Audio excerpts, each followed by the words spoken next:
That's not what I meant to press. Greetings. I'm not ready yet. Hello. Hi, I'm extremely late, and I'm still not ready yet. Hi, everybody. I'm a bit of a mess right now. Gad, hello. Jackie, hello. Jem, hello. That is an amazing quote, Jackie. Thank you for sharing that. I was so right when I said that. Okay, I'm late because I was troubleshooting my bot. We have no bot today, unfortunately. I can't explain to you how this happened, obviously. Otherwise, I would probably be able to fix it. There's still a couple other things that I need to do before I'm ready. I meant to just unmute my mic, and I was going really fast on the Stream Deck, and I just hit one of the random layout buttons. So I'm gonna go back to the starting student screen, and I'll see you in just a minute.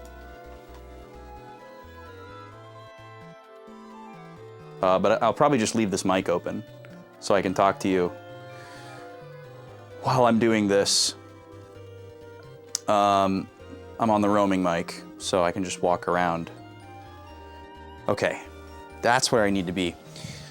We have some housekeeping to do at the top of the stream today, left over from Tuesday, which I'm excited about. Thank you. I was just coming to do that.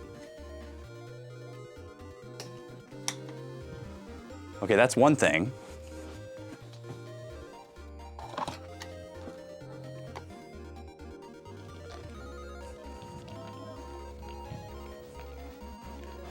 Okay, I'm almost ready now, thanks to the lady.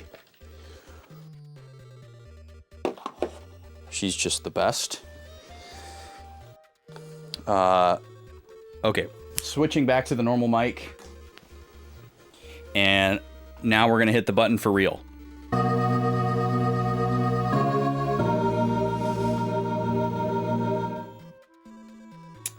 Welcome in properly this time. Ellenry. Love that. Belillaby. Nice to see you. Happy New Year. Welcome in. How's it going? How is Wild Arms treating you? I don't get the chance to lurk very often, but I try. I gotta do a different solution for chat here because I normally monitor chat with my bot. So I'm gonna have to do something ramshackle here. Let's go to the channel, and then I can pop my chat out. There we go. That'll work. And I'm pretty sure I can't increase the text size on this. Oh no, I can. Okay, cool. That will work just fine for today. So yeah, no channel point redeems, no bit alerts are gonna work today. The bot is completely off. So I apologize. Oh, and Mozzie coming in right at the last second, and then Jem throwing his points down a hole. Yeah, I'll get those back to you. I'm sure there'll be the first thing I do when I come in. Yeah.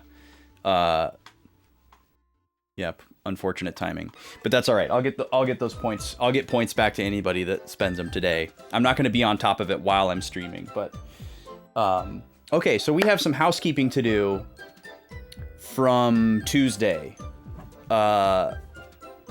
Tuesday we had a big bunch of wheel spins towards the end of the stream, and I didn't get through everything and strategically moved some things to today. So I owe y'all a soda tasting and a snack tasting and 4 more pull-ups. There were a lot of exercises on Tuesday, and I'm feeling it a little bit. So I have 4 more pull-ups that I have to do, and we have a snack and a soda tasting. I'm not going to do all of those right away, but they're going to be pretty soon here. I actually am going to do the snack tasting right away. Because that sounds good. And maybe I'll just go ahead and do the soda tasting right after that. I've already picked out the soda. You can see it here. I'm teasing you a little bit if you're an astute viewer or on a large enough screen to perceive it. The pull-ups, I don't know when I'm going to do the pull-ups. They're going to be done today. I don't really want to do them right at the top, though. So I might just wait till, like, after the first ad break or something. Other updates. There is a new Tuesday poll in the Discord. We're going to beat Paper Mario pretty soon. We might beat it on Tuesday. If we don't beat it on Tuesday, I'm extremely confident that we'll definitely be done with it by the following Tuesday. So you'll have the end of this week and all next week to vote on a new Tuesday game. There's 3 options, all games that I really, really want to play right now. So that's what I focused on for the poll rather than anything else. I've just found the 3 games that I most wanted to play that weren't RPGs and put them on there. We have Pokemon Card GB2, the most confusing title of a game ever in 2025. It's the sequel to Pokemon Trading Card Game for the Game Boy Color, which is also a very confusing game title in 2025. If you try to search for the video game called Pokemon Trading Card Game, it's very confusing because there's going to be all this like modern SEO for Pokemon TCG Pocket and all this other stuff. And the sequel's even harder to find because it's, you know, a Japan-only game. But that's a fan translation that we would play on Game Boy Color hardware with the EverDrive that I have, that we used for Kirby's Dream Land 1 and 2 with the colorized hacks. I did that playthrough of Pokemon Red full color not too long ago, back when I got the GBC EverDrive. So I can do all kinds of fun stuff with Game Boy and Game Boy Color fan translations, ROM hacks, etc. on hardware. I don't have GBA yet, though. That's a separate EverDrive that I'll have to buy at some point. It's not super high up on my list, but I guess it's probably the highest EverDrive on my list. I have Super Nintendo and N64 covered. Those are the most important. And that's all the cartridge-based systems that I have. So, I'm not interested in getting something like that for the 3DS, because it's a nightmare. I have one for the DS that I've had forever. The good old Ace card from back in my emulation heavy piracy days. I do want to get an NES EverDrive at some point, but that's not high on my priority list either. I have no plans to stream NES games. It would just be nice to have access to the library. And, you know, the stock US front loader only outputs composite video and mono audio. So I don't really want to hook that up to my setup either. Someday, you know, I might shell out to get it modded for RGB, so I could get a HD Retrovision cable for it, which would be really nice. But super low priority on my list. I have a working front loader NES, but no games for it.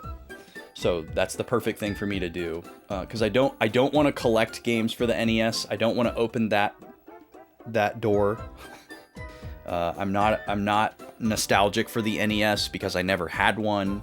I think it's neat. I think there's some cool games for it. There's some stuff I'd like to try, but it's not something that I want to collect for. So probably just get an EverDrive, slap the whole library on it, have the option to do, you know, hacks and fan translations or like homebrew games as I learn about them and potentially become interested in them. That'll probably be the breadth of that. Okay, let's do a snack tasting, because I am actually a little bit peckish.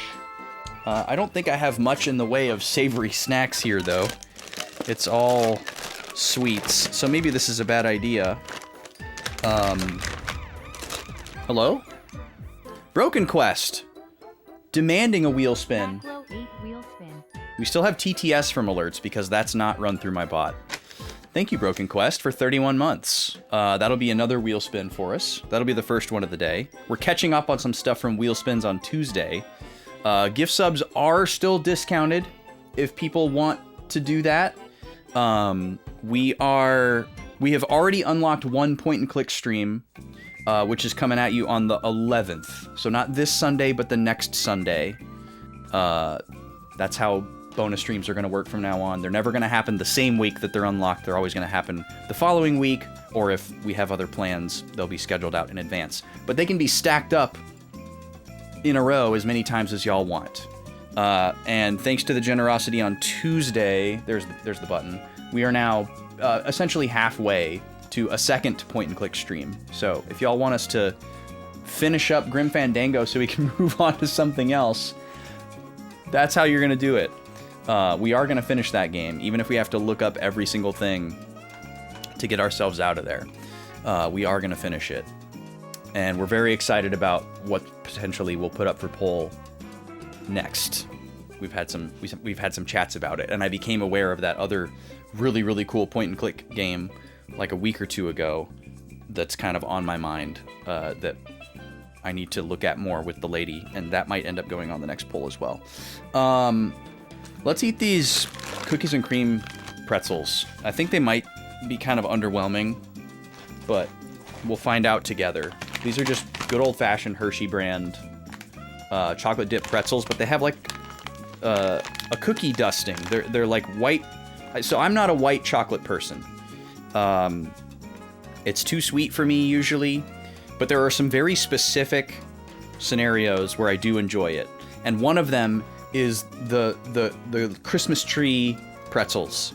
So it's like a salted pretzel in the shape of a Christmas tree, dipped in white chocolate. Sometimes it's yogurt or like a blend.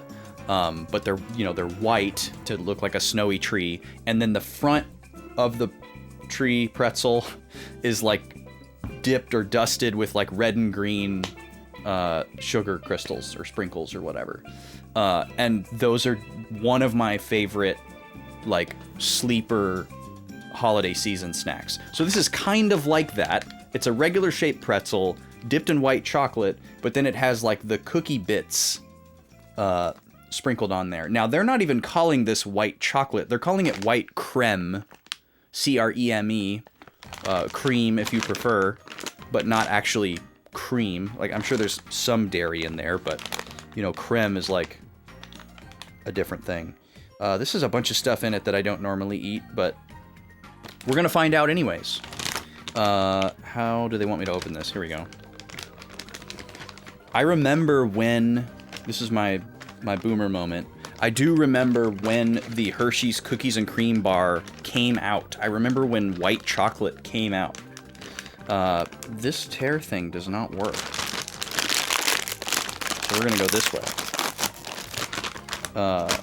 And I remember seeing commercials for the Hershey's Cookies and Cream bar.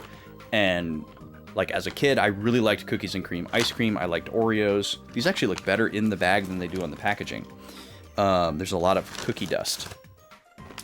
I loved that candy bar as a kid, but once I got to be like a teenager or whatever, I didn't like it as much anymore. So here's what it looks like. Cookie dusted pretzel.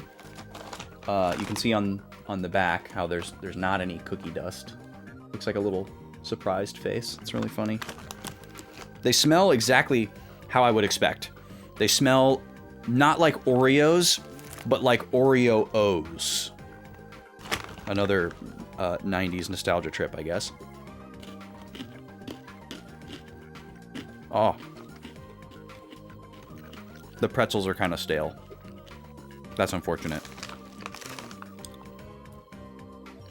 It's still pretty good in spite of that, but there's a bit of a woody note, unfortunately. The pretzels have turned. So, I don't know if this packaging somehow wasn't sealed very well, or they were stale when they were put in there. But, yikes, yeah. The outer part tastes great. It's a great mix of textures. Dang, that's a shame. They're still crunchy. Sometimes when pretzels like these go stale, they get like soft and like weirdly like chewy.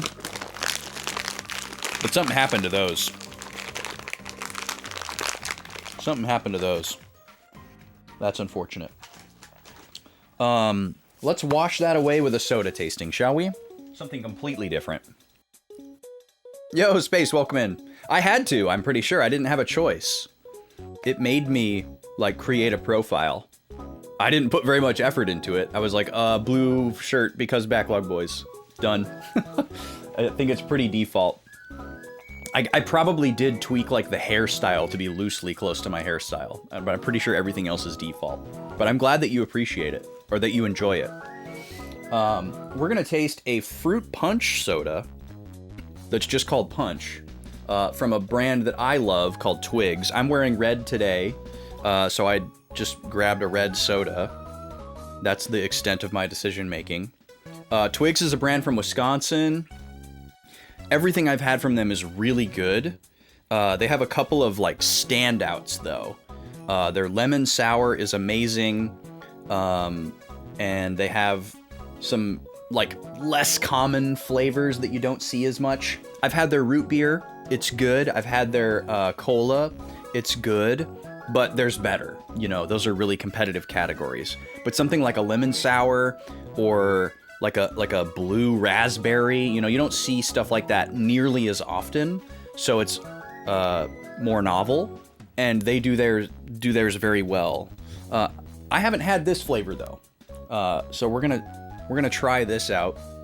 I'm not huge on like a fruit punch flavor when it. This is not a twist off. I'm not huge on fruit punch flavors in general, but every once in a while it can really hit. And depending on, oh no, I spilled red soda on my red shirt. Joke's on you, food coloring. I'm safe. Okay. But yeah, every once in a while a fruit punch can hit. Like if there's a little bit of real fruit flavors mixed in, or if it's just blended a little bit differently than just like that like syrupy Hawaiian punch mess. It smells just like that though. It smells just like, you know, red drink. Tahitian Treat comes to mind, if you ever remember that one. That was like Hawaiian punch, but it was carbonated. Something my dad really liked.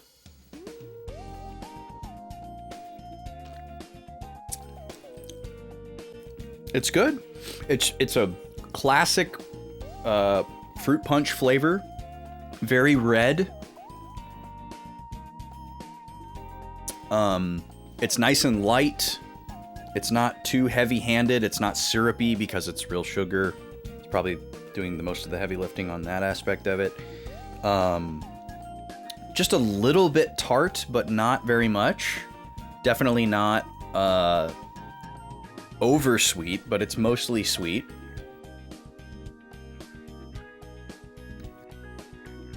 Yeah, it reminds me of what I think Tahitian Treat tastes like, but I bet if I tasted that right now, I'd be like, ugh! It would be like way sweeter and sticky and gross.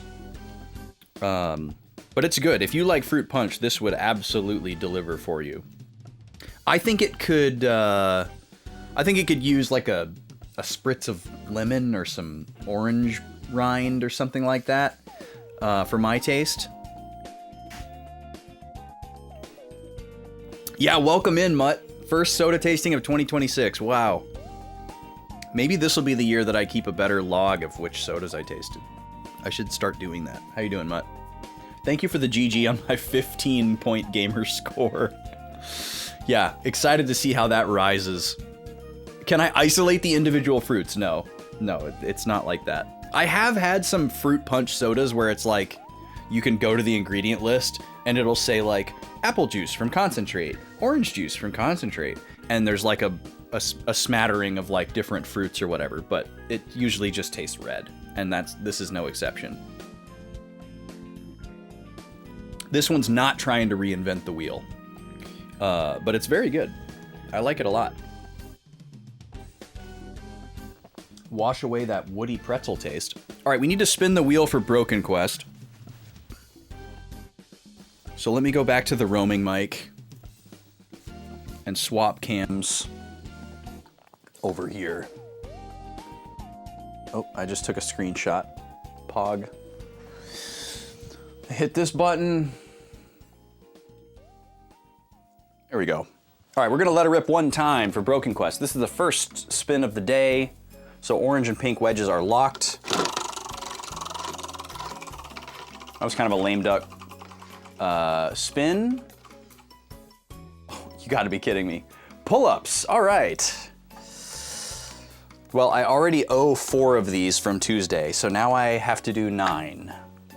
I guess I should see how many I can do right now.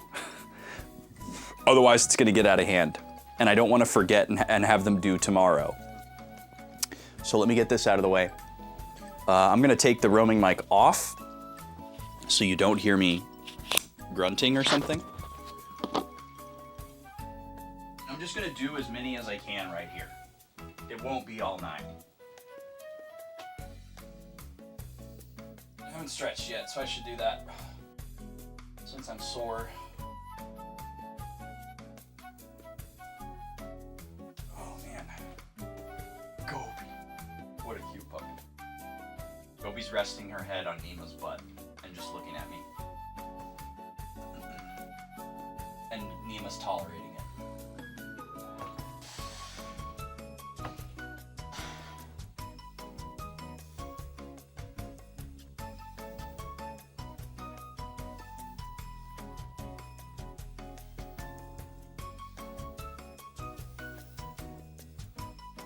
Okay, we'll stop at 7.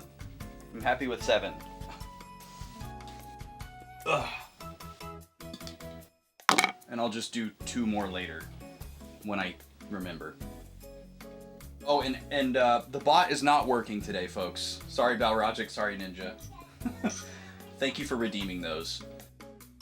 But those are not gonna work today. The bot is out of commission, and I have to do more troubleshooting after stream. That's why I started so late. Because I was literally in their Discord talking with somebody who was really patiently and diligently trying to help me, but nothing was working. So, all right, back over here. Everyone will get their channel points back at the end of the day. I'm not going to be on top of it during stream, but you'll get your points back. Okay, so let's see. Before we get into the game, quick reminders. BGM Con's coming up in April. I'm gonna start putting the bug in people's ear now. So if you want to come, buy your tickets, get your hotel room. The hotel will fill up and sell out, so don't wait if you're planning to go. Come and hang with us. It's gonna be awesome. I am pretty much done with the music lineup, so I'm starting to get excited because the bulk of my work is done for a while, basically until like right before the event weekend. I'll be doing a lot less than I have the last couple of months, which is going to feel good. And then I did put a command in for VGMCon as well. My mic is weird? Oh, you know what? Hey, there we go. That's better. We were still on this guy over here. But at least you could still hear me. And I don't have to say all that again. Other than, let's see. Other than that, I think that's good for now. So yeah, VGMCon in April. Be there. If you're planning to go, get your stuff now. Not like now as in like it's gonna sell out now, but just like don't wait. Don't wait until like the week before, because most people wait until like 20 to 25 days before and it gets wild and not good things happen. I gotta do 2 more pull-ups later. Gift subs are still discounted today, but not tomorrow. So if you're thinking about doing that, do it today. It ends tomorrow before I go live, I'm pretty sure. Maybe we'll get lucky and it'll still be going on, but I'm pretty sure it's going to be over. And then vote in the new Tuesday poll. We've got a new Tuesday poll. It's going to run through the end of this week and the end of next week. So go vote for those 3 options. I didn't finish telling you what they are.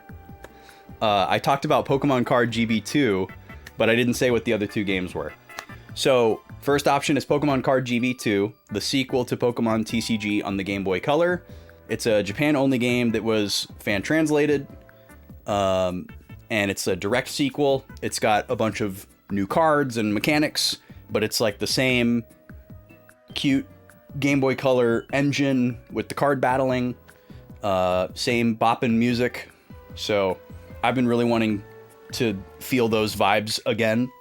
So that's option number 1. Option number 2 is Batman Arkham City, the PS4 remaster version, because that's the one that I have. I believe it has all of the extra content on the disc, and it's not some like DLC voucher that I needed to like type in a code for. But I don't remember. Been wanting to play that for a long time. It's been on a lot of polls and has never won. So here it is getting another chance after a while. It hasn't shown up in a while. And then third option is the Plucky Squire, which is a Switch game that was released just a couple years ago that is kind of hard to describe. It's like a genre bending, artistic indie game, is the best way that I can describe it. There's probably a better way to describe it, but I would have to look at more of the game than I want to. I want to keep some of the surprises, unknown to me so that I can experience them when I play the game. I forget who makes it. I'm calling it an indie game, but maybe it's not actually. Let me look it up really quick. Yeah, these are all first playthroughs, Space. I've never played Arkham City. All Possible Futures is the name of the dev team for Plucky Squire. Yeah, Plucky Squire came out in 2024. I was going to say last year, but can't say that anymore as of today. Happy New Year. But yeah, it looks really, really cool. I posted trailers for the games in the Discord as well. So when you go in there to vote, if you're not super familiar with the games and you want to familiarize yourself with them a little bit, there's trailers linked right in the poll. There's no trailer for the Pokemon game because it's so old, but I linked a gameplay video that you can scrub through if you want to look at what the game looks like. But it looks just like the first game visually. It just has a continuation and new mechanics or whatever. So yeah, go and vote in that, please. Please and thank you. If you're not in the Discord and you're wondering why you might want to join, voting for new games that I play is definitely the most significant thing that happens there. Other than that, we're just, looking at pictures of the puppies and talking about random dumb stuff, and I post my go lives. But voting for new games is like the primary, that's the primary function right now and has been for a long time. Yeah, no Bahamut Lagoon on this one, Space. This is the non-RPG poll, Tuesday game. We won't be voting for a new RPG until I finish Blue Dragon, which we're going to get started on today. Well, I mean, this is day 3 of Blue Dragon. I'm going to open my caffeine. Instead of weird tea, I'm drinking yerba mate today, which is very confusing because that's the brand, as well as what it actually is. It's like imagine if you started a brand called coffee, how confusing that would be. And you sold coffee. I don't know why they did that. Maybe this brand wants you to say yerba mate, which a lot of people say because they don't know how it's pronounced, and maybe they're trying to like weirdly twist that to become like the Kleenex of yerba mate is yerba mate. I don't know. I got a case of these from the lady for Christmas. And this is our favorite flavor. This is the orange flavor. Orange flavored tea is so underrated, I feel. But it's such a great It's such a great combination. Her favorite tea that she drinks most days of the week is also kind of like a citrus orange flavor. That's so good. Okay. So yeah, we're gonna play some Blue Dragon today. This game rips. Let me grab my notebook. We're gonna get in and we're gonna do a recap of what we did 2 weeks ago, because we didn't stream this game last week because of the holiday. So we're gonna be going back to 2 weeks ago to remind ourselves what we did. Oh no, I can't connect to Xbox Live. What do we do? I always forget if I have to say yes or no to that. Turn my volume down just a little bit. There we go. Isn't it undesirable to have your brand name become the generic name for the thing? There's a legal precedent where it's much harder to protect the use of your brand name when that happens. Yeah, I could see that, Space. I could see that. I could see it being kind of like a double-edged sword of a goal for a company.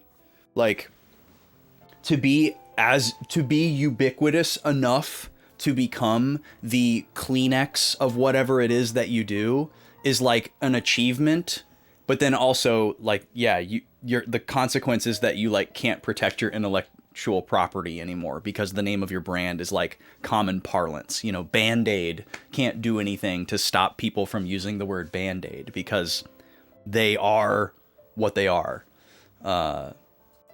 It's really interesting how there's like, you know, like there is legal precedent for that, but I wonder, like, does the legal precedent actually have like a threshold for usage? Like, how much does the word Band-Aid have to be said where they decide, you know what, we're not gonna let you enforce this anymore? Like, how many other like trademarks can we just like basically like reclaim by overusing them? But yeah, that was the analogy that I chose to make. I don't know why the title screen for this game is all white. It's really strange. It's such like a colorful and vibrant game. We're gonna load up slot 4 here.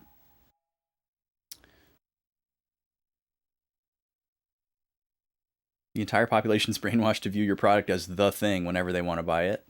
Someone could make better tissues than Kleenex and nobody would notice. Or like, lip balm is a good example. Like, I use a particular lip balm that is my preferred one, but very often I will call this chapstick. Because it's actually easier to say chapstick than it is to say lip balm. And you sound kind of pedantic when you're like, excuse me, have you seen my lip balm? It's like, where's my freaking chapstick, you know? Like, oh, I forgot my chapstick. But I would never, I actually hate chapstick brand lip balm. I think it sucks. It's terrible. But this is a chapstick. Because of how pervasive it is. Lego goes after small business owners that use the word Lego to sell building blocks. Now, see, that is definitely different, I feel like. I feel like Lego is such a specific product, and it's such an empire, that I feel like they are allowed to not allow people to make things that are similar. And it definitely makes sense that they wouldn't be allowed to use the word to describe their thing. Like, imagine if I mean, this happens in journalism, but imagine if like the like on like in the game, like imagine if the tutorial for this game was like, welcome to Blue Dragon. This is kind of like Final Fantasy mixed with Dragon Quest. It'd be like a little like, huh? Like, I know the guy who made Final Fantasy made this game, but like, that's a little weird.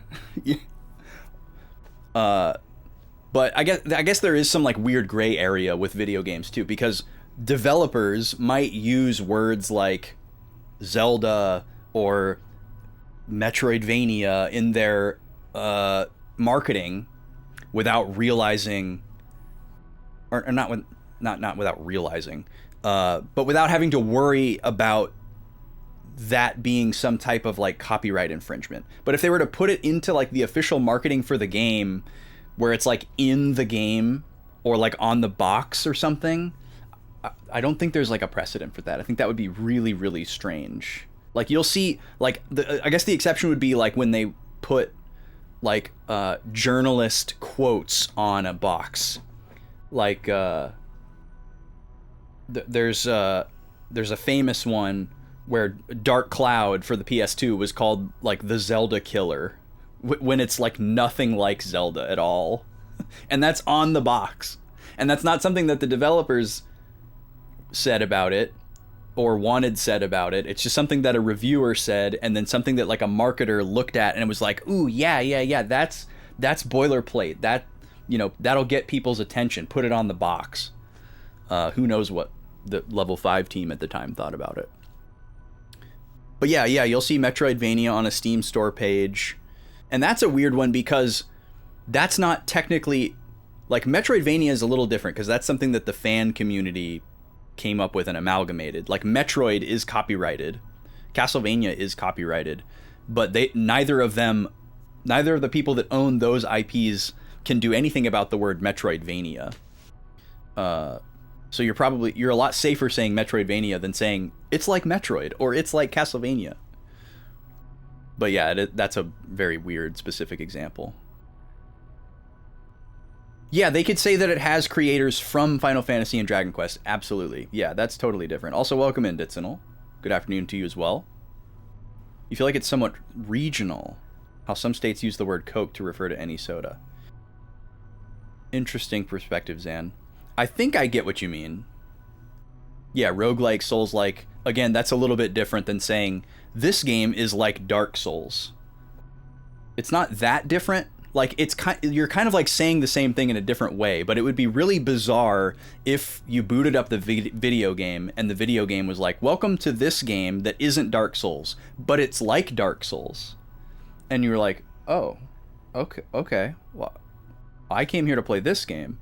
Why are we talking about Dark Souls? Anyways, let's do a recap. I like having screens with music to do recap, but there's no music here.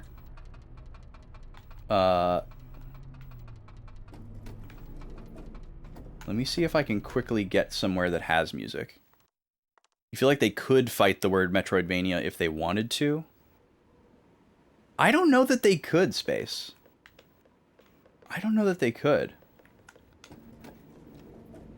Maybe they could, but...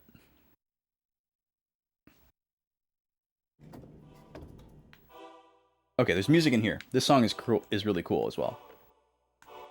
Okay, if I recall correctly, we actually got to... Yeah, we got to a boss, and we need to head up there and fight the boss. But before we do that, we're going to recap everything that's happened up to this point. I'm going to recap both day 1 and day 2 of this game because it's only a couple of pages each in the notebook here. We've technically already recapped day 1 before on day 2, but day 2 was 2 weeks ago. So for my sake, and for anyone who wasn't here, we'll touch on everything. So there's some type of annual calamity that's happening. That is a violet cloud. Violet as in purple. And we see the village of Talta, where our heroes are from. We have the whole encounter with the land shark, who is apparently associated with this calamity. We meet Shu, who is standing on the screen right now. That's our main character. He has a grandfather named Fushida. Then we meet Jiro, who's kind of like the Jeff to our Ness. He's like our good friend, but he's a little more calculated and nerdy and less like brash and physical.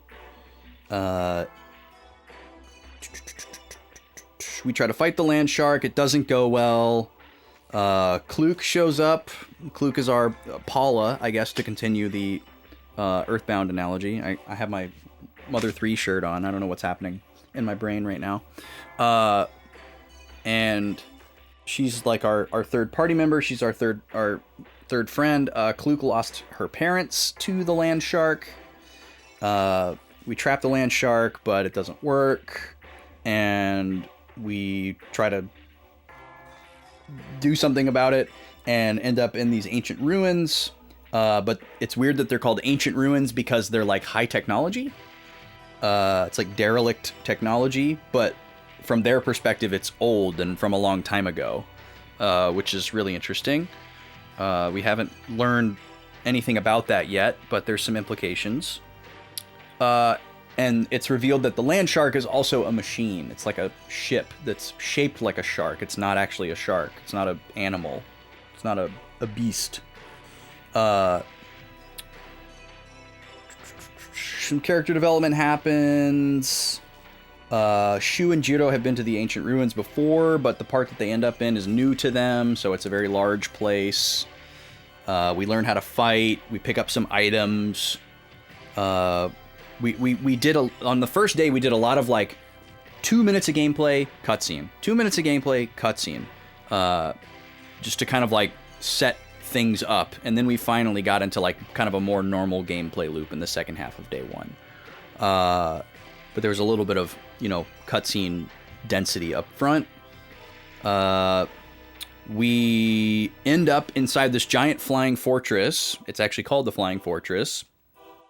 By continuing to chase the land shark, which turned out to be a ship and just took off, flew into this flying fortress. And then we end up in this big throne room. There's this giant robot named Zabo, and he has a gun, like a very stereotypical gun, which was really strange and seemed a little out of place. And then we meet Nene, who is this scary-looking purple guy. And he says he invited us there.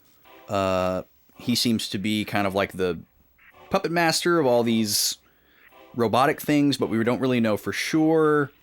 There's some implications about him being behind the land shark.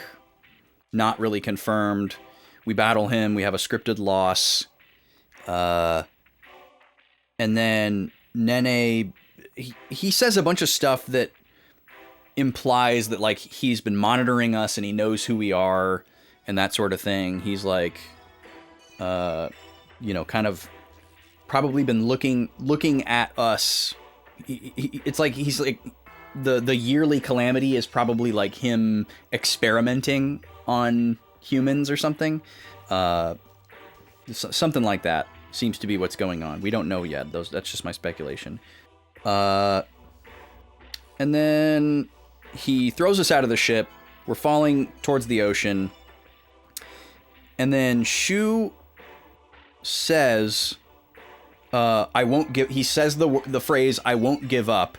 And that causes them to just reverse direction in midair and fly back into the ship. So something like actually manifested by him stating his resolve. And he's like, oh yeah, that's why that happened. And nobody seems surprised that that's why that happened. And that was just kind of glossed over. We keep going. We meet this disembodied voice that tells us to swallow these light spheres. And at first we're like, no, definitely not doing that. Who are you? But then we get surrounded by some robots and they're going to beat us up. And so then the second time the disembodied voice says, no, really, swallow the light spheres. We're like, okay, I guess we will this time. So we do that.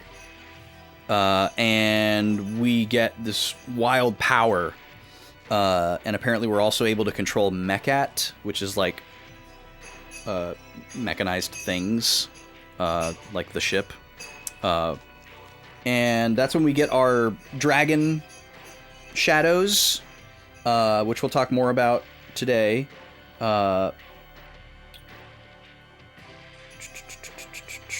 So yeah, we beat up the robots, we get in the ship, we escape, but Shu sucks at flying and he crashes, ship explodes, and we're in the middle of like a deserty area. We learn a little bit more about what the shadows are and how they work. They respond to like our emotions and our thoughts. So there's a deep connection there. And then that was kind of where we ended on day 1. So now getting to a fresh recap of day 2. That was a bit scatterbrained because I was trying to not go into every little detail. I'll be better at recapping day 2 here. So in that desert area, which was called Eastern Wilderness, we find this big giant drill thing, which is actually what we were just inside of when we loaded the save. And there's these giant crater holes everywhere. So we're like, oh, that must be what's making those giant holes. Jiro thinks we might be able to control the drill with magic and use it to get back home. I don't really have a sense of how far we are from Talta here, but that's the main goal here, is to get back home. And then Kluk is like, well, this drill obviously belongs to Nene because it's a machine. Because we're associating him with everything mechanized. We go into the drill tank, starts up on its own, and just digs underground. And it like crashes right here where we are. We go into the cockpit of the drill, and we meet Maro, very cute little guy. And Shu calls him a member of the Devi tribe. He's the only one we've seen so far. And then Maro also has a shadow, like the party members, but it's a different symbol. Shu's is a dragon, Kluk's is a phoenix, and Jiro's is a minotaur. So they're all like mythical creatures. And then Maro's is like a saber-toothed tiger. And the party is like surprised that Maro can also use magic. Shu is like, you must be an agent of Nene. And then Maro gets really mad about that. Maro's like, no way. I hate Nene. And then Maro attacks us. But then after Maro sees our shadows, he stops fighting and he runs away. The drill machine. That's when the drill machine breaks out of the tunnel and to this like huge underground cavern and crashes into a city-like structure, which is where we are right now. And it's apparently a hospital, if I remember correctly. Mara runs away. We run after, and we try to learn more about Nene, but we end up in this big dungeon. So the rest of day 2 was just navigating this entire dungeon to try to catch up with Nene. To catch up with Maro. And then when we finally got to the very top, we found Maro engaging with this nasty beast, this like double-headed fire and ice dragon that looks like it's going to be like a classic gimmicky Final Fantasy boss fight. So we just need to backtrack our way back up to the top floor of the dungeon and fight this boss, and then we'll be in new territory. Yeah, and that's where we're going to start today. I'm going to go ahead and run an ad here to get us closer to the top of the hour, since I started late, and it's going to start on its own pretty soon here. Welcome in, Mad Locust. Nice to see you. Yeah, I'm going to go ahead and run this ad. I forgot to start up Smash Bros, so I'm going to take a second to do that, and then run one, and I'll be back in about 5 minutes. Thanks for being here, folks.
Whoa, Mario.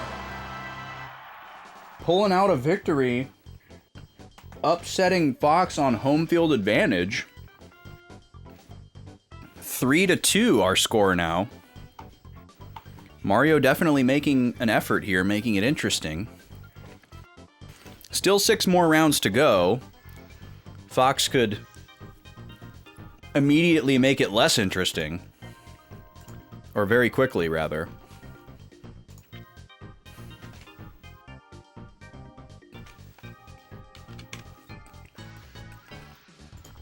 But for the time being, looking fairly even.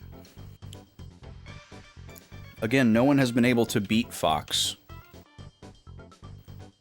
Captain Falcon and Pikachu got closest. Everyone else has been pretty much dominated. I guess Link was the 3rd closest. Honorable mention. Welcome in, Hot Dog. How you doing? Nice to see you. I'm just finishing up a snack here. But I suppose we can come back over here. I don't mind eating this in front of you. So yeah, we're going to rush up to the top of this dungeon here. And fight a boss immediately. This dungeon established a lot of cool conventions for the game to potentially build upon. I think the thing that's really blown me away about this so far is that 10 hours into the game, roughly 10 hours into the game, you know, my streams are about 5 hours, so probably really not even 10 hours of gameplay. From those first 2 streams, we have been given a really wide tool set of things that we can do already. So, the game has introduced a lot of the mechanics and given us this class system that's extremely customizable, but very straightforward. And I just gel so tightly with this style of like mechanics, like where the individual parts are very simple, and the way in which you're allowed to use them is very pared down and simple as well. But it results in the ability to have a lot of complex combinations and complex scenario, which I very heavily associate with like Final Fantasy, Dragon Quest, Pokemon, and I really prefer that style of like RPG design over anything else. And that's not to say that I don't enjoy other styles, because I do. I love super complex mechanics heavy games too, but I don't love them every time. And they're so much more prone to issues and drawbacks. Like Xenosaga had a lot of really robust and complex systems that allowed for some really creative and complex combinations, but the rate at which we were introduced to these mechanics was extremely flawed. The explanation of the mechanics were extremely flawed, and the pool of possibilities was so deep that after I found certain gambits of things that worked for me, I wasn't incentivized to explore the further reaches of that pool of possibilities. But something like this is just like everything is just kind of like right in front of you. It's like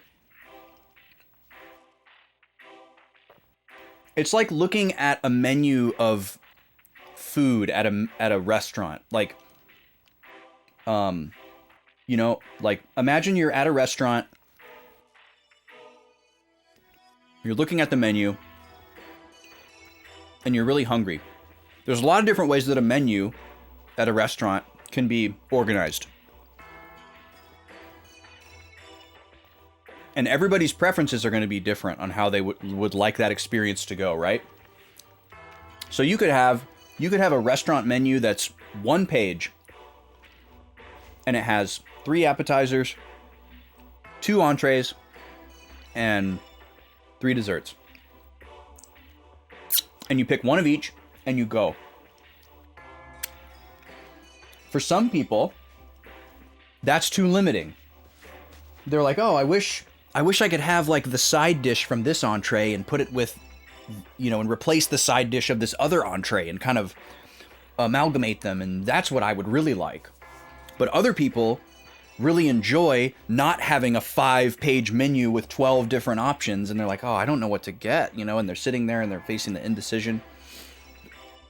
And this style of approach reminds me of that. It reminds me of like how you feel, or how you can feel when you're looking at like a food menu. And for me, if I'm at a restaurant looking at a menu, obviously I want to be excited about my options. I wouldn't want to look at the menu and it says, this is what you're having, and the choice has been made for me. It's like, oh, well, hold on.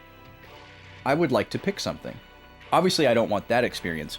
But if I'm looking at a menu that has like 15 different things, and it takes me like 20 minutes to figure out what I want, I'm not going to enjoy that experience. I'm not going to enjoy that level of freedom and agency. It's like, oh, well, I get to explore all of my possible options, and there's so many.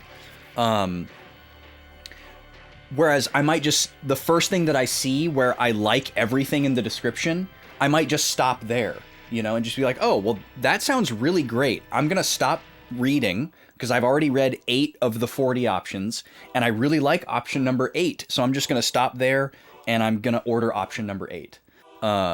Because the thought of reading the remaining 20 or 32 options sounds less fun than being able to order right now, you know, because I'm hungry, right? And I feel like I'm kind of the same way with video games or RPGs or mechanics or something like that. Like there's a point where there's diminishing returns, and there's a point where the complexity is no longer interesting to me. So something like this that has just given us this very basic tool set and it's like, here's a couple things to play around with and a couple different ways you can permutate, and that's it. We're done explaining. There, you know, like there might not be any more mechanical introductions in this game. If there are, that's fine. I'm not saying I hope that there's not. It wouldn't be unprecedented if there were, but I'm saying if this was it, that would be enough for me. And I like how, like, I haven't played a game where all of the training wheels were taken off so early in this game. It's like, boom, here's a class system. You have access to so many classes. You can combine them or whatever, but it's not like an astounding number of classes in and of itself. It's like 12 or something like that. You know, it's not an overwhelming number, but it's more than I would expect 10 hours into a game that has a class system. You know, like 10 hours into Final Fantasy V, you don't have this level of customization, I don't think. It's been a long time since I've played Final Fantasy V, and I don't really measure time like that when I watch other people play it. So maybe I'm wrong about that. But it's just really impressive how quickly the training wheels are removed in this game, and how confident I feel in my ability to ride the bicycle. You know, sometimes games will remove the training wheels really early, but I'm actually like, wait. You haven't explained this, and you haven't explained this, and I'm like waiting for that, and a lot of times it never comes. Or you have something like Xenosaga where they info dump a bunch of stuff at the beginning, and it's really hard to understand because it's like, it's like theoretical, because so many of the scenarios that it's explaining to you, you haven't encountered them yet. So by the time you actually play far enough into the game to encounter that scenario, you've forgotten that explanation. And instead of like breaking up the tutorials to happen when the specific things happen, they've just front-loaded it all. And there's not empirically one right answer to that. You know, some devs might be afraid to have any tutorialization beyond the introduction of the game. I think that's a valid thought to have. Sometimes that's going to be good, sometimes that's going to be bad, and you can't please everybody, so I'm sure it's a hard decision to make. But this game is just really sung as far as all that kind of stuff so far. So on that note, let me take a quick look at where everybody's at.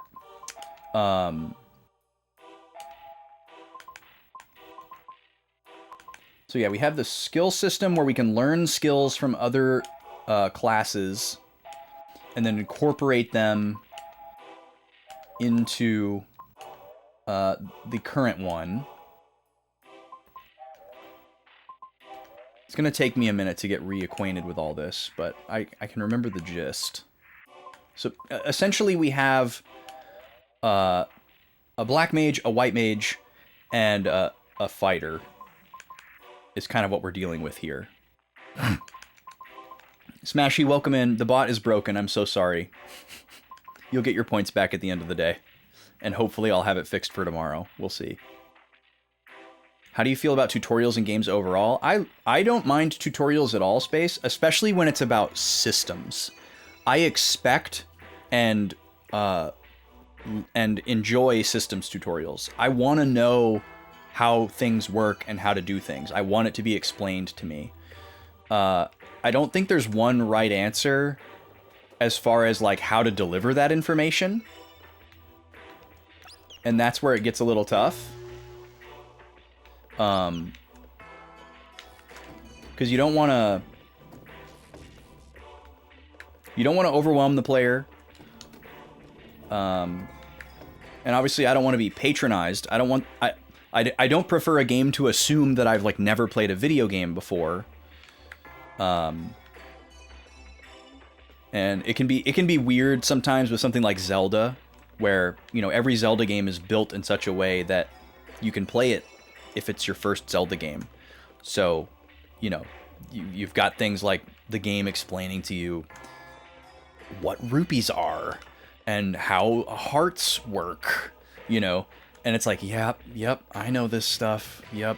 You know, and there's got to be like really easy puzzle mechanics at the beginning of the game in case somebody's never done a Zelda puzzle before. I think that's all very valid. And that's something that I can just get through. But something like this, where it's like, okay, this isn't from an existing IP. This is a brand new game.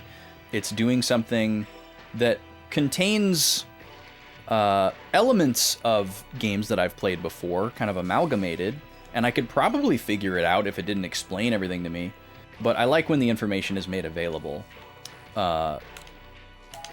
Sometimes the game will have like an in-game tutorial menu that I can visit at my own leisure to learn stuff.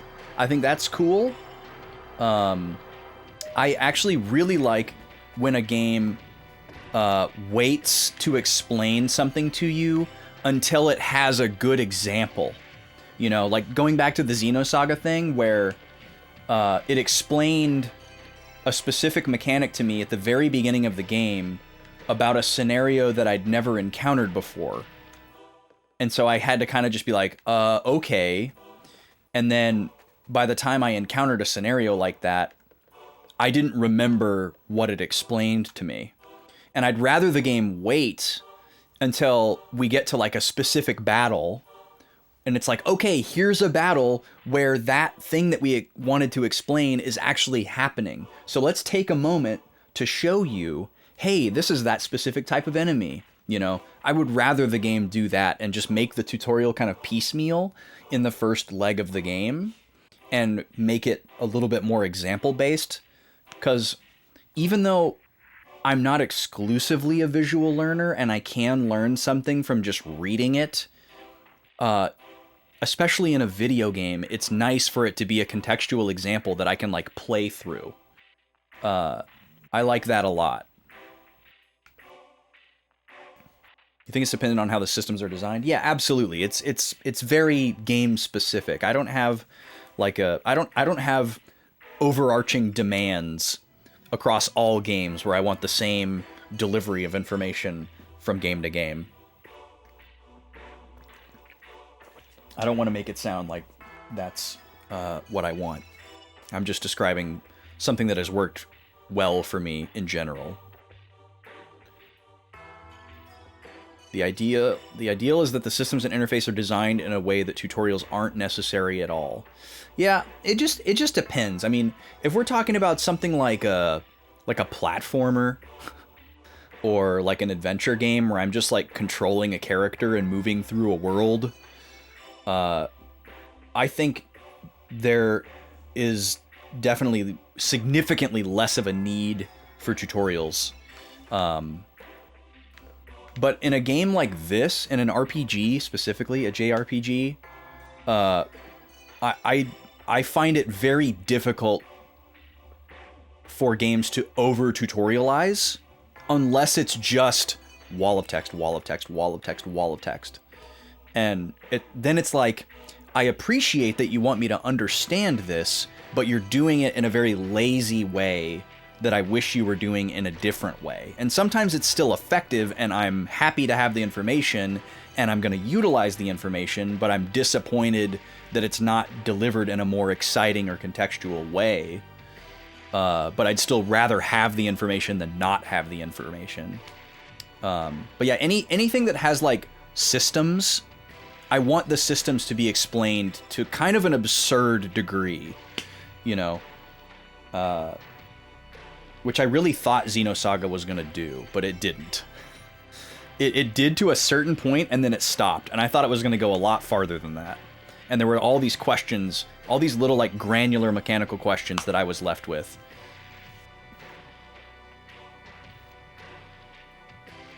But yeah, in general, I like learning things through discovery as well, but there are exceptions for sure. Like, what I don't want to learn through discovery is something like, are fire-type enemies resistant to fire?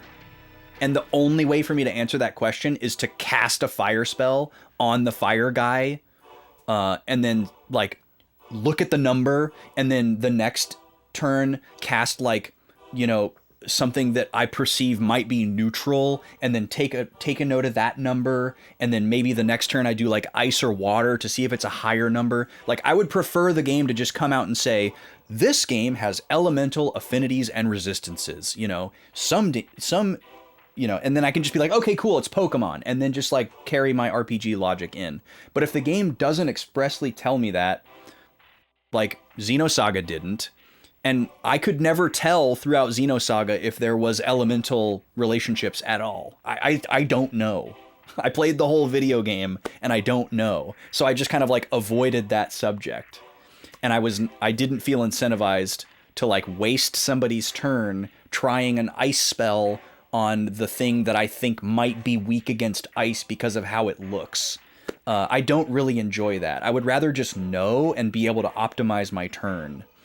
But something like trial and error, I think, is more conducive to like an action game where you can do a bunch of actions really, really fast. But when you're playing a turn-based RPG where like a turn could take 3 minutes because you're thinking about what you're going to do and what you're going to do next and like what's the enemy going to do, and I'm playing like very strategically and analytically like that, it kind of just feels like trial and error is wasting my time at that point. And I wish that the game would just tell me. Like, not in like a tell me how to play spoiler kind of way, but just like make that information available somewhere. Instead of just leaving it up to trial and error. That's kind of where I'm at with that kind of stuff.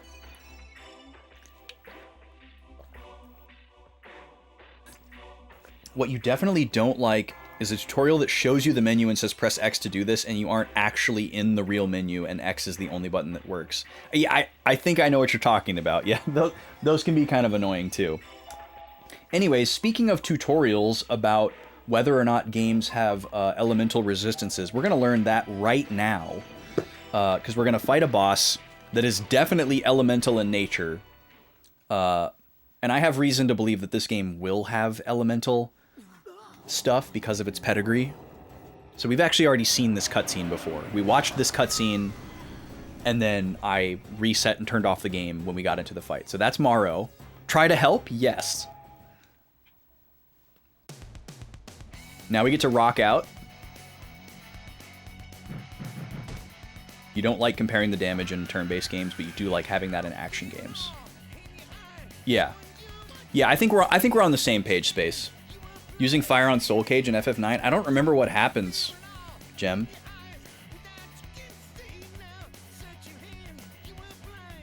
Huh? I thought they hated each other. They should, but...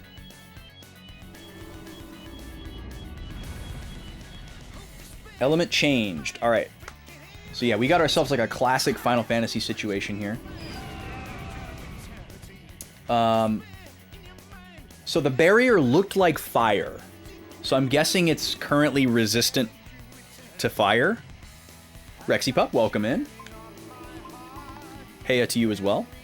It's a shame the bot's not working today to give you a little hello. It's a tree boss, but if you use fire on it, it changes to stronger form. Yeah, I mean, I feel like that particular example, Gem, exists to almost like predict a seasoned RPG player's logic and kind of troll them, since it's like a later boss in the game. It's like, oh, they're gonna see that this thing is made out of wood and it's inside of a tree, so they're gonna try to use fire on it. You know,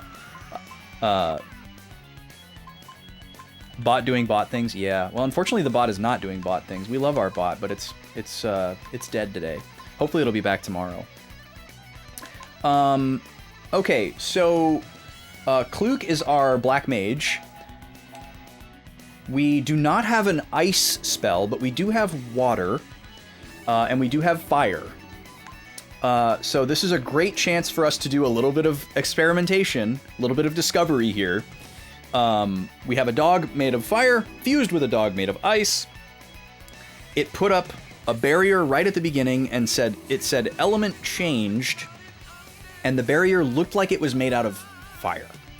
So I'm going to guess that that means its current element is fire, and that it is therefore resistant to fire. So we're going to try water. Yes, this is a first playthrough of Blue Dragon, Rexy. I'm a seasoned RPG player, so I have a lot of, like, translatable knowledge from other series like Final Fantasy and Dragon Quest and a litany of other things, but this is my first Blue Dragon. And I'm really stoked on it so far, because I'm a big fan of the Gooch. Icefire Wolf Ghost is the name of this thing. Alright, let's hit it with some water. Also, the sweet spot mechanic is so good. It's so good. The game did a great job of explaining it, and it's another thing that's like very simple, but capable of complex things. Now, once we figure out what elements we want to use here, we can potentially add them to Shu's attacks as well. But until we do, I'm going to abstain, and we'll just hit it with a regular attack here. Let me see if I can get the sweet spot just shy of the boss? Probably not. Ooh, I got it. Okay, I forgot that that one moves super slow since we changed his class. Ooh, Krusty's on my nose. Yikes. Okay, so Jiro we actually switched to Freelancer because it was the only other class we hadn't used yet. But he has White Magic and Barrier Magic. Let's go ahead and put a physical barrier up on Shu. Man, we're nailing these sweet spots. Okay, 258. That's a large number. Counter. Okay. Really appreciate that the game actually says counter there. So it looks like it just changed its element to water. It changes form depending on the barrier type. For the Snow Wolf Ghost, fire. Okay, so they're doing some really good tutorialization here.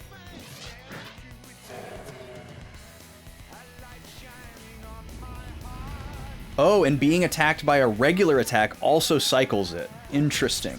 Okay, so we're going to have to pay attention to our turn order and make sure that we, you know, follow the leader, as it were.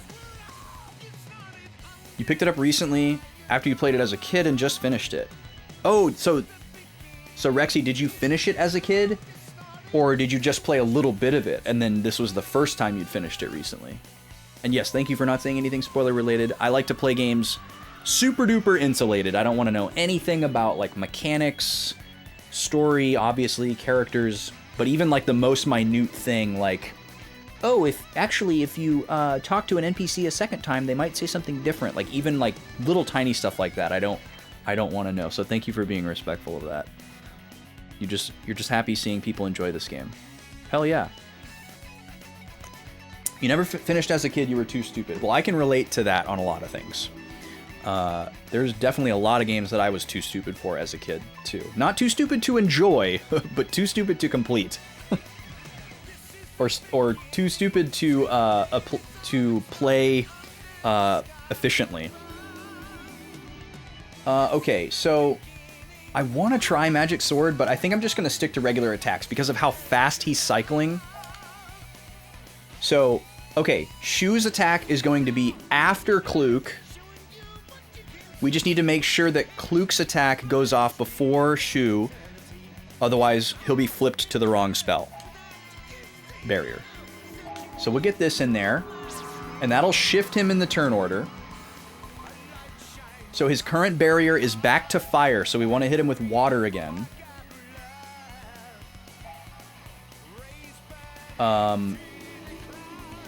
Let's see what kind of options we have here. So if the boss uses its turn to change barriers, I guess I'm screwed.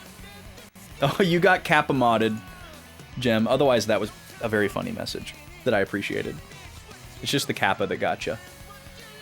I don't allow Kappas in my chat. Let's see. So yeah, let's just try this and see what happens. He might... Oh, okay, I accidentally used the spell immediately. That was actually probably the right choice. So now it's countering, now it has a water barrier. So this is great. This is a very straightforward fight that confirms elements are a thing, you know, weaknesses, resistances in a very black and white Final Fantasy, Dragon Quest, Pokemon kind of way, and gives us a very simple and straightforward example to play through that basically sets a precedent. Like, hey, some bosses will have gimmicks, which is something that the Gooch is very fond of. Okay, we need to heal Jiro, and we can go all the way up with this one. But yeah, for anyone that wasn't here 2 weeks ago when we played this, the little charge bar for all your skills increases the potency, but makes it take longer to go off.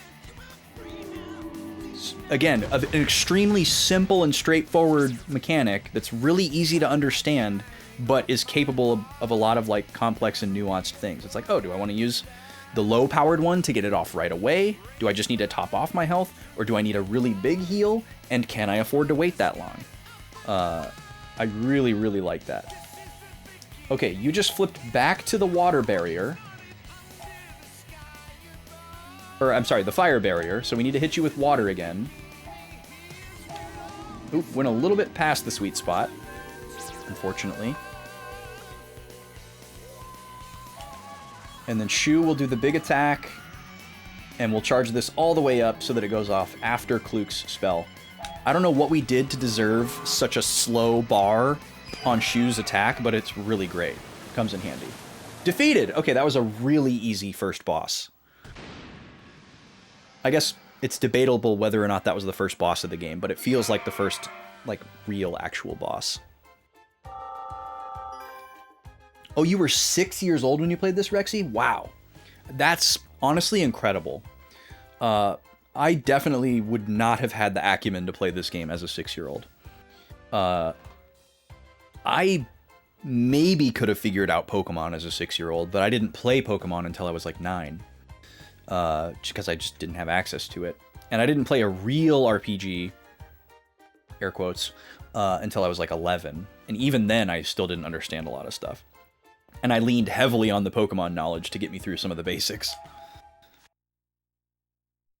So that's very impressive that you attempted this at all as a 6-year-old. God, I love Morrow. Hey, who said we were offering it? What? What is this hand? What is this It's hand? a handshake. It means let's be friends. It's how we greet one another. The Devi don't do anything like that? We Devi's dance. Dance? Yes! The Devi dance of friendship! Huh? So, what's your name? Maru! Maru. Tell me, Maru, why do you have to shout so loud all the time? Maru don't know! So you can use magic, too. Did you swallow a light spear? Are you one of Nene's comrades? Maru would never be friends with a guy like him! Never! Never! Never! Okay, I'm sorry I said that. I apologize. Stop shouting already. Well, you don't talk that differently either, Shu. Maru, tell me about that machine. You didn't build that yourself, did you? Oh, almost forgot! No time to play with you! Maru here to find medicine! Medicine? What kind? Don't follow! Gotta find medicine now, or Mommy and all villagers are gonna Oh no. die! Oh, come on. We can't just walk away from something like this. We'll help you search for it, okay? That's right. It's better than searching alone, right? Whatever!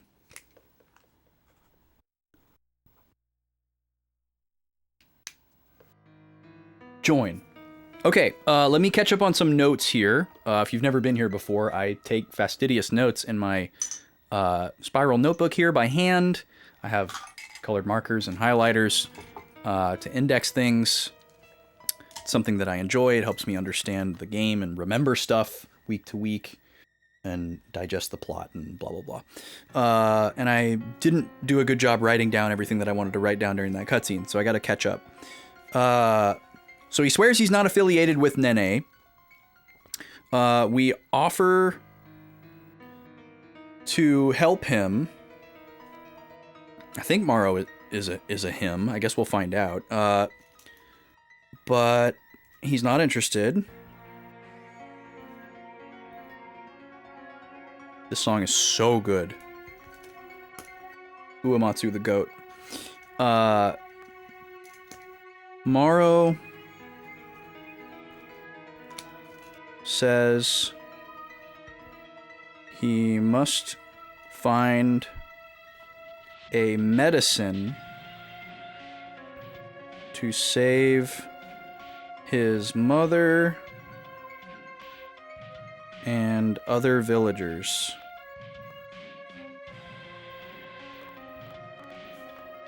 We offer our help again, and he accepts indifferently. Okay.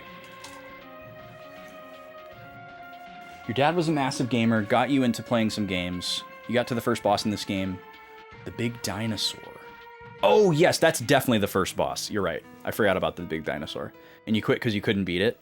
Yeah, apparently that fight is actually pretty tough. And it definitely would, I probably would have got stuck there too. Because it had like a gimmick mechanic as well, where it was like a classic FF7 guard scorpion moment, where it was like, don't attack while the tail is up, but the game says the opposite. Except that didn't happen in this game. Okay, are we back down on the lower floor here? No, we're still in the same area. Okay, so I guess the implication is that we came in over there. Let me search this room. If you've got a big, let me search it. Am I right? You can search like everything in this game.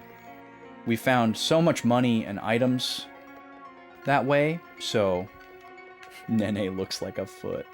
That's wild.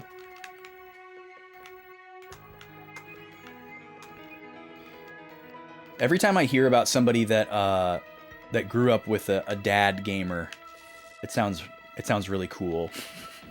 I grew up with the exact opposite. I grew up with a dad who was very anti-video game. There was a second part of that boss which you never figured out as a kid. Since you're past it, no harm if I say. Yeah, you can talk about that. You can talk about that that fight. I guess. Well, the only reason I would not want you to talk about it is if it had to do with like a mechanic that's available to me right now, but I haven't figured it out yet, and there's no way that you would know if I knew about it or not, since you just got here. So that's kind of difficult to navigate, but I think it's pretty safe. Thank you for asking. Okay, who do I want to give SP +2 to? Let's give it to Kluk. I think Black Magic's going to be very important based on that last fight.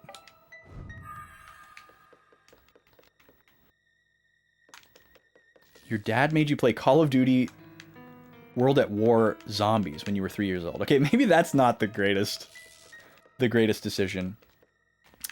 But I have a lot of, or a handful of friends, I should say, who had gamer dads that like introduced them to like RPGs because they were into them, and that sort of thing. And that sounds pretty cool. My mom was the main person who like bought video games for me growing up because I didn't have siblings, and until I was like 9 or 10, I also didn't really have like outside of school friends that I hung out with regularly, and she worked late. So I was at home by myself a lot very early on, and she wanted me to have stuff to do besides like, you know, Legos and books. Which she also wanted me to do, but you know, she bought me video games as well, and she would try to play video games with me, like she would be flattered if I invited her to play a game with me, but she wasn't very good at them and wasn't really super interested in them. You know, she would just try for my sake, kind of thing. So that didn't go on for very long. When I first got my Super Nintendo and Super Mario World, we would play Super Mario World together, and that's like a very cute memory of us like both being really bad at the video game and trying to like figure stuff out together because we were both really not good at it. But it very quickly dawned on me that like, oh, I'm actually like pretty into these video games, and my mom really isn't. Also, she wasn't like around to play with me all the time, so I did most of my playing by myself. 7 medals. Wow, we're just lousy with medals. We don't know what those are for yet. Excited to find out. I'm just assuming a Dragon Quest-esque function at the moment. Thank you for the follow, by the way. Welcome in. All anonymous. No need to out yourself if you don't want to, but...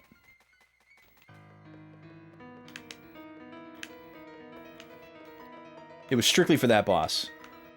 Kluk or whoever your black mage is the only person who can hit the head of it to allow the physical attacker to get in. I see. Hopscotch, welcome in. How you doing? Nice to see ya.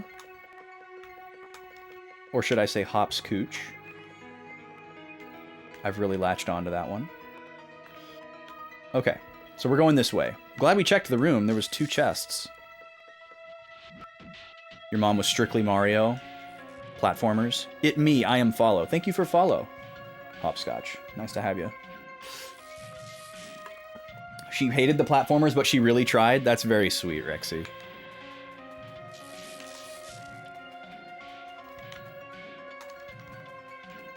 But yeah, my dad did not like that I was playing video games. He had like the typical boomer reaction of like, Don't be so stubborn. you're gonna become antisocial, you're not gonna go outside.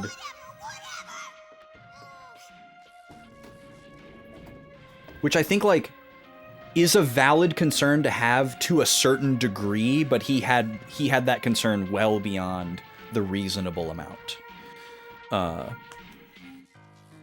But luckily that wasn't a factor for me. Oh, that was weird. Look, a warp device. Let's put a warp key there.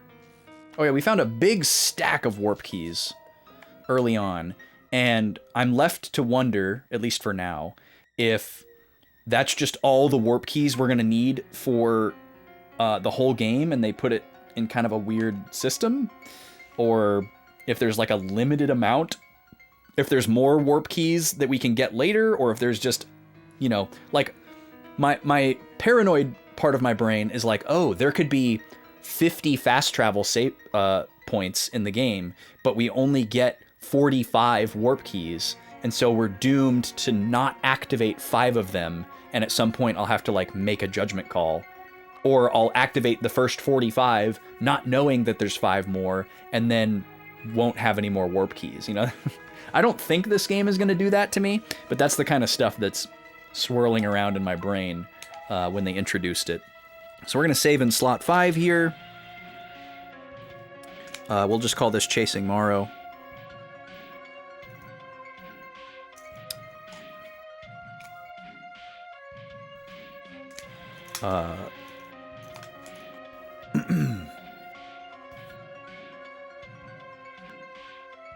You drove your husband insane with this game, the music, and the Maru Maru voice lines. You're still in love with this music? Yeah, I'm really enjoying the soundtrack so far. I mean, I'm a massive Uematsu fan. Goes without saying. Like, I'm a huge Final Fantasy fan, and I'm a musician. Uematsu had a lot of similarities in his musical journey to me, so I really identify with him a lot. You know, he was a guy who wanted to be a rock star when he was a kid and was like in bands, and he was totally self-taught, which all of that is me. And then he just like kind of fell into video game music and just like leveled himself up by doing. You know, he learned about classical music and he learned about jazz, but he didn't get any like formal training. He just kind of like fumbled his way through it and ended up, you know, increasing his power level to become this like amazing composer who also had like a very, very recognizable stylistic fingerprint, you know, that can very easily be plucked out of a crowd. And I just love that. So yeah, I mean, this song is great. All the music that we heard in the hospital here has been a highlight. But like that like butt rock boss theme with the vocals out of total left field is like also very Uematsu, and I love it. So, all right, we're gonna insert our warp key here. So we can now fast travel to this point. Again, another absolutely fantastic mechanical triumph of this game is introducing fast travel basically right away, and not just like walling it off until like the mid game. Like I can't tell you how happy that makes me. Fast travel is very important to me in RPGs, and it's like there's I shouldn't say there's a lot. There's a handful of games that I've played in the last 10 years that have really spoiled me for quality of life, and have raised the bar for what I expect as far as like fast travel, telegraphing, that kind of thing. He said it would. The medicine is old. Yeah, he said. Who is he? Not Nene, is it? Whoever, doesn't matter. Whoever. Maru. Shoo, just leave him alone. But he's acting weird. Well, I'm sure he's got his reasons. And what's wrong with him getting medicine to save his village?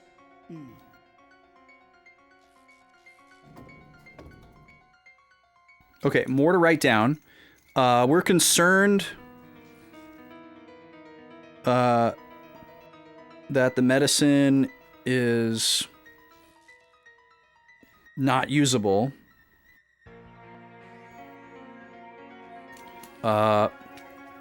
Morrow says that he, in air quotes, said it would be fine.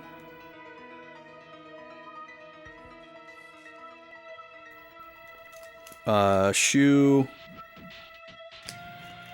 suspects Nene.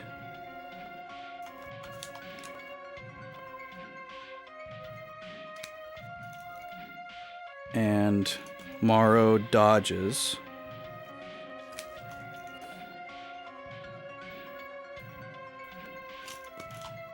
Okay. You spent 50 hours to make sure you got everything? Dang. I mean, 50 hours to 100% an RPG is actually really not that bad in my book.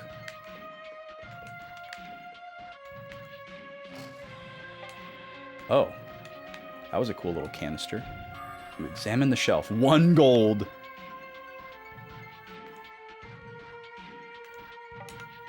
Oh no, you got your save corrupted. That's terrible.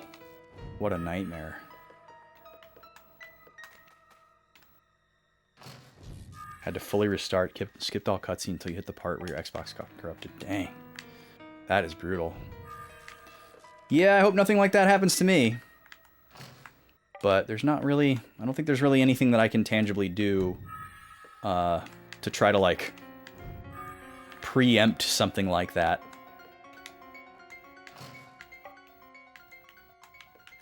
You know, I'm not gonna, like... I'm not gonna, like, proactively, like, pay for, like, a recap service on, the 360 or something. You know, who knows? That could make it worse. So we'll have to just hope for the best. But I certainly don't have a track record of trusting or really being interested in Microsoft gaming consoles.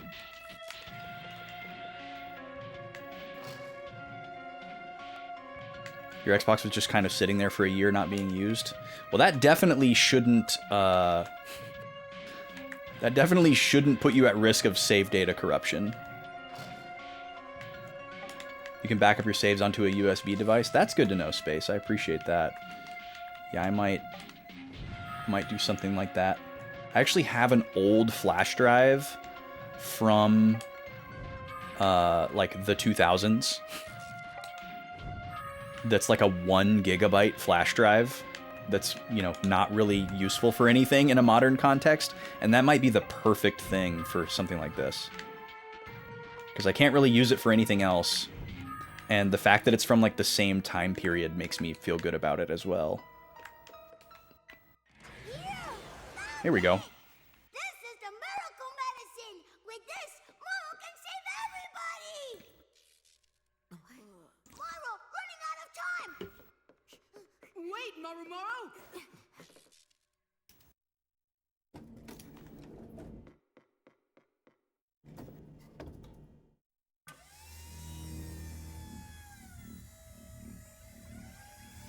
Hello?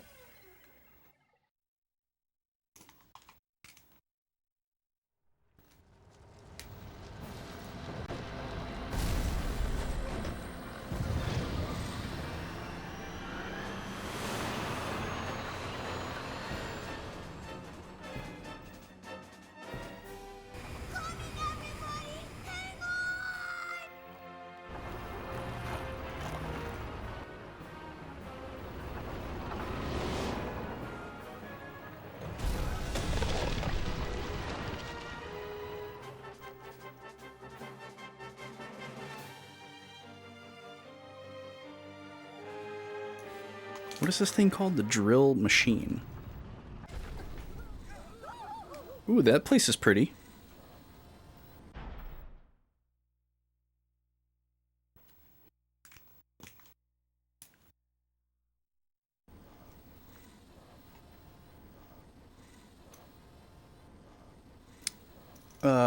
Okay. Couple things I want to note here.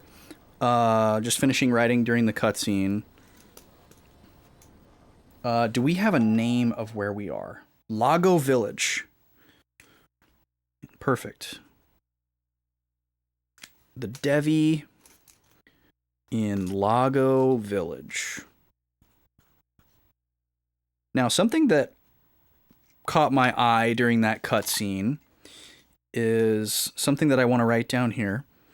The canister with the medicine inside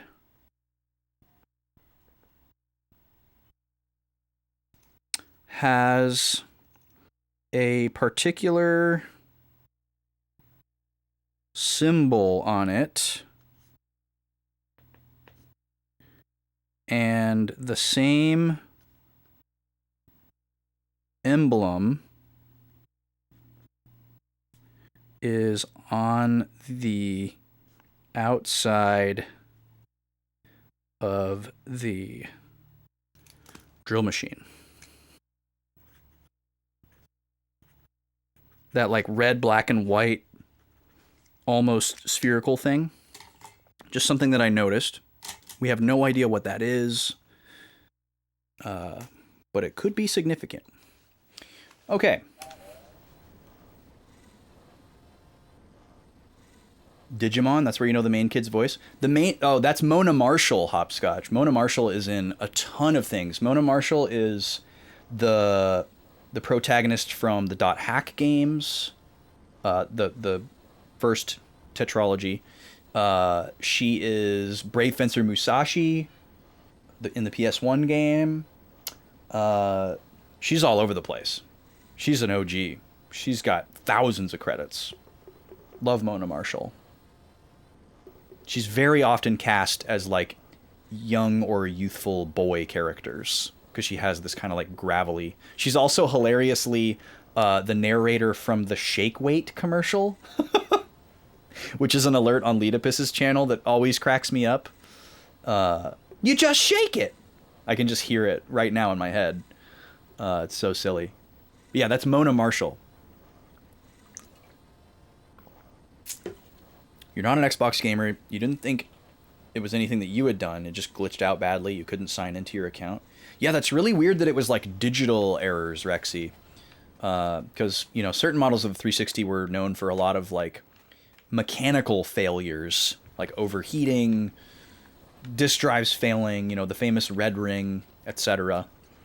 That was one of the main reasons that put me off from buying one for so long, because even though there was this like handful of games that were stranded on the 360 that I was interested in, I was like, I don't want to buy a console that I know is gonna fail after a couple years or sooner. But I did a lot of homework and essentially found a model of the system that seems to be the most reliable after just years of anecdotal data. So, you know, fingers crossed that it holds out, I guess, until I can beat all these games. If I can beat all of the games that I bought for it and then it dies, c'est la vie, you know. Running that fast made it overheat. It's not going anywhere like this. Oh, the drill machine has overheated. Okay, I don't understand where it is. Oh, there it is. What is that? Stone be gnome? It looked like stone and gnome. But what was the middle word? It was like a 2-letter word. Stone be gone. There we go. Okay, it's a gold needle. I have to equate everything to other games that I know. It's a bad habit that I have. I try to only do that with like spell names and item names and not like necessarily comparing other qualities that arguably shouldn't be compared.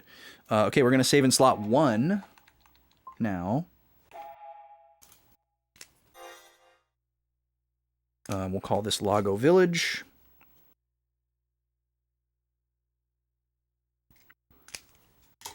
And let's get this next page of the notebook ready.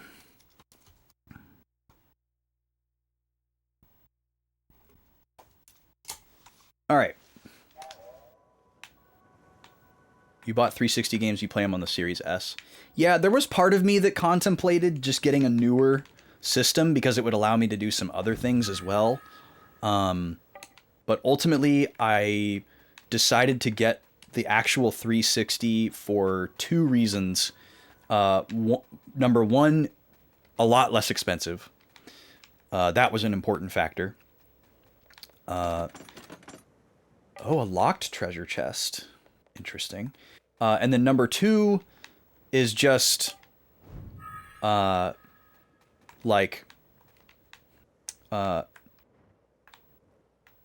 2 is like a rubber band ball of like little tiny like technical concerns, but the easier thing I can boil it down to is just I can play it on a CRT really easily. Like I just buy a component cable, hook it up to my normal setup.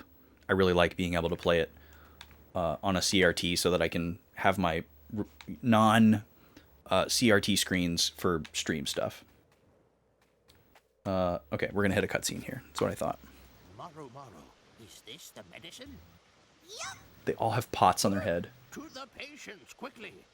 gotcha. And who might you be? Actually, we're from Talta Village, sir. We met up with Maru and helped him look for the medicine. Is that so? I hear that Talta has suffered greatly because of the land shark. Yes.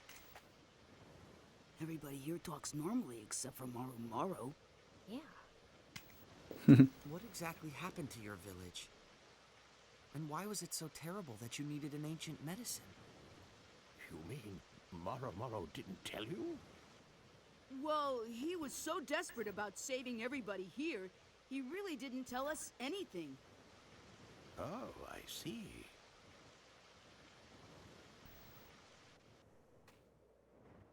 Oh, okay. Guess we're done with that cutscene. I'm assuming we're going to find out more in just a second. But let me just write really quick, and then we're going to run an ad before I lose control of it. So they are aware of the plight of Talta Village, which is significant.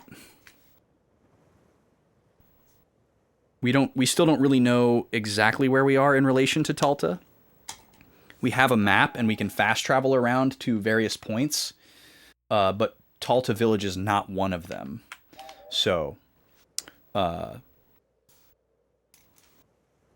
And then I guess also I wanted to write the elder is surprised that Morrow did not explain to us why they needed the medicine. And then Shu notes that seemingly only Morrow is constantly shouting, and the rest of the Devi talk normally. We keep getting caught on these silent screens when I need to write. I apologize for that. But nothing new coming from Xenosaga. Okay, before I get into another cutscene here or whatever, I need to run another ad. I'll be back in about 3 minutes. Thanks for being here.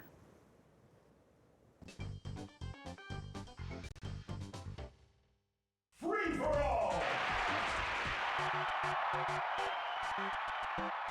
3, 2, 1, go!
Time up! This game's winner is... Fox!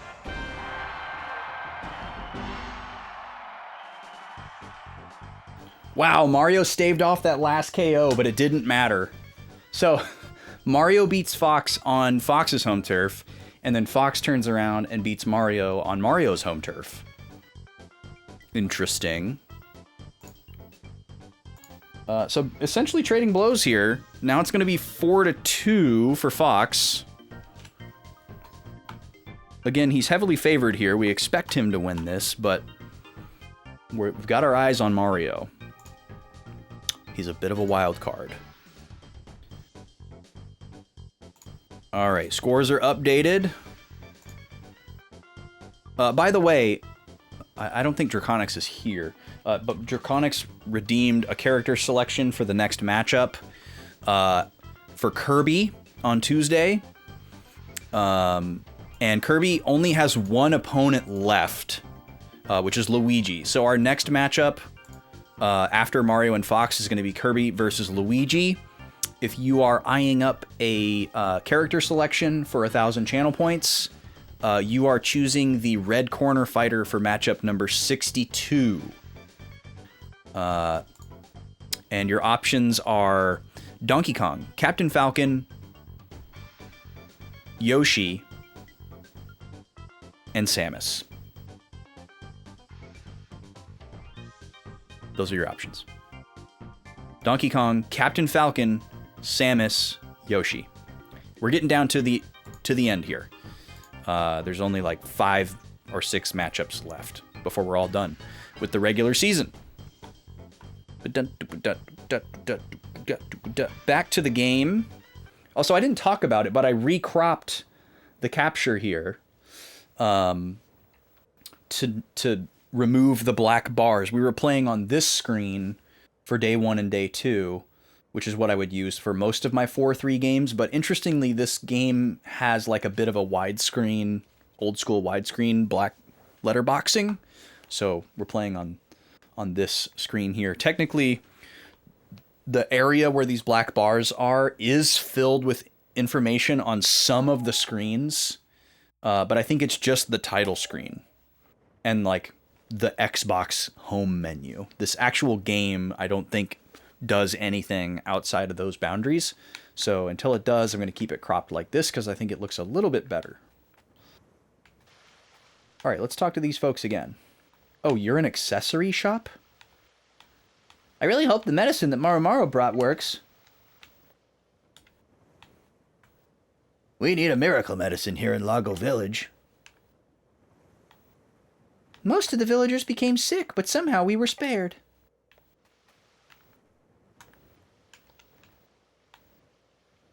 In the history of Lago Village, there has never been such misfortune as this. It's been a long time since anyone has come to the village. Okay. It's pretty generic information here. Let me explore a little bit before I talk to the elder. Ooh, a waterfall. Ooh, a sapphire. What does a sapphire do? Do we have one of those? Is that a new item? Man, this D-pad sucks. I know there's a reason for that, but I'm gonna keep harping on it. Isn't it like a... Yeah, that's right. Okay, it's like a water spell consumable. That's right. Do I have a favorite party member so far? No, not really. I don't... Like, I like all 3 of them. I like the tropes that they're leaning on for their basic character development, but I feel like it's too early for me to have, like, really strong feelings. I expect that to emerge at some point, but... Okay, they're not letting me come up here. I expect to have feelings about that and a strong opinion when, you know, we're all done, or at some point. But not really yet. Still very much feel like I'm getting to know them. Okay, come on in. Okay, ahead of you, apparently.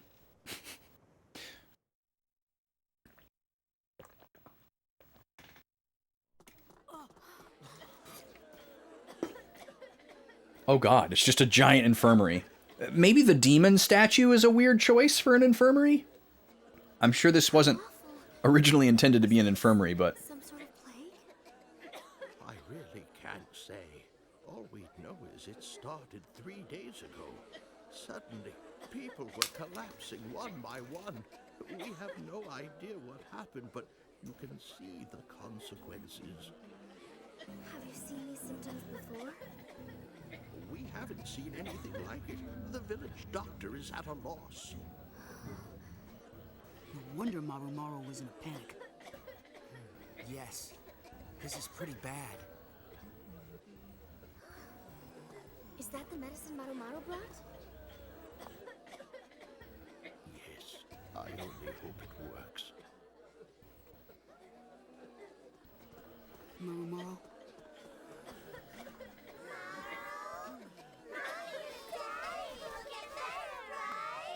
They will.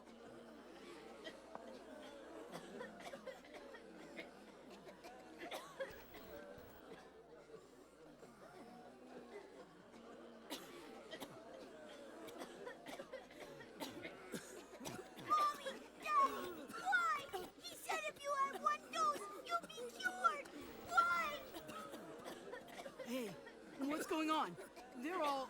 Yes, it's happening to all of them.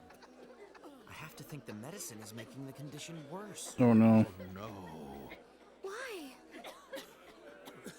Maru, you didn't get the wrong medicine by mistake, did you? There's no way!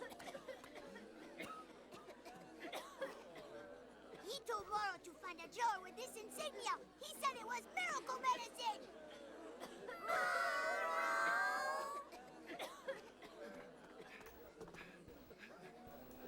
Chief, the sky! Sky? What about the sky? The violet clouds are building up again!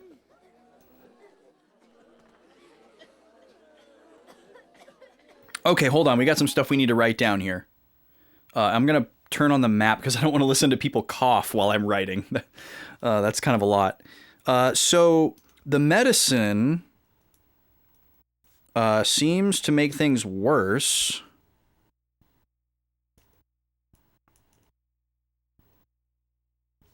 And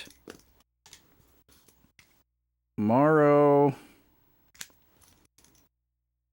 seems to have been tricked by him. We still don't know who this person is that told him the medicine would work. Also interesting that the insignia has immediately become important. Morrow was told the miracle medicine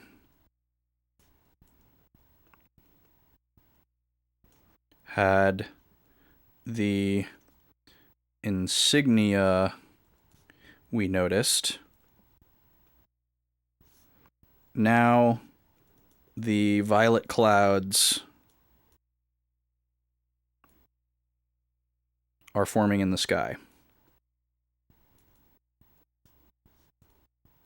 Now, this is interesting because at the beginning of the game, they told us that the violet cloud came once a year, at least to Talta, and that just happened, so it shouldn't be happening again with that president. There must be a cure for this sickness. I never give up searching for it. Never. Oh, I'll never give up. This is terrible. I'm usually so energetic and strong, but all I can do right now is lie in bed. I love that I'm just looting. I'm in here just looting. Well, you won't be needing this vitality elixir.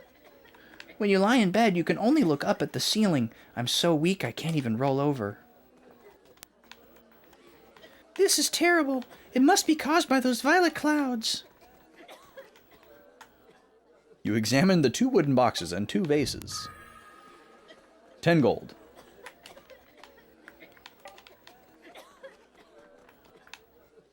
Violet clouds, they're the reason everyone is sick.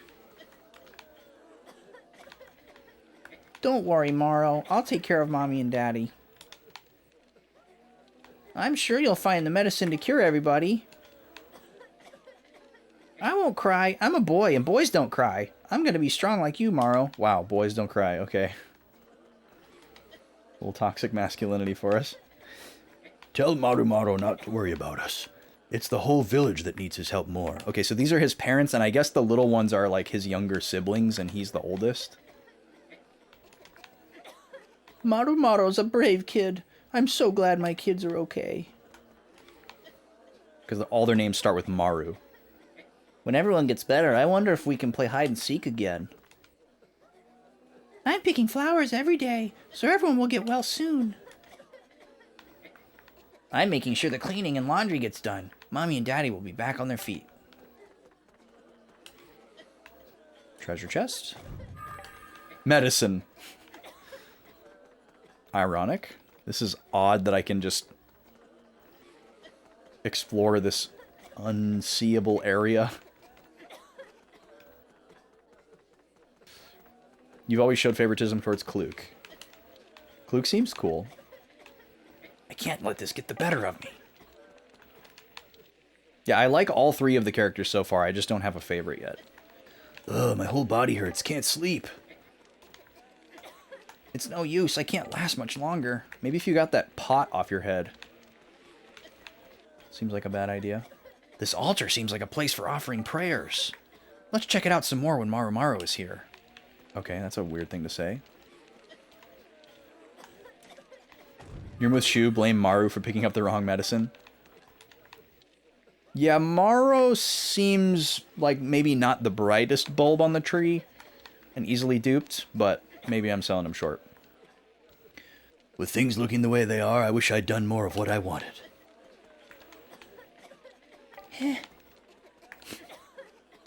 Please help me.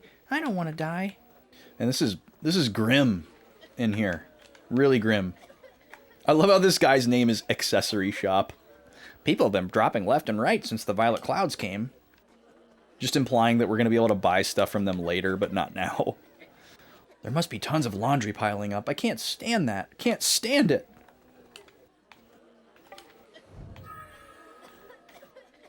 Hey guys, at this rate, I'm going to die, aren't I? Sheesh. Hello? Inn. Welcome. One night costs 18 gold. Do you want to stay? Do I want to sleep in this giant room full of sick people?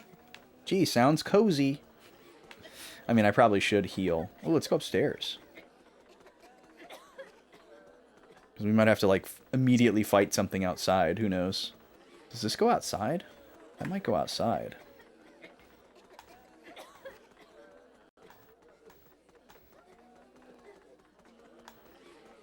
And there's nothing over here. Okay. Alright, well, let's check this out before the front door, I guess. Actually, let me heal first. I think that would be the smart thing to do.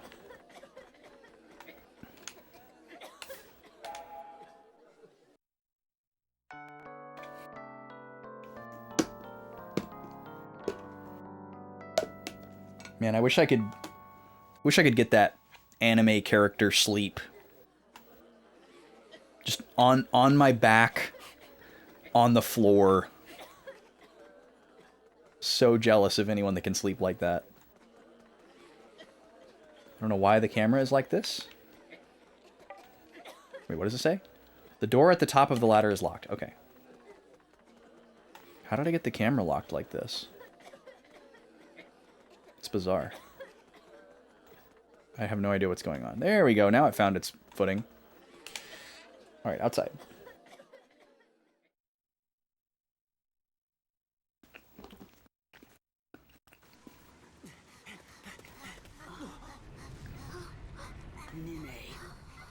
Nene.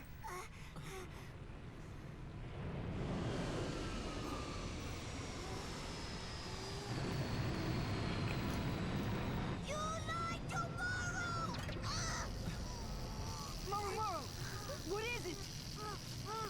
Can't move.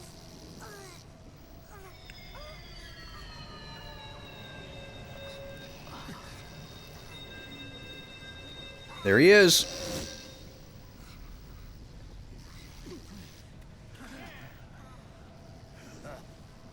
Oh, there's the insignia again. I probably should have remembered that from before. Well, again!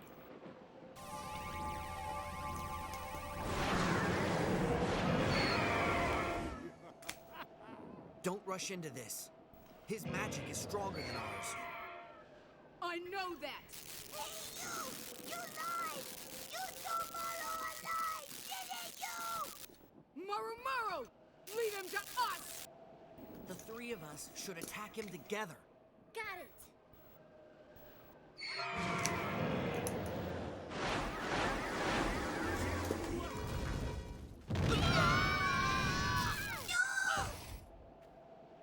All right, that does it!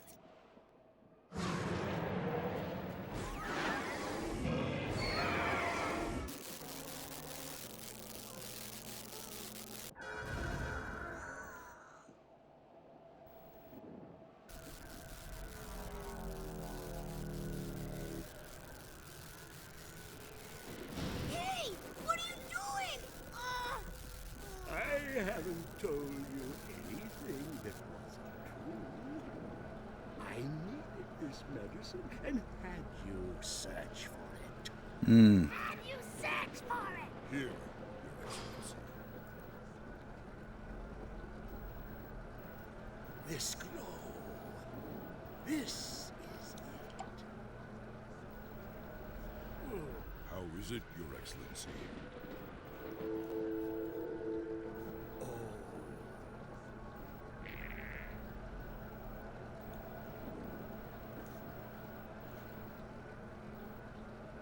This one didn't work either.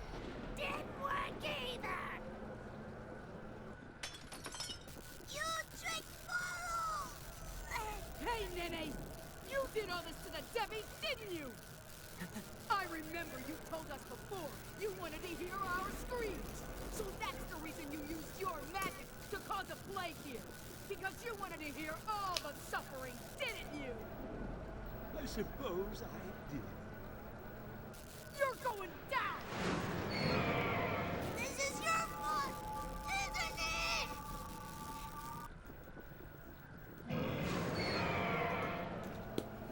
Oh, well.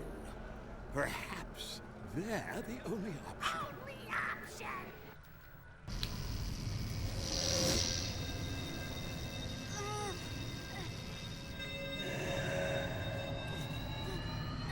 Hey, wait! The real medicine! Where is it? Where? Nene's getting away.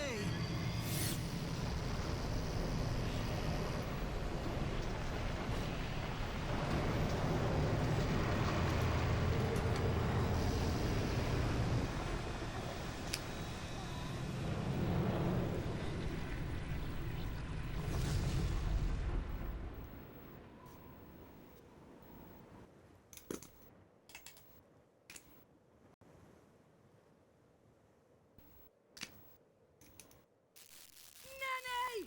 If I ever get my hands on you, you'd better be ready!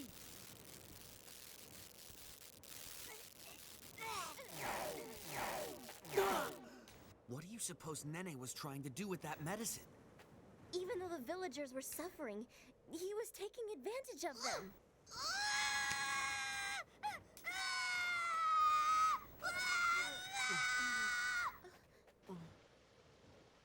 Maru.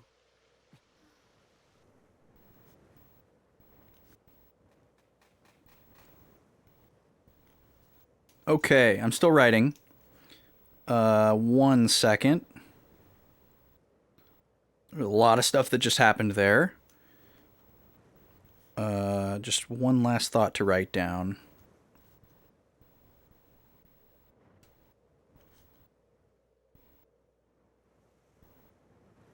Okay, so it seems as though Nene created this entire situation of the Devi tribe having the plague just so that Maro could be exploited into going and finding this medicine that he believed would heal them so that Nene could take it for himself. The only thing that doesn't really add up is why couldn't Nene just go and get the medicine? But I don't think that's a useful question to get hung up on.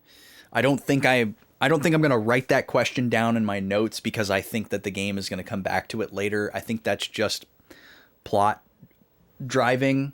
I'm not going to get stuck on that one. I don't think that one is worth. I don't think that question is worth digging into. Maybe I'm wrong about that, but I don't think that this game is going to get that granular with stuff. I'm probably already overanalyzing as it is, so I don't want to go too much deeper. But Morrow is naturally distraught by the situation because he feels like he failed his people, who he obviously cares deeply about. And then Nene also said another cryptic, vague thing about the party where he said, perhaps they are our only option. There's been implications that he's been watching us and monitoring us and that there's something unique about us, and that he has some kind of plan that involves us, but we still don't really know what that is. Shoo, let's go after Marumaru. Where'd he go? Oh, you're out walking around now. I wanted to play with my brother Morrow, but he ran away. So it makes sense that they all go by the second half of their name because they all start with Maru. My brother ran off towards the cliffs. The only time my brother's been so upset was when he had to go to bed without supper. The cliffs. What are these weird... Oh my god, I have to examine every single one of these. Okay. Sick. Oh, this song is great. It's like a little bit Steiner's theme. A little bit... It's the other FF9 song I'm thinking about. Oh, that instrument right there? That's all over FF9.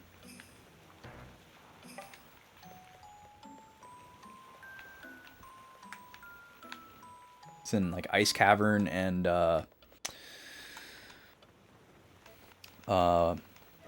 Estogaza, the two icy places. It's a very icy sounding instrument. Oh, another fast travel point.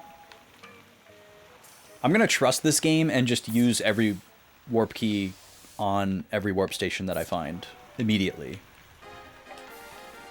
I'm trusting you, video game. Is this an elevator? Or a gondola? Nothing. Examining a torch and finding a consumable that casts a fire spell. I love that. Oh, this is the accessory shop. Can I actually go in here? Okay, nice. Kind of a lot of hubbub to get in and out of, but...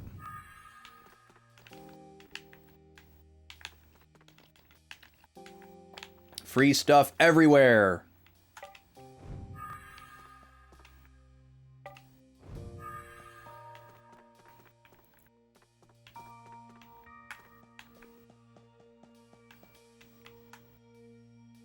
So when it comes to the gold item, nothing, XP, SP, how am I liking that?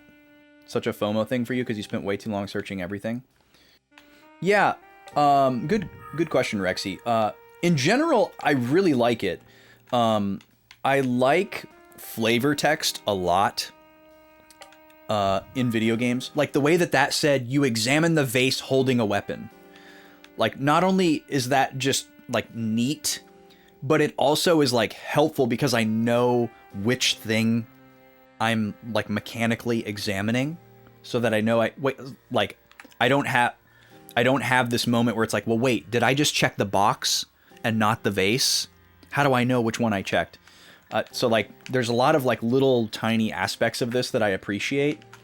Also, I talked about this a little bit the last time I played this. I've never played a game where you could earn, like, experience and, like, stat gains by examining stuff. The closest thing would be, like, finding, like, a stat seed in, like, a Dragon Quest game, where it's like a consumable item that you can use to get that stat gain. But just finding like a lump sum of experience or skill points inside of a pot is very novel. I've never done that before. I would say that the argument against, I suppose, is that it's a little bit overwhelming how many things that there are to examine.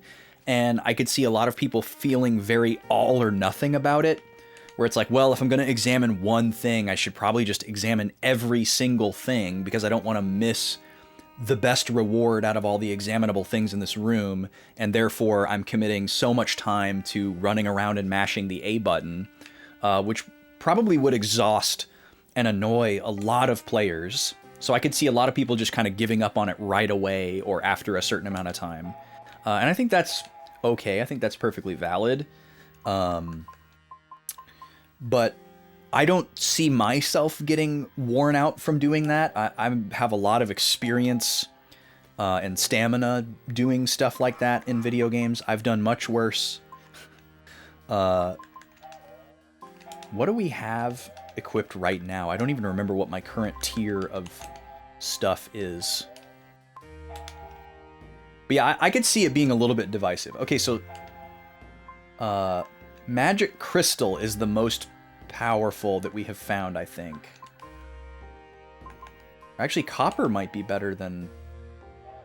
No, Copper is worse than Silver. Okay, so Silver is currently the best that we can buy, but we have found better. Now, I kind of learned my lesson the last time we did this. I blew a lot of money to get the most up-to-date stuff, and then it got, like, immediately phased out. Absorbs HP from a target that attacked physically? Excuse me? Okay, hold on. That is incredibly useful. So this gives me a huge attack boost, and it allows me to absorb HP from people that attack me. Wow. Okay, well, I'm going to give that to Shu. Because he's our primary attacker. If we can figure out a way, if there's a thing in this game where you can like draw aggro, that's like the perfect thing to combo with that item. Put that on Shu. Start drawing some aggro and have him like absorb attacks while the other party members set stuff up. Huge. Love gambits like that. All right. We have an extra accessory slot for Jiro, but we don't have anything we can put in it. You got so annoyed with nothing. Oh yeah, I'm completely unfazed by that, Rexy. But I recognize that I'm probably in the minority. Like I've just, I don't know. It's probably because I've played so many games with mechanics like that where you're searching around for everything. I'm just really used to it. And I guess from like a logical standpoint, I feel like my assumption is that most examinable things won't have anything in them. And my incentive to explore and check every single thing is so that I can try to find the ones that do have something in them. But this game has an incredibly high yield rate. It seems like in this game, most examinable objects do have something, or maybe it's somewhere around half and half. Hard to say. You know, I'm not paying that close attention, but there's a pretty high yield. Whereas something like Dragon Quest, you're going to examine like hundreds of pots and bags hanging on the wall and wooden boxes, and you're going to find something like 5% of the time. And that's perfectly okay with me. I'm still going to walk around every single house and every single town and examine every single box and bookshelf and pot and hanging bag, and I'm just completely unfazed by it. Oh! The Tale of Valen the Wizard, Part 1. Okay, we found a book. Ages upon ages ago, in a country far from our shores, magic was considered commonplace, though very few people could use it. Many hopefuls aspired to be wizards. However, it took a great deal of training to gain the power needed to become an exceptional wizard. There were many who struggled to become wizards, only to have their dreams crushed. Interesting. Well, I like this presentation of finding a book. Very cool. I love reading books in video games. It's a favorite of mine. And just the visual detail of this shelf has books on it. And that's the one that you examine to read the book. And this shelf doesn't have anything on it. So there's nothing there. That's a detail that I really appreciate. Because it's not how it would be in like an older game.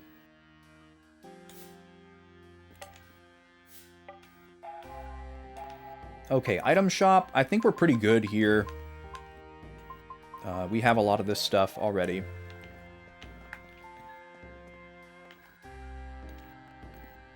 You still loved it since it's such a random thing to get nothing, but knowing you found the nothing, you loved it. I also appreciate that you can't examine stuff that you've already examined. Like, that's huge. The Tale of Valen the Wizard Part 2. Despite this, there was no end to the young folk who strove to become wizards. After a decade of effort, one such youth achieved his dream. His name was Valen. He had made up his mind to become a wizard at the tender age of 13. Why tender? He returned to his village after the long and arduous wizard training at the age of 23. 10 years had passed since he left home. Man, these are short books. They're really padding this story out to sell additional volumes. The main character didn't even get introduced until part 2. Still need to finish DQ 7 and 11? Well, if you've played all the other ones, you're farther ahead than I am, Rexy. Chronicle of Killer Bandit, the Pirate Maiden, Volume 1. This is the tale of Killer Bandit, Pirate Maiden, who sailed the 7 seas, plundering as she liked. Captain, we've spotted our prey. Unfurl the sails, prepare for battle, ordered Killer. Aye, aye, shouted the crew. At once, the pirate ship picked up speed and raced after the large merchant vessel. Killer and her crew easily overtook and boarded their fat prize. Continued. But not in this book. You stopped playing them since you got semi-bored at the end. Well, Dragon Quest VII is a notoriously long game. Oh, see, and this is a fantastic little bit of polish as well. You've read this book before. Read it again. Instead of getting accidentally locked into the same text box, I can put the book back. I appreciate that so much. It's so well thought out. There's a lot of really tiny little details in this game that feel really, really well thought out like that. But yeah, burnout is real, Rexy. Absolutely. I haven't played Dragon Quest XI yet, but I've heard it's quite long as well. I still have quite a few Dragon Quest games left to play. I've been slowly working my way through the series in numerical order, skipping the ones that I've played already. The first Dragon Quest I played was 7, but I didn't get very far in it because I was just too young. So is this a one-way thing? Does this work via gravity and it only goes down? It appears so. Interesting. And then I bought Dragon Quest VIII because I wanted the Final Fantasy XII demo. Oh yeah, and it just respawns over here. Interesting. I don't know anything about the village. Leave me alone. Peak Hermit. Yeah, I bought Dragon Quest VIII just to get the Final Fantasy XII demo. Because I was a bit of a journalist for a Final Fantasy forum. And I took it upon myself to get that right away as soon as it was available, and then like do a full write-up and report back on the contents of the Final Fantasy XII demo to my friends on the Final Fantasy forum. And then I was like, well, I bought this, $50, $60 video game just to get a demo disc. I should probably check out the video game. And I ended up getting completely sucked into Dragon Quest VIII and falling in love with it, and played it for like 250 hours, bought the strategy guide. It was a very fun experience during my teen years. And then I went back and finished 7, which I still already owned at that point. It just had never gotten very far in. And then I, explored the series from there, ad hoc. What's up, Gooby? How are you? My brother Maro was crying. Don't be so mean to him. Oh, this is where he is. We're headed towards the cliffs, I guess. You might be thinking of DQ8. DQ8 is pretty long too. 7 is definitely longer. I don't know about 11 because I haven't played 11 yet. But yeah, after I finished 7, I didn't play a Dragon Quest for quite a while.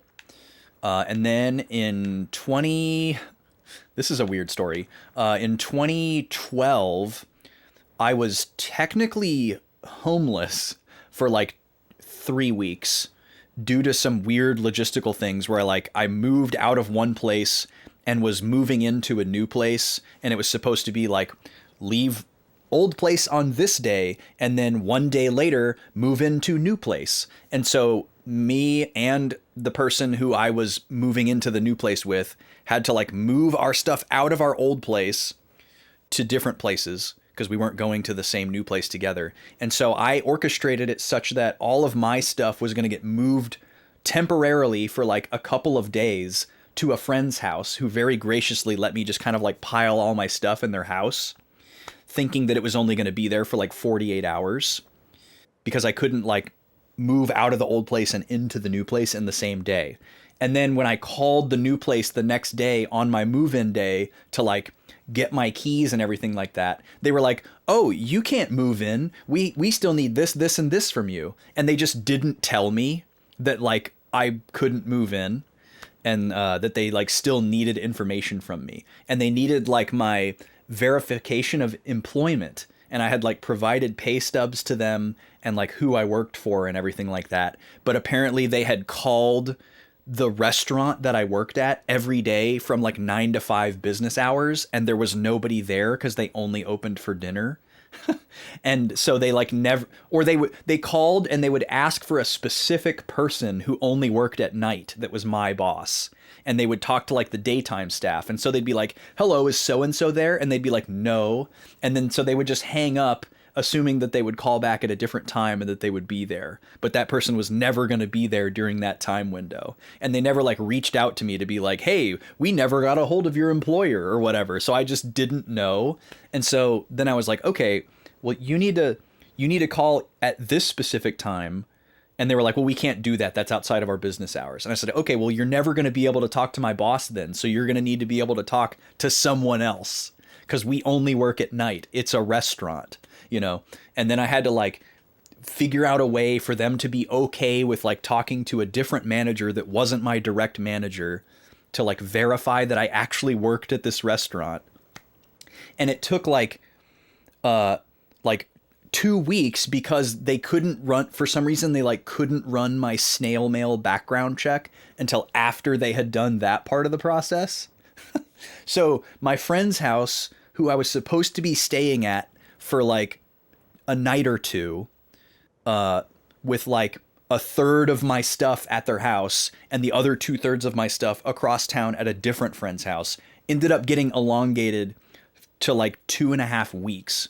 And the other person that was moving into the new place with me was fine. That was Brack, actually. Brack's not here today, but he's in the chat all the time.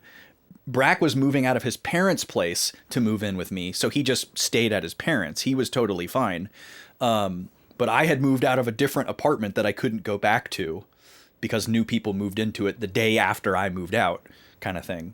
And so I was just stranded on my good friend Andrew's couch for like 2.5 weeks. And he was kind of worried that I was just going to like move in, like, because it was one of those things where it was like, oh yeah, it's just going to be a couple days. And then a couple days would go by and I'd like have an update and it's like, yeah, I guess it's going to be like a couple more days. And I could tell he was like worried that it was just going to get extended forever. And I was like, I promise I'm not going to stay here forever. So I was just like technically homeless on my friend's couch for like 2.5 weeks. And that's when I played Dragon Quest V. That's the reason why I told this whole story, is because that's when I played Dragon Quest V. I played the fan translation of the Super Famicom version of Dragon Quest V on my laptop on my friend's on my friend's couch because I wanted to play a video game, but I didn't have any way to play video games because all of my video game stuff was packed up at a different friend's house across town, and I didn't have a car. And so my friend would like get up and go to work every day, and then I was just like alone in his apartment with like a random smattering of my stuff, and like I didn't have very many clothes. It was a heck of a situation. But it certainly could have been a lot worse. I recognize that. But it was a really dumb situation. Okay, let's get up to these cliffs and talk to Morrow. That was a weird tangent, but it just came up naturally because I wanted to talk about Dragon Quest V. Another locked chest. Wonder how that's going to work. Are we going to get some kind of like key, or is there going to be like a thief class that allows us to open chests like a Dragon Quest game? That would be kind of cool. I love when a class system game has like overworld perks for certain classes. Some apartments are just the worst. Yeah, I think it was just a classic, like, you know, one of those poorly run things. They didn't have like a very modern system, and Maru, get a grip. That's pathetic, Maru. You shouldn't say people. Jesus, Shu. Don't decide we're all giving up. I won't give up. There's still a way to save everybody. If you have the time to whine, you have the time to try to save them. Everyone's fighting for their lives, and they need your help. So don't give up.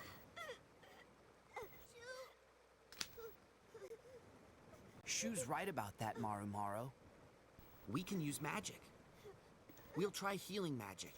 Okay. If that doesn't work, we'll go back to those ruins and try some other medicine. Okay? Maru? Okay, Jiro did a much better job of being nice about it. I remember seeing these symptoms before. You have?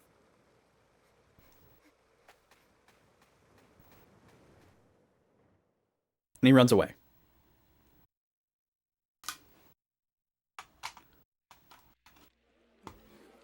My dad examined some people who had a rash just like this. The color and the way it spreads were the same. They said they touched a poisonous flower in the forest. He gave them an infusion from the leaf of this flower, and the poison went away. So we just look for that leaf then. Where is it, Luke? Where do we find it? I'm sorry. I don't know where. Oh, man. Well, what do you expect? I mean, I was just a little girl back then. I saw that plant in the Forest of the Dead, south of here. In the marshes in the deepest part of the forest, all over the paths. Maru, let's go find it together. Okay.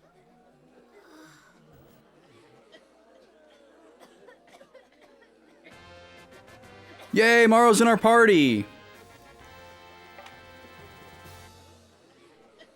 Morrow was out hunting when the sickness came upon our village.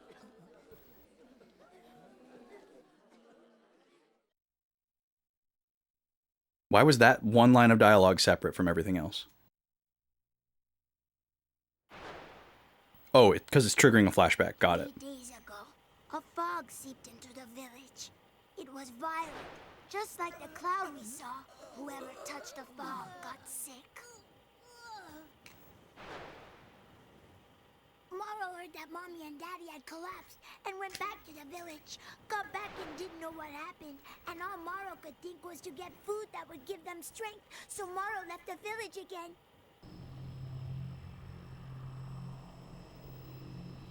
Then he appeared in front of Morrow. He said that a secret elixir in an ancient underground hospital would save the village. There was no choice. To save Mommy and Daddy and everyone else, Morrow had to swallow the light. Ah. So now Morrow has this weird shadow and magic, and can use the magic to operate the machine.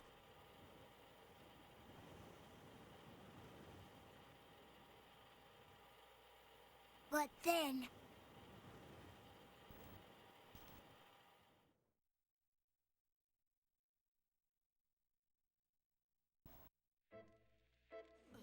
All lies!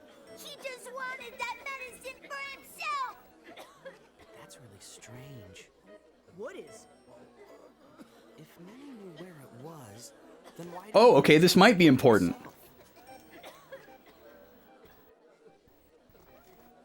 Okay, I got a lot to write down here. So we have to head to the Forest of the Dead to the south to find a plant that should cure the rash.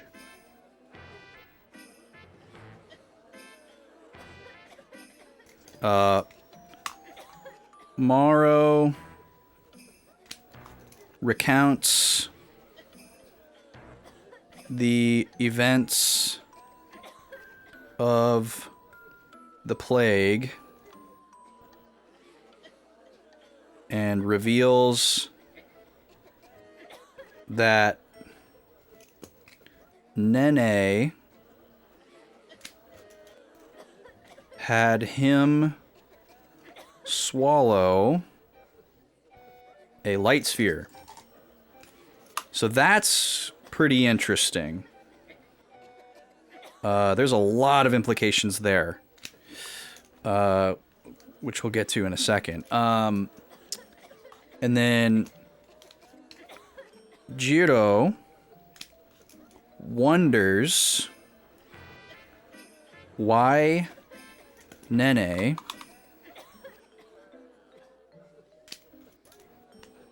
didn't just go get the medicine himself.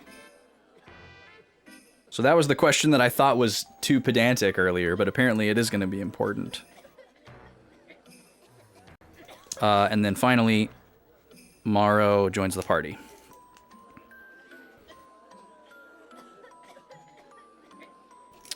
Alright. A lot of lore today. Very cool.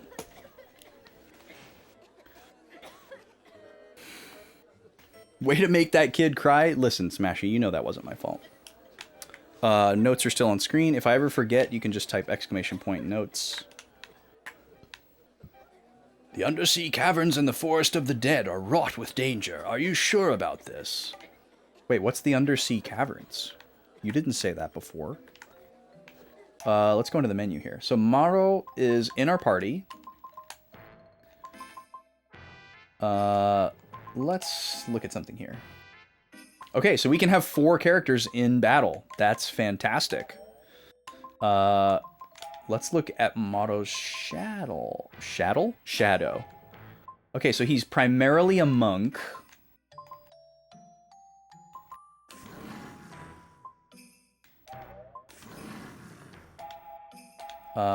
Let's see what he's got here. Counterattack just sounds great. He has level 1 white magic access. That's pretty nice. And off heal sounds good. And I guess we might as well give him magic sword, even though we might not use it.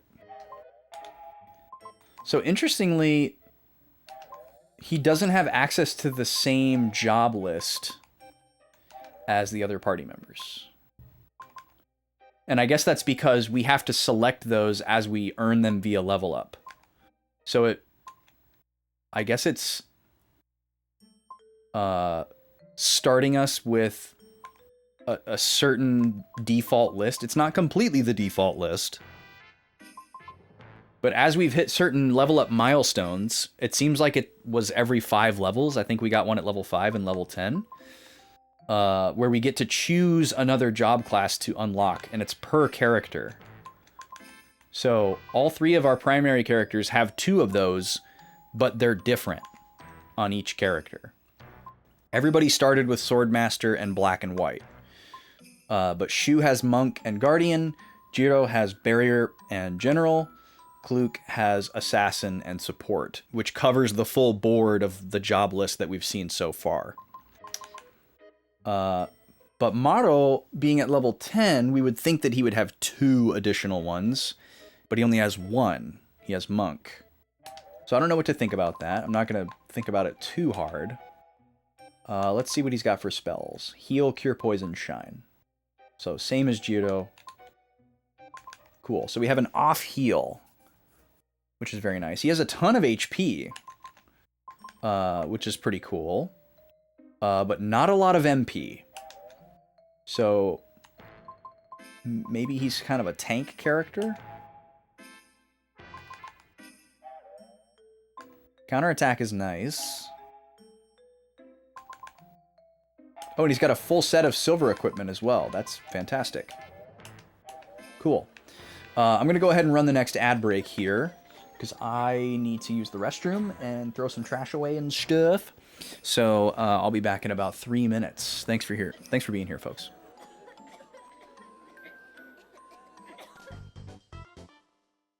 Free for all.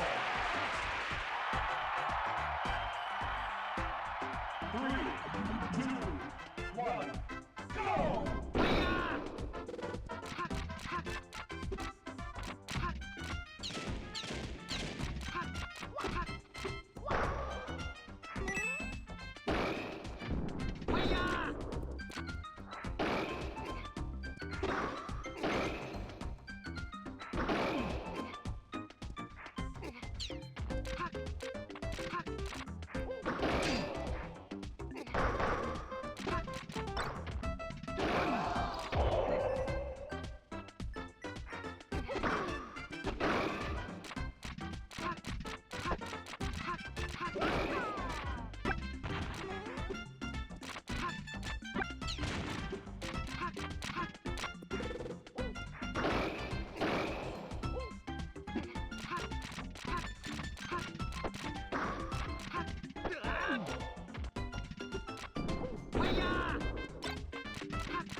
This game's winner is Fox.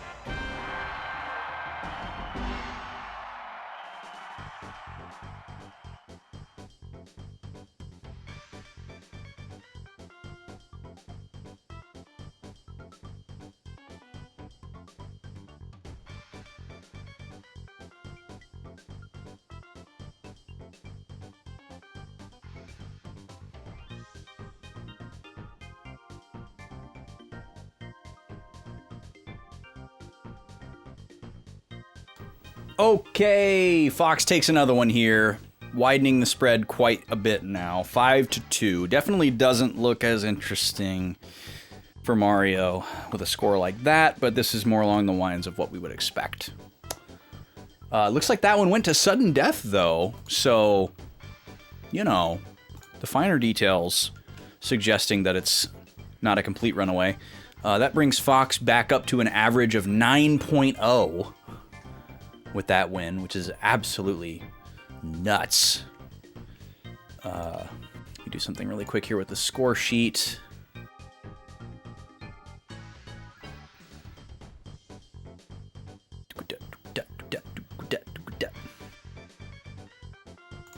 How do I get it to always show the 0.0?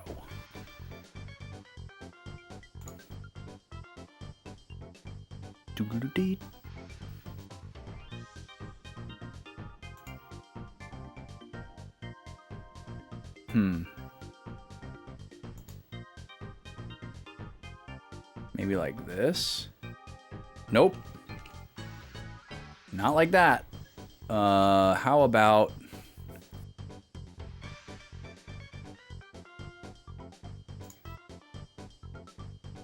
I can force it to show 2 decimal points,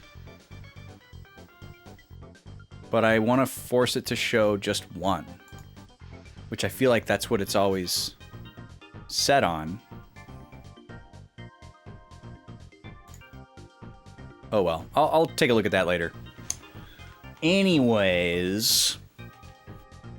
Oh, you didn't get an ad? Yeah, that's normal, Rexy. Not necessarily everybody will get hit with one when I run one. Sometimes folks get to see Smash Bros. For free, which is nice. But I did definitely run one. I do sometimes forget to press the button, though. So... I do appreciate that being brought up. Are we going to get new dialogue from all these people this time? I'm going to guess no. Yeah, it's all the same. Okay. But we haven't talked to these people before. I forgot to come up here. Every night the violet clouds torment me in my dreams. Surely this is a trial set by the gods. We mustn't complain. I heard people in other places are also suffering under these clouds. Why does my life have to be so hard? You shouldn't come any closer. You could get infected. So everybody that wasn't here 3 days ago is the only people who didn't get sick, presumably. Elderly bookseller. The Forest of the Dead. To get there, you'll have to pass through the undersea caverns. Oh, I see. I hear there is a giant four-headed snake in the caverns that attacks passers-by when hungry. Be very careful. It's an extremely ferocious monster. Oh, and you sell spells. Okay. Well, this is probably what we want to use most of our money on. We have an earth spell and a shadow spell. Sleep and quick. Okay, quick is going to be very great. I don't know if this movement speed is going to be in battle or on the field, or both. But either way, we definitely want anything remotely reminiscent to haste. We have shell. Okay, that's great. We definitely want that. Trap floor. Sets up a trapped area that inflicts damage. Is that going to be a field spell? Sounds like it would be. Interesting.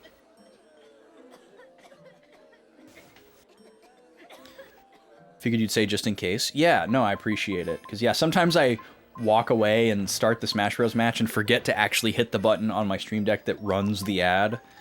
Because I think it's, like, subconsciously think that it's going to run automatically, because sometimes it does, depending on the timing. Or sometimes I'm starting the Smash Bros. Match after the ad has started because I didn't notice that it was coming. Cures the Kellalon status ailment. We've been seeing this word Kellalon, and we have no idea what it is. I'm wondering if K-E-L-O could possibly be roughly translated from K-E-R-O, Kero, in Japanese, which is like the sound that a frog makes. Frog is a status in Final Fantasy, so maybe this is like a frog status. We haven't seen it yet, whatever it is, but oftentimes when you see a spell for this for sale, it can mean that it's coming up. We also have Regen, which is huge, but I can't afford all of these spells in my current amount of money that I have. I would like to get all of these, but I'm quite a ways away from being able to afford that. I would probably need about another... I would probably need to double my money to afford all of these. So let me see what I have for sale here. We do have some old equipment we could sell. This coughing is getting to be a little bit much in the background.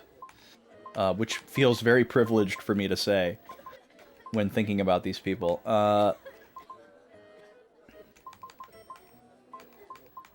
Where's my equipment? Turns target into Kellalon. Raises a Kellalon's chance for a critical hit. So yeah, this is interesting. There's like an item here.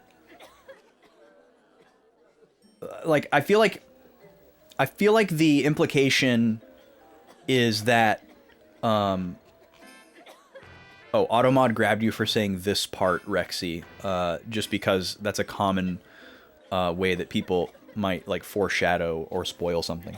You're good. That was a perfectly acceptable chat message. Just explaining to you why your message got grabbed. Because I know that's atypical and probably not obvious.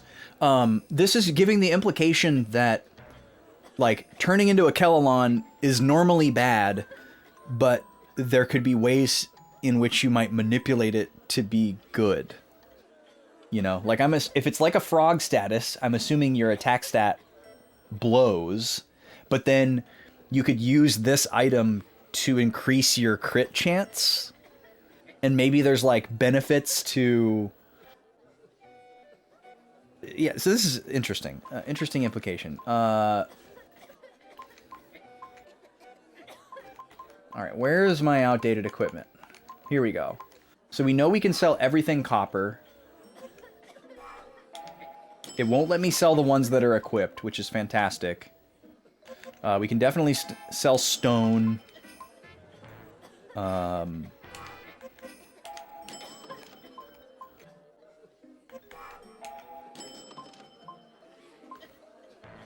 Alright, that gets me to an even 4,000, but that's not much. That's not much. Well, hold on a second. If I look at my items, I have an item... Yeah,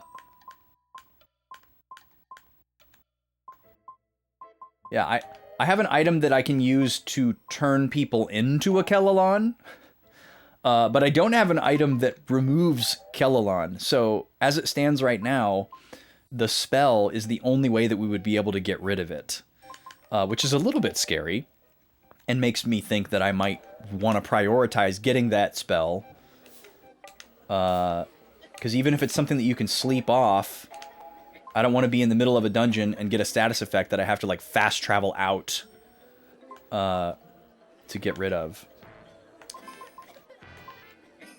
Different elements to attack with magic-wise seem really, really high priority as well. I love Regen. Sleep I rarely use in games, unless it's Pokemon. So I'm not super worried about that. Movement speed seems incredibly high value, whether it's in battle or out or both. And Shell also seems really important to protect ourselves from magic. So, man, how do I start here? Maybe what I'll do is actually exit the town and see where I am on the field.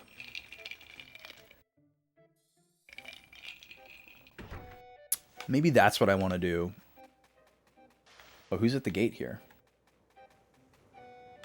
Let me save one more time here just in case.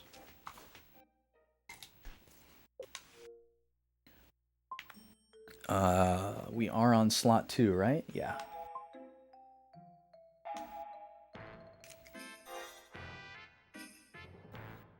Okay, and this will be Lago Village.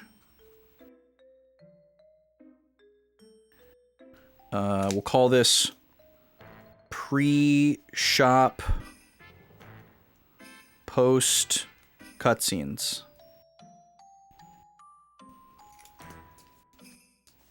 Those would be important details in the event that we need to reload a save. Alright, what does this person say? Are you really going to the Forest of the Dead? I've seen with my own 2 eyes that you can use magic, but that's still no place for children to be going. But you seem to be strong-willed, and you probably won't listen to what I say anyway. The way to the undersea caverns is out of the village, and then head right all the way. Okay, I'm actually going to write this down. We must travel to, or I'll say through the undersea caverns to reach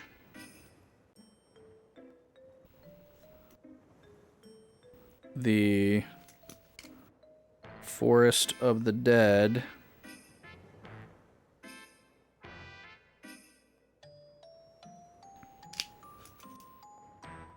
where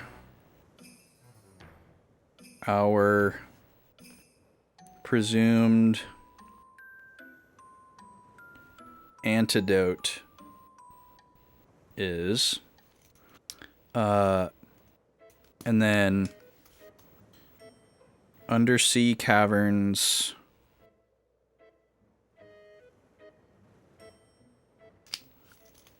is all the way right when leaving Lago Village. Okay.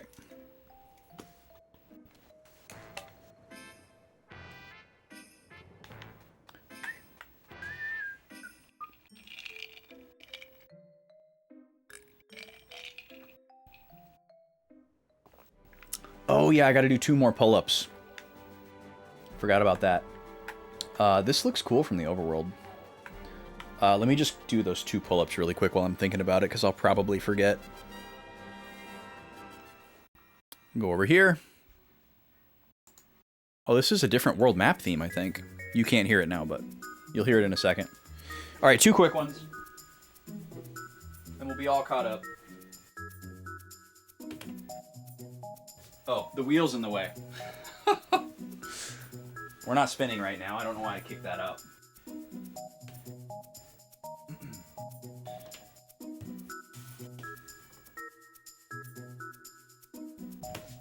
Okay, now we're all caught up. I'm glad I didn't forget. We had 4 left over from Tuesday, and then we had a wheel spin earlier that added another 5. So I had to do 9 today, which is more than I can do at once in just about any scenario. So I did 7 earlier, and I had 2 more to do. That's why that just happened, in case you weren't here earlier. Okay, we're back on the world map. I like the little detail of being able to see the little cliffs overlook spot where we were at the very top left of the overworld version of the town. Oh, tutorial is happening. A field skill is a skill that you can use while in a dungeon or on the world map. To equip a field skill, select it from skills in the main menu. Bring up the field menu and select a field skill slot. The currently equipped field skills are displayed. Okay, yep, assign it. You can use any of the equipped field skills, even if they're equipped by someone else. Number next to the skill name is the amount of MP required. MP is spent by the character who has it equipped.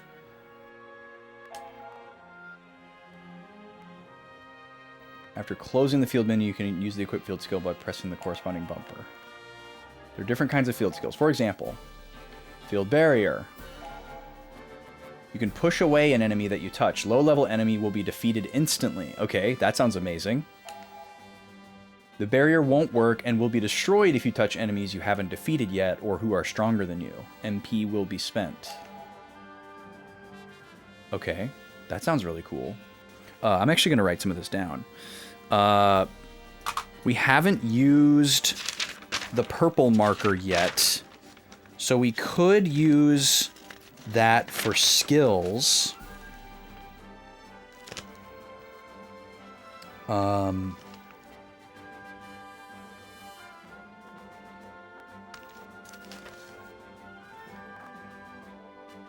did I do? What did I do there?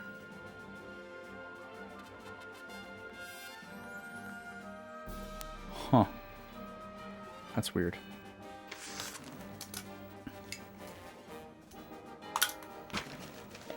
Yeah, let's go ahead and do that. I'm going back to the first page of my notes where I usually write a key, a color key.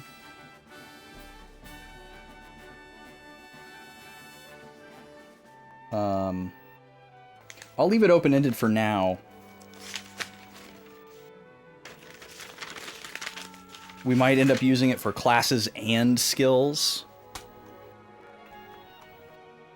But yeah, this is something that I want to remember. Okay, so field barrier will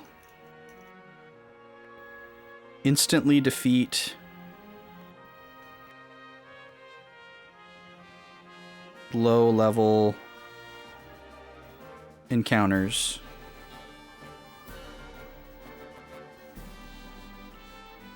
Unless they are new. That's a very specific feature.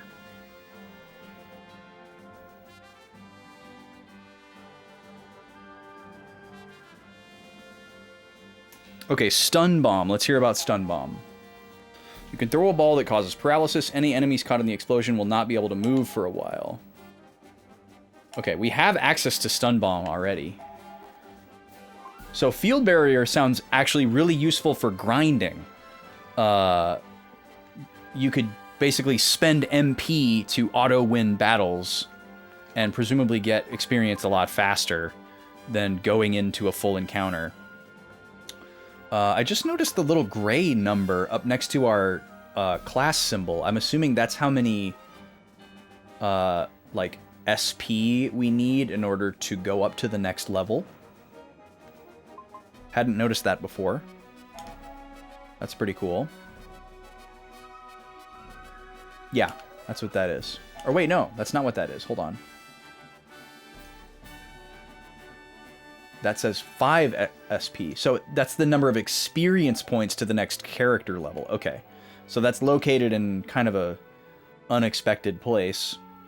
But that's how much experience points we need for our next character level, not how many skill points we need for the next job level. Okay, let me take a quick peek around out here. The overworld doesn't have a whole bunch of stuff for me to check. We know that the way we want to go is this way, so let me take a peek over here. The last time we went the wrong direction on the overworld, we were punished. So I'm going to do this carefully. Oh, here's a chest that's already open. That's strange. That enemy is incredibly scary. We hate them. So apparently this is somewhere I've been before. Yeah, this is where we initially found the drill thing. So we're actually not very far from there at all. Let's see if I can get this chest without getting bodied. We actually... The only game over we've experienced in this playthrough was out in this area of the field against that skeleton guy. It's incredibly mean. It can, like, duplicate itself and do a bunch of other powerful attacks. And then it has this thing where when it's by itself, it becomes super powerful. Yeah, I'm really enjoying so far, Rexy, how well they are telegraphing and explaining everything, tutorializing everything. So these look like palette swaps. Currently don't have access to any field skills. I'm going to go back into town, and I'm going to buy that field barrier and some other stuff. I'm not super worried about buying equipment right now. Also going to try opening this chest one more time. We might do a small amount of grinding here, just in the effort of answering some questions. I'm usually worried about becoming overpowered in a game and trivializing it too much.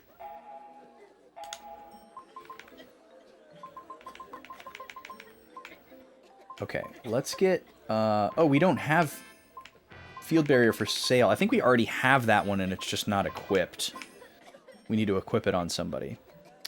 Let me buy quick. And let me buy shell. And then what else do I want to get? Regenerate sounds great, but I'm guessing... Well, it says heals everyone HP. So, is this going to be an AoE? It sounds like it will be. I don't think that it would say everyone if it wasn't targeting everyone. So, let's get that. That could be a great opening gambit for a boss fight. And then actually, I think I can afford these two magic spells as well. Oh no, not quite. Not quite. I can get ground, but not shadow. I'm about 400 short on shadow. Well, I'll go ahead and get ground. And we'll buy these things. And then let me go back to my skill menu here. I don't remember who has field barrier.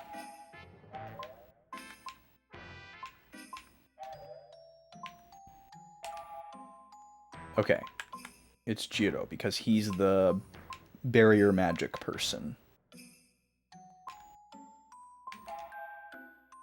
Eliminates previously defeated weak enemies. See, this description was very misleading to me before, but now I understand. So yeah, we could fast travel back to a previous area and use this to grind. Which could be very useful. Once we get a sense of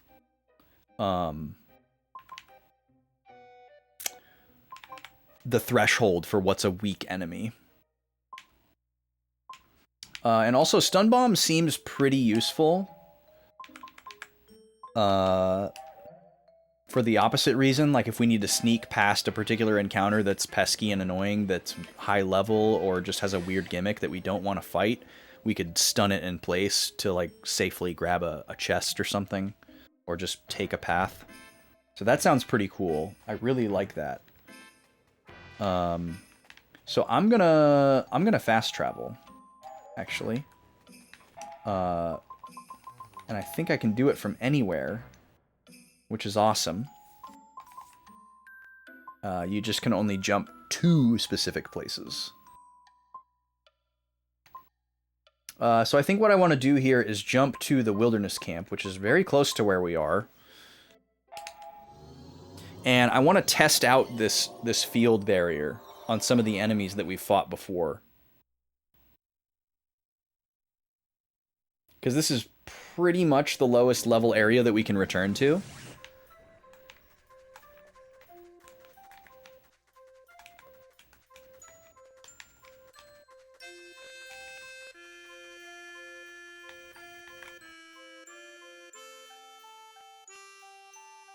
Back to the hospital for that 1 gold. Okay, this is perfect.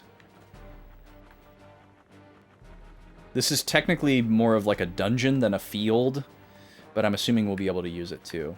We also got to figure out how to get these guarded treasure chests. But if it's something like defeating all the enemies in the area, this would be the perfect use case for something like the barrier skill. So let me set that. We'll get rid of enhance item effect for now. And then I need to set the field skill. So we fought a bunch of these guys. Let me see if this works. Oh, that's right. I don't use it from this menu. I use it right here. There's the barrier. Nice. Just dead, and I run into you. And I got to assume that the poo snake is going to work. Oh, man. That's huge. This is awesome. Okay. So it used 30 MP for every single enemy that I ran into. Or every battle that I skipped.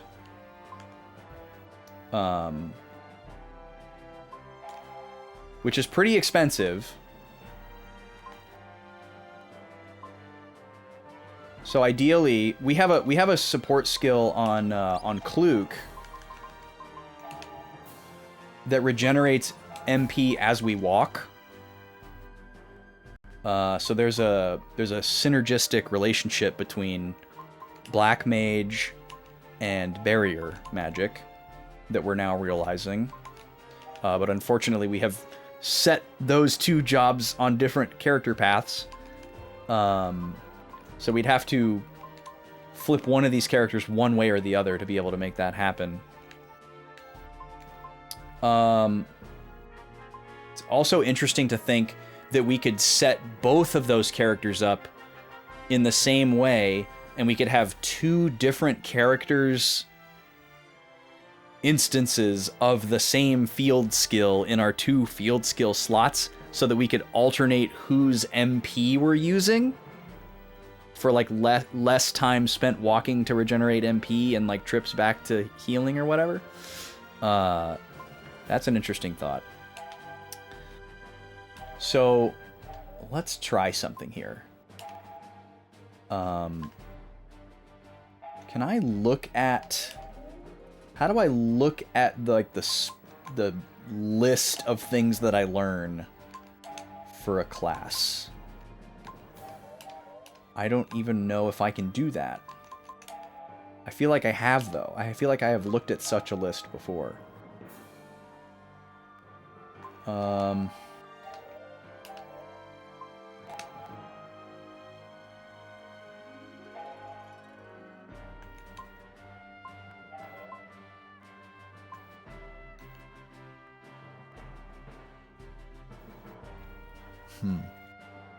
I don't know.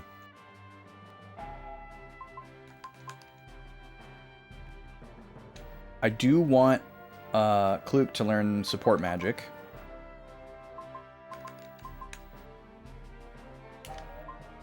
But yeah, I'm now finding myself wishing that I had flipped those two. I wish I had given my white mage support magic and my black mage barrier magic. Because that's probably a bit more of a synergy there. Where did I see that? I thought there was a way that I could see like what I was learning from each class, but maybe not. I don't think it was in the manual. And I guess we've bought all of these, so we're not actually learning them from leveling up the skills? Maybe we've learned some of them? I forgot. I have forgotten. But yeah, to set this up in a way that's really, really exploitable, we need to flip some things around with our classes. But unfortunately, We would probably have to grind to, like, presumably level 15 in order to make that happen. Let me find the item shop here. Because I want to remind myself how expensive magical medicine is.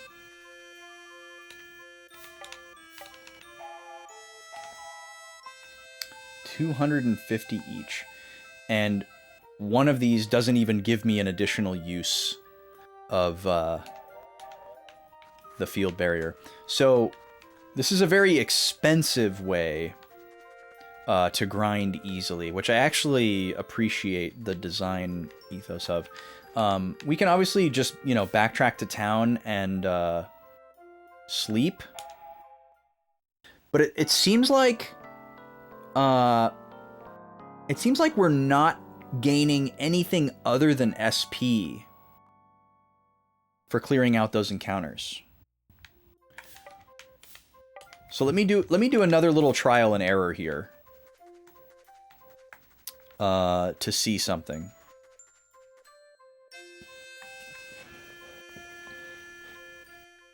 Because it showed us the SP +1. And it's possible that we're just earning everything else invisibly, but I want to know for certain. And even if it's like a reduced rate, knowing that it's happening would be good. But if these barrier chests are associated with clearing an area, we'd have to do it all in one go. Because the enemies respawn when we leave. So, okay, let's take a little mental screenshot here. I have 626 gold. I can roughly remember those numbers. Well, actually, I know we didn't get any experience points because I remember that Shu's number was 25 well before we did this. So we probably are only earning skill points. So we can't really actually grind this way. It's not a full grind. But I guess there is a possibility that we're earning money by doing it. So let me try this again. So SP +1, no money. We don't earn any money for doing that.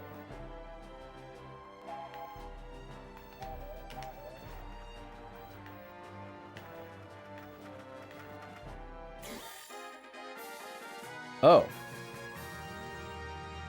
Okay.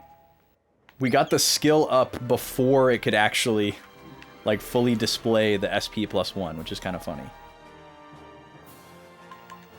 Okay, so this will probably be something that we do much later in the game when we can afford a lot more and we can, like, revisit an area like this and try to clear it out to see if that's how we get this item. It's weird that the barrier stays up here.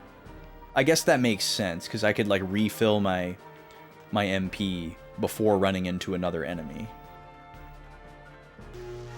But yeah, I'm really curious what these are all about. We've seen this one with a green barrier and a couple with a blue barrier.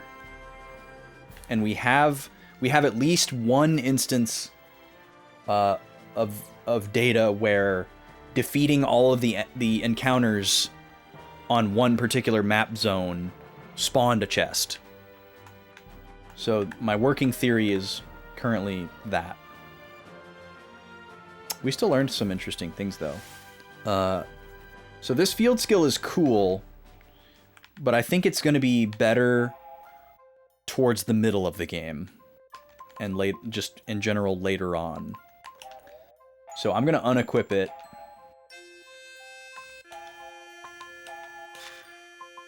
Put this enhance item effect back on. Shu just learned counterattack boost, which is great. I don't know what to get rid of, though. I guess I could get rid of my magic defense up. How much does it drop it? Oh, well, my actual stat didn't change, so what do I make of that? I guess it's like an in-battle boost that I can't see the value of. That kind of sucks.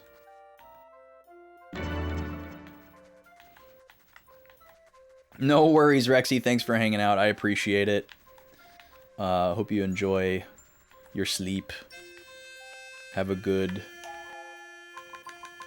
I'll be back tomorrow, same time, if you want to hang out again. Okay, so we're going to fast travel. And thank you for that follow, by the way. Welcome in.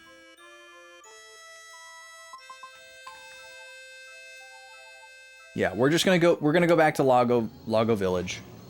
I want to get some money for these skills. Did you want me to say where the learned skills are before I go? Oh no, that's fine. Don't worry about it. I probably need to go back into the manual. I've got the manual. I haven't looked at it today. It's just something that I can't remember from when I played it last time. Maybe I'm just a little sleepy or something. I'll find it. I'm not too worried about it. If it was like keeping me from doing something, it was like actively keeping me from doing something, I would let you tell me. But it's not a big deal right now. Appreciate it.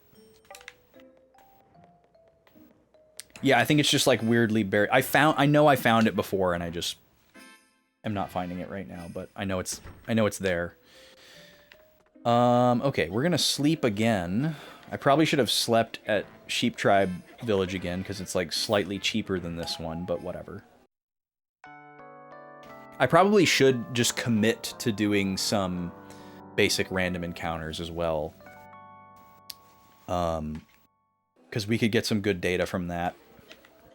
And I don't want to become random encounter averse. That instinct is built up on me right now because of Paper Mario. I'm random encounter averse in that game, but I don't want to be random encounter averse in this game. Because we're going to need to take randos in order to succeed. Alright, back into the desert.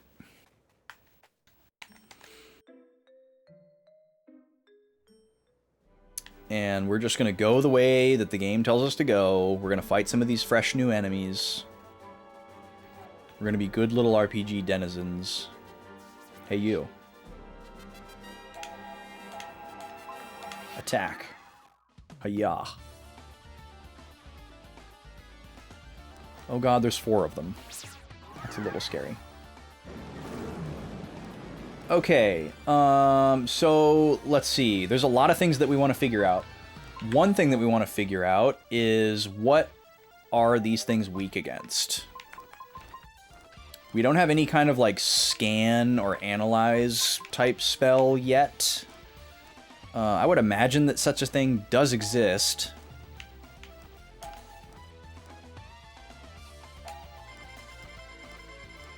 Take the big attack here. Shu, we'll have Shu mow down. Whoa, that one's fast. Maro's got great defense.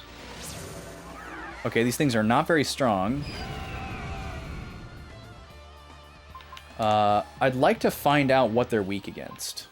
They're flying enemies, so they could be weak against wind, but they could also be wind elemental, and then therefore weak against, like, lightning or ground, or they could be immune to ground, like Pokemon logic, because they're not on the ground. I don't know, there's... Like, is ground like an earthquake, and therefore they're not affected by it? Or is ground like a rain of, you know, earth and stone, and therefore they are susceptible to it? I don't know what to think. So let's experiment with this. Let's use ground on them. It hits the back row, which is cool. It's an AoE magic. We don't have an AoE magic yet. Yo, Squishy, welcome in. How's it going? Yeah, I had a extremely uneventful New Year's, which is what I always am hoping for and enjoy the most. But I hope anyone else that had shenanigans had a safe and fun time. My only New Year's tradition that I have is eating gingerbread pancakes on New Year's Day. It's very random. It's just something that I got from, or something that was like instated by my mom as a little kid, and I always liked it and thought it was neat. So I'm carrying that forward. We had our gingerbread this morning, although we did waffles instead of pancakes. We tried something a little bit different. It was a fun experiment. It was very tasty, and it was interesting, and we liked it, but we will definitely be going back to pancakes next New Year's. Okay, so the ground spell did not hit the flying enemy. That's good to know. And I'm assuming that it's because they're actually flying and not because they're like wind type. But it could also be a type of thing where those are synonymous in this game. Alright, let's fight this other palette swap. Yeah, it was very relaxing. Most New Year and 4th of July holidays are just spent at home consoling my dog who hates fireworks. I've never really been one to go out and like party it up on either of those two holidays. I definitely went to a lot of 4th of July and New Year's parties like in my teen years and like early 20s maybe. But it was never like to get lit. It was just like to hang out with people. And it's pretty boring to hang out with the people who do want to get lit when you're not really interested in that. So I just kind of naturally phased myself out of that sphere, and I don't usually go anywhere. No shade, you know, if that's what you want to do, that's cool. You know, as long as you do it responsibly and don't force it on others. But it's just not for me. And since I have a dog that has really severe anxiety, I kind of feel the need to just hang with her. So it just kind of goes together. I don't think there's really any more experimentation that I want to do with these guys, so I'm kind of now just focusing on defeat as fast as possible.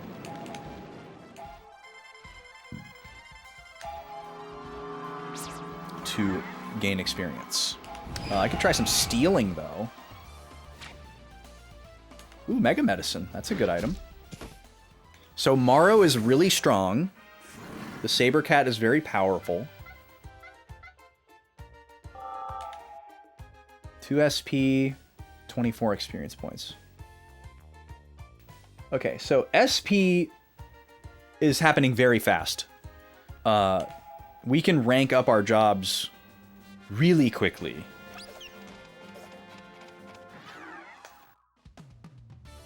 I might want to try grouping up. I'm going to try the Earth spell on this mob.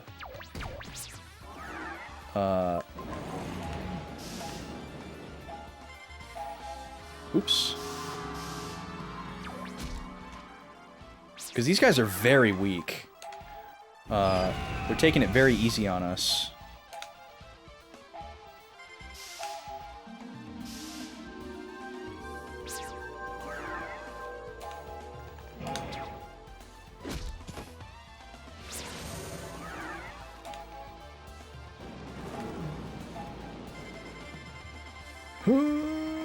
That monk bar is so slow.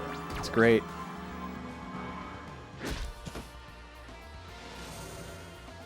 Alright, I just want to see how much damage this does to them. Okay, plenty. You lucked out this year, your neighbors didn't throw a big shindig. Your dog also doesn't do fireworks. Yeah, most dogs don't do fireworks. If we're really being honest. Yo! Okay, skill +2 just learned. By Jiro in the generalist thing. Now, let's find out what that means. Oh my god, adds 2 skill slots. I mean, that's incredible. So, holy moly. Alright, well, generalist is amazing. That would be great to get on every character.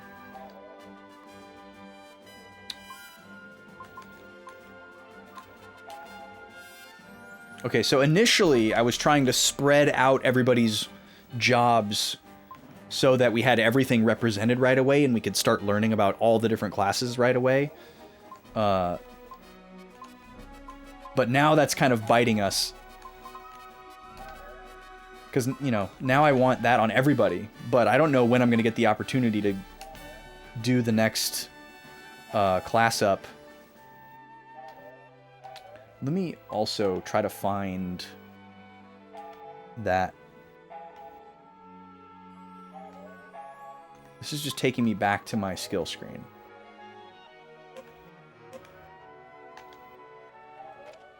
Oh, not that. Oh, that's kind of cool, actually. You can just press the menu button in any menu to completely leave the menu.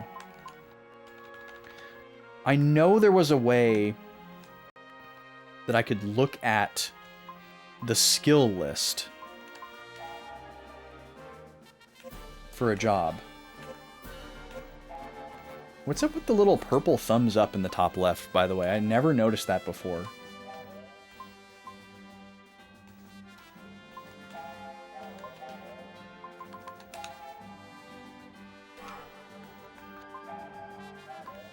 It's not in here.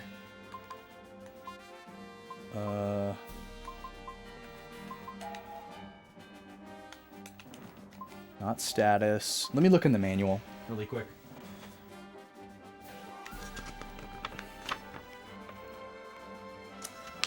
I would not have known about the abilities otherwise. Wait, what? Normal status, spells, skills, field skills, encounters. Oh, this actually says that you can initiate a back attack if you run into an enemy from behind. Okay, that's good to know. And vice versa. Consecutive battles and boosts. Oh, I forgot about that.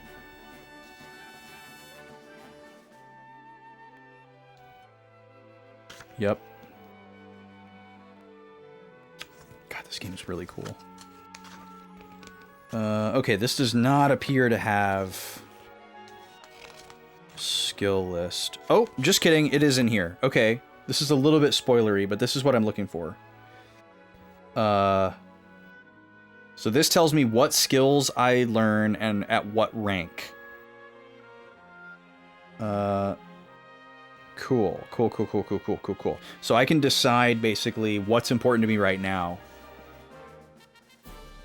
Right. Yeah. Okay. I see what you're saying, Smashy. Yeah.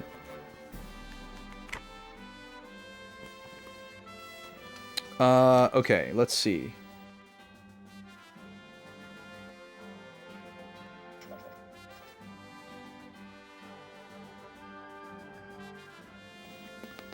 Okay. Magic Sword is very straightforward. So, okay, the spells thing is twofold. You have to have your magic at a high enough level to be able to use the scrolls from that level, but you also have to buy those scrolls. Like, Black Magic level 1 allows us to use Flare, Wind, and Water. And then Black Magic level 2 allows us to use Ground, Shadow, and then another one called Extract. But we can't just automatically use those because Kluk has Black Magic level 2.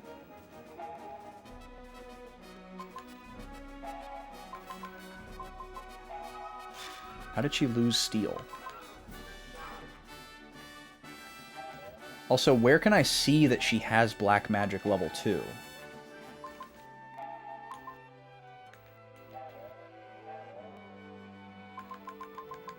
Is there like a...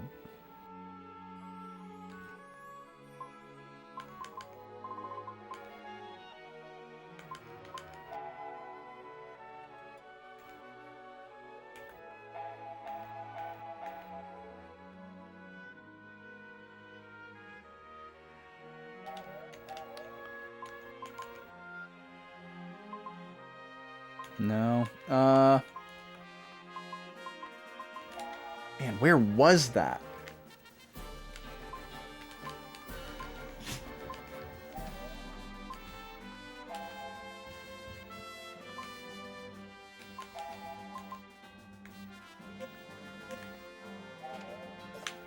I don't know where it is. Okay, hold on. Back to the manual.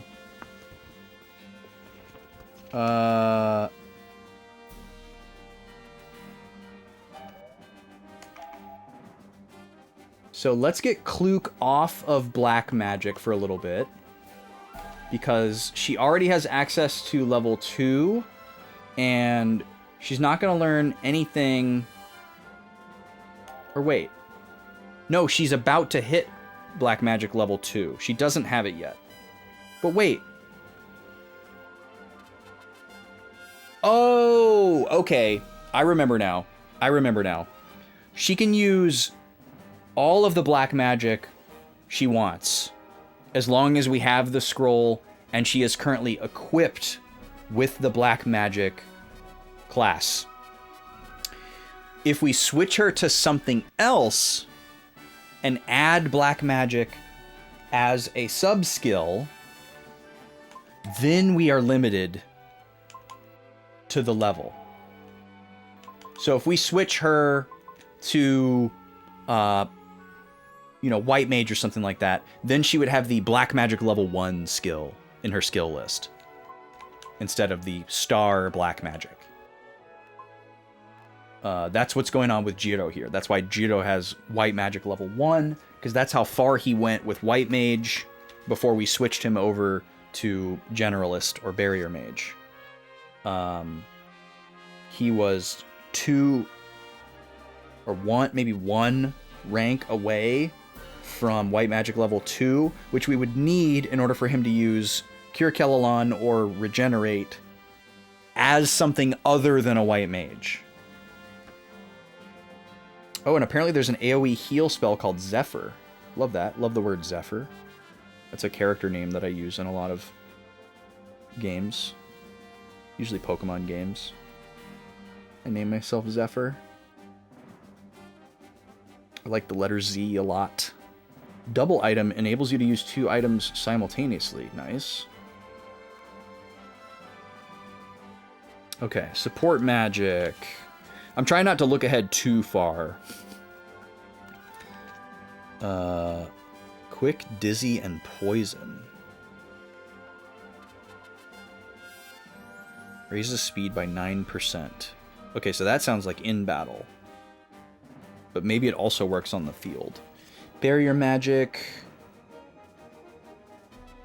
Those new skills that we saw were level 2. Oh, trap floor damages a single enemy in the front row. Okay, so it definitely works in battle. Prevent poison and sleep on a single target. Neutralize physical attacks for a single target in the front row. Whoa. Okay, assassin. Ooh, negotiate? Works at tool stores, outfitters, and even inns. Oh, so we could probably reduce shop prices with that passive skill. That's amazing. That sounds great. Wow, these assassin skills are really good. Really, really good. Holy moly. Okay, monk. What do we got for monk? Charged attack. Increased crit. Cool, very cool. God, these are great skills. All the skills are really great. Okay,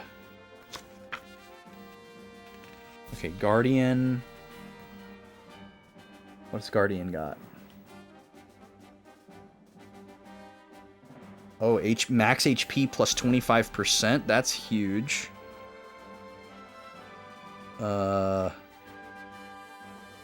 Avoid preemptives.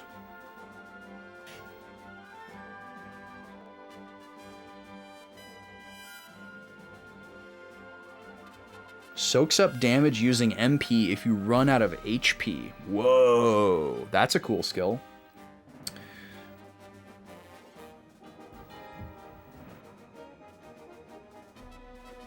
Okay. And Generalist. Oh my god. Okay, Generalist is completely busted. All of the Generalist skills just give you more accessory and skill slots. Holy moly. Okay, so the question just becomes basically, what is the SP curve look like? Like how far, like, you know, how much farther is each rank from the previous? Oh, and it gives you like some recommended party configurations. That's kind of cool. So this is implying that these are all of the jobs, which I'm totally fine with. There could be more that are introduced later and they just didn't put them in the manual. It also looks like we're going to be able to have 5 party members, which is very Final Fantasy IV, and I love it. Yeah, this game is very Final Fantasy IV and Final Fantasy V Smashy. It's borrowing and, like, kind of, like, reviving and revitalizing a lot of the mechanical ideas from those 2 games. And there's a little bit of Dragon Quest sprinkled in, too, certainly, beyond just, like, the art and the designs. Like, mechanically, there's a lot of Dragon Quest stuff in here, too. Okay, well, I think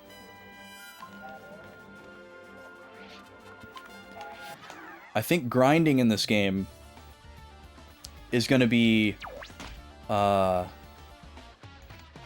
dangerously fun at a certain point.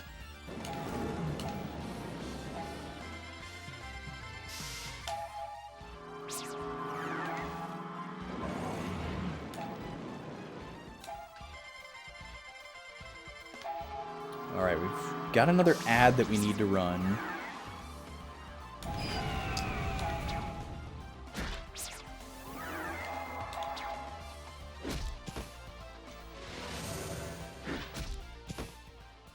I probably want to do a class swap pretty soon.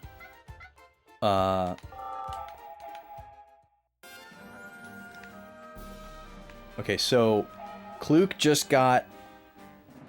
Oh no, she doesn't get Black Magic level 2 until rank 12. I was looking at her character level, not her rank. Let me look at this again really quick. I'm going to be referencing this a lot. Let me look at Monk again. So we would need to get to rank 13 in order to get the boosted a charge attack with another class. But at level 10 we get Meditation, which restores HP and removes status, which sounds incredibly useful. So I'm going to keep Shu and Maro on Monk until they hit rank 10. But let's look at Jiro. Where can I see... It's in status, right? Yeah, it's the number of SP needed to go up. Like, these SP numbers are so small sometimes. Okay, so 14 SP. That's like a lot. That's like a lot of battles. I think we're getting 2 SP per battle, regardless of how many enemies are in it, which is kind of weird. I'll have to keep an eye on that.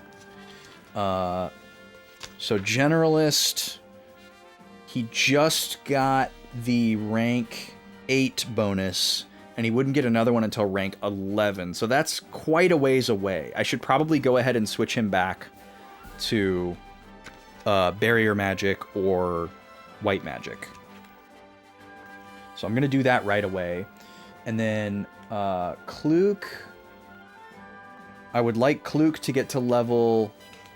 or rank 12 to get the higher level Black Magic, but that's a really long way away.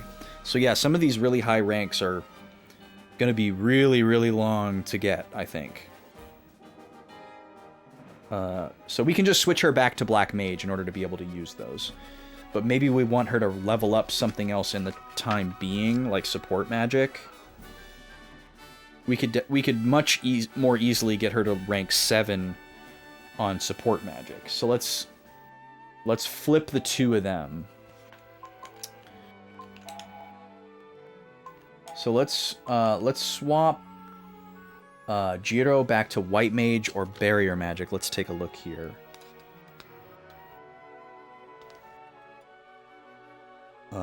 Okay, so white magic would be good to get him up to rank 9. And then barrier magic, what would we want from barrier magic? Barrier magic we'd also want rank 9, but I think white magic is higher value. So let's switch him over to that. We definitely need skill +2. Accessory +1. Oh no, not the dangerously fun grind. Yeah. Okay, and then Kluk. We're going to switch Kluk over to... I think we're going to switch Kluk over to Assassin. Because these skills are so good. I'd really like to get her to rank 11 to learn this Negotiate skill. To lower shop prices. But we haven't put her on support magic at all. She gets level 1 right off the bat, so she's... Or no, she doesn't get level 1 right off the bat. So we could try to get her to rank 3 to get level 1 magic, now that we have access to sleep, but I really don't care about that, actually. We'd have to get her all the way up to rank 7 in order to use that quick. But it only raises speed by 9%, which is kind of low value for my taste. Okay, I'm going to run this ad because it's about to hit automatically. This will be the last one of the day. See y'all in a few minutes. Thanks for being here. Free for all! 3, 2, 1, go!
This game's winner is Fox. Okay, we're back. I just missed it there. Was Fox about to die at the very end there and he just was saved by the bell? I thought I heard the sound of him like getting knocked off screen, but I didn't fully catch it. If that's the case, it would have gone to sudden death. But regardless, Fox comes away with it and clinches the matchup 6-2. We still have 3 more rounds to go for Mario to potentially close the gap and improve his overall statistics. But he can't win this matchup anymore. Oh, Mario was saved by the bell. Okay. Interesting. Well, this is looking about how we expected. I don't want to say I'm rooting against Fox, but some of you might be. He's pretty untouchable.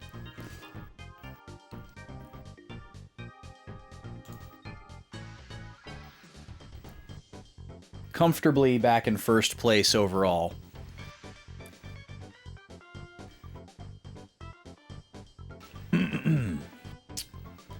Okay, let's get back to the game.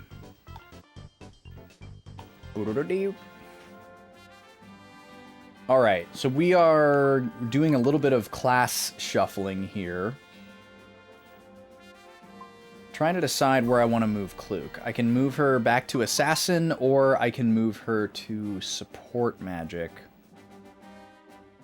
I think it's higher value for me... let me look at Support Magic again. Yeah, I think it's much higher value for me to go Assassin first. We'll also get a little bit of stat jumps here.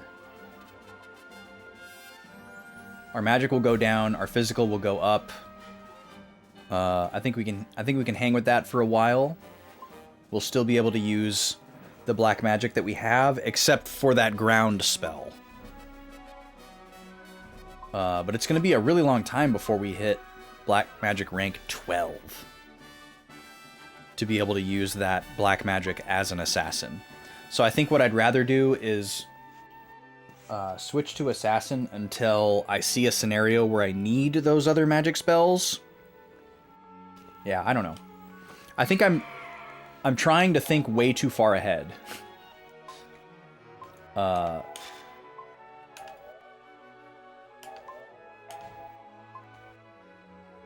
I'm not sure what to do with Maro, though. I think I'm going to leave him as a monk until he earns another job class. I'm assuming he will, like the other 3 characters, be given the opportunity to learn one. I don't know why he's 1 behind. Because I'm pretty sure we got our first one at level 5 and our second one at level 10.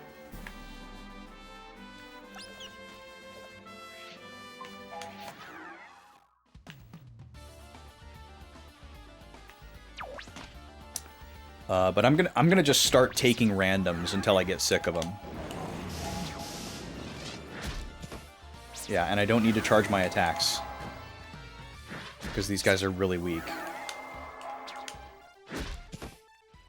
It's not worth it. So I'm gonna pay attention to my yields here. 24 experience, 2 SP. And there were 2 little buggies in that encounter. Oh, you dropped an item.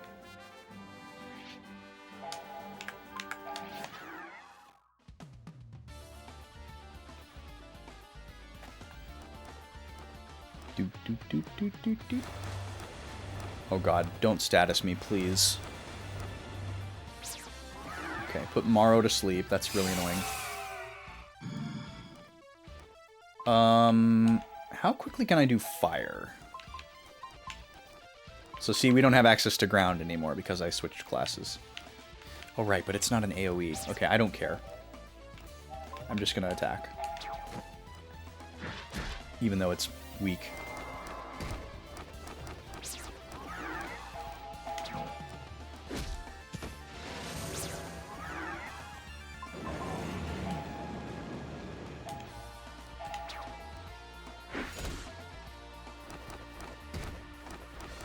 Okay, Morrow's back up. That's great. Ooh, and he counters with a critical? Wow. Impeccable work, my dude. That's a very satisfying punch sound. Let me just see how much more fire does, I guess.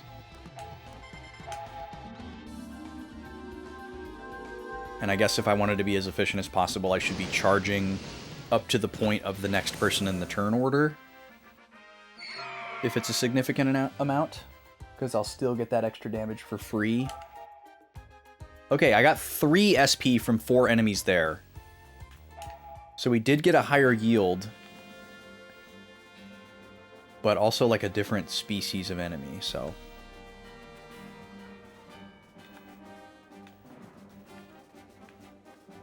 Let me see if I can get a group of 2. It would be nice to get a group of 2. So we could do the stacking bonus thing. Okay, we have a bit of a fork here. We know we're supposed to continue to go all the way to the right. We also know that these guys are pretty strong. I'm going to assume that these are damage tiles. Can I save right here? I can. Okay, sweet. Let me do a little bit of a save scum potentially here.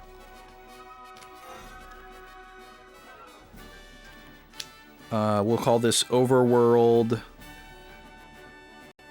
Damage Tile Test.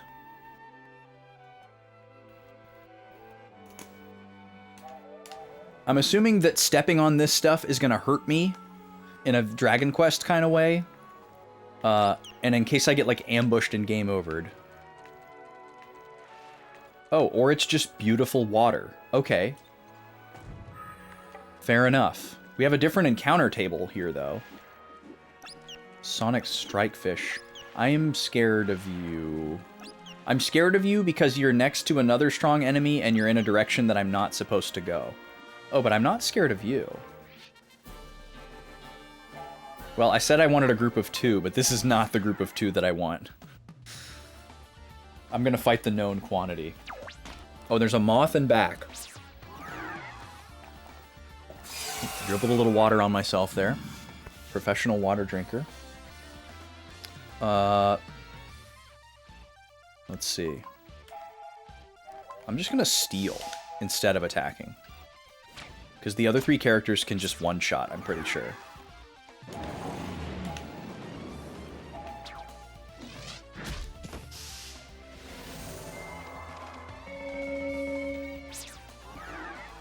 Love a miss.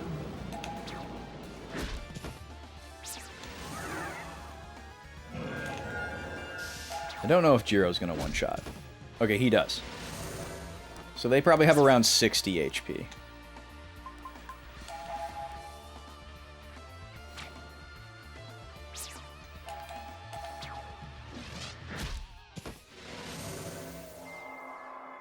Oh. I got some HP. That's right, that's that new skill that I just got. So we only got 2 SP from that mob. That doesn't make sense. This is a weird dead end.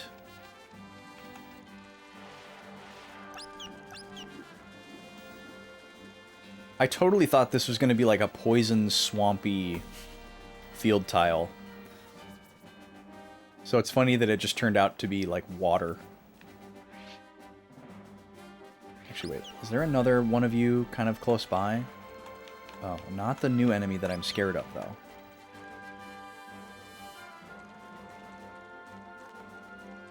Oh god, what is that?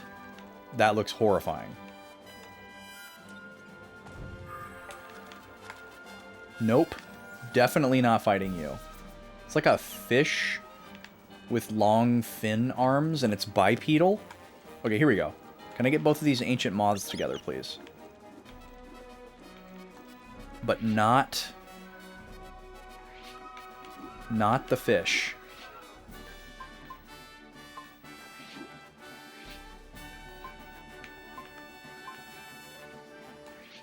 Why? Why? Why is this so difficult to get them both in the same circle? It really looked like I had them. Ooh, that was close. Where'd that other moth go? No, not you. Alright, whatever. Moving on. Oh, God.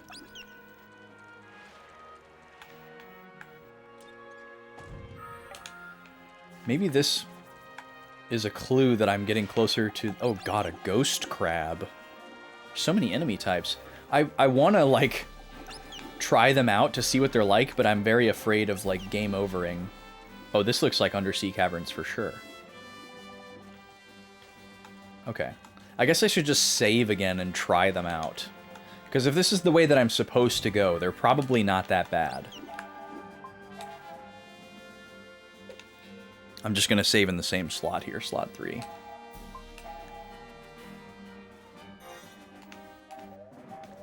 Let me see if I can get a preemptive on this thing.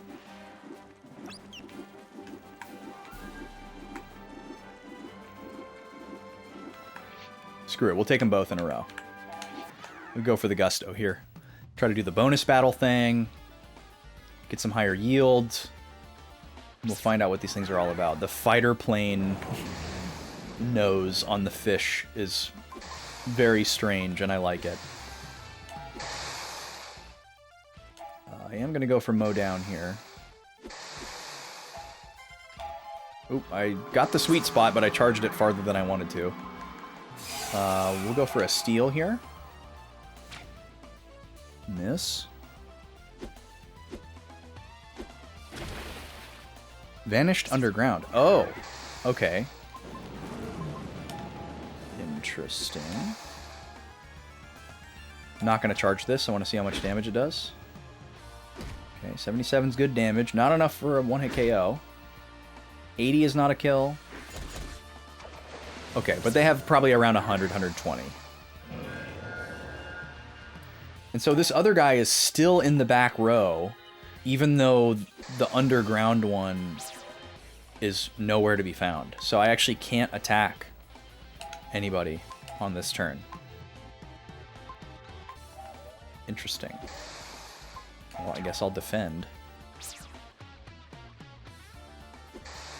I could use magic here. I doubt water is weak against wind, so I don't think I have any type of advantage here. I can't steal. Alright, I will defend.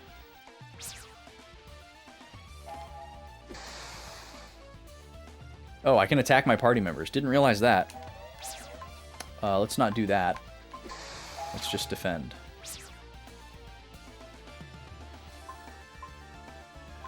And defend. And defend. Return to the surface. There we go. Okay, so it's like a dragoon using jump, but like the opposite. They attack first and then disappear. That's kind of cool. I like that.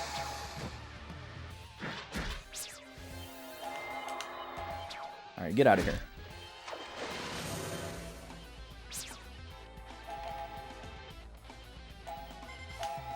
Oh, slow charge. I should have held on for a lot longer. Okay, so they have less than 100. All right, here's our bonus. Ooh, we finally got something good. All right, we got physical attack up. So maybe we can one-shot some of these. Not quite. I wonder if I'm, like, not able to steal from the back row. Because I have yet... Well, actually, no, we did get one. But it seems like our accuracy is really low.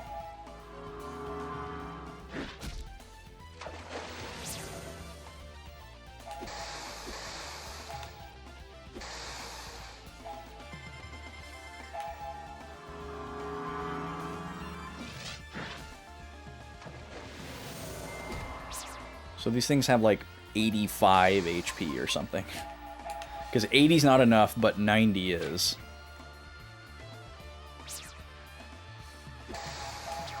This one's almost dead, so anything's gonna kill it.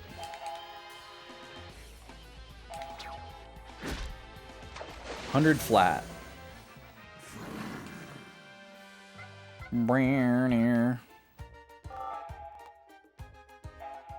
Okay, we got one more white mage rank for Jiro. That's good. We want to get him up one more after that. How many more points do we need?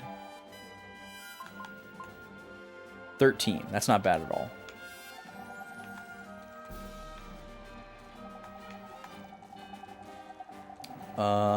Well, maybe I should try these crabs, too.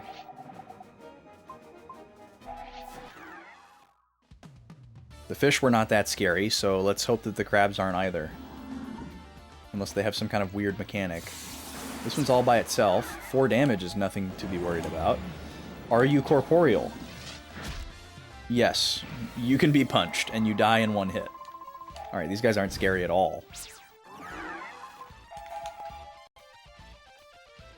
It's weird. These are a lot easier enemies to deal with than the enemies on the first part of the overworld that we went to. And I guess it's because we weren't supposed to be dealing with those enemies. Well, we might as well just whack this guy with all our might since they're giving it to us for free. That's just fun.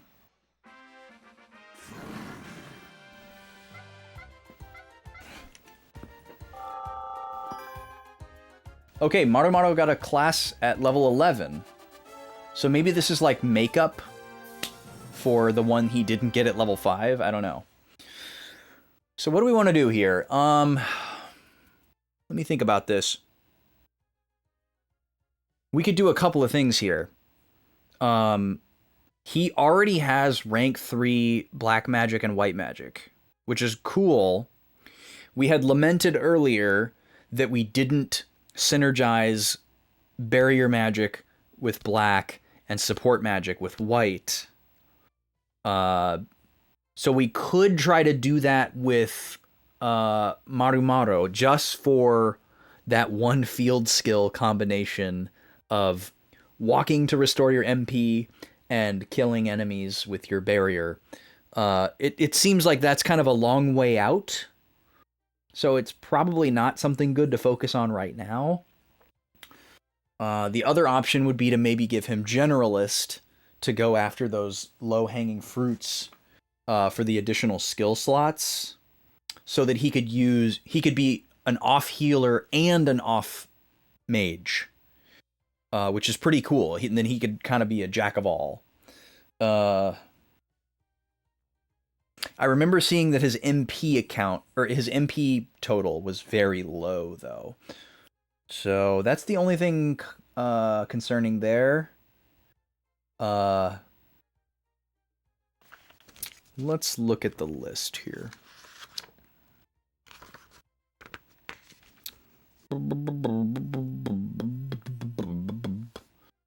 We probably should switch him off of Monk, though. 90 SP is a lot before he learns meditation. It's a really good skill, though. Self-heal and status remove. Pretty amazing. I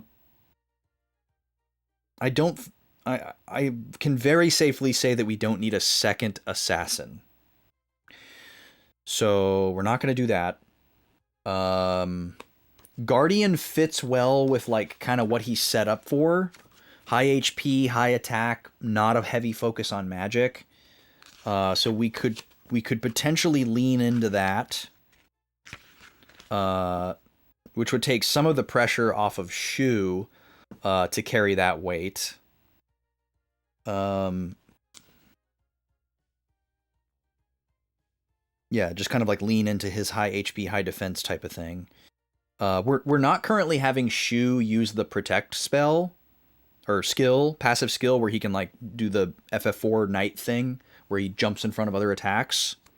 So we could maybe have Maro do that, because he can actually tank quite a bit better than Shu can. And then Shu could maybe either stick with the monk route, you know, do some more glass cannon-y type stuff. That might be kind of fun. And I don't think we need a second barrier mage or support mage either, even though we technically don't have a support mage. Let me look at the support magic list one more time. Slow sleep defect, quick dizzy poison is all we're going to have access to for quite some time. These spells really don't seem that useful, if I'm being honest. The support magic just doesn't seem very good. Maybe slow is just really effective in this game. It says it decreases the enemy speed by 50%. So if there's like no accuracy check on that and it works on bosses, like, yeah, that's huge. But I feel like probably not. Sleep, it says specifically only works on weak monsters. Oh, I just realized also, it tells you in here what charging up the meter for every skill has an effect on, because it's not always potency. For some it's range, for some it's probability, for some it's the duration. That's pretty cool.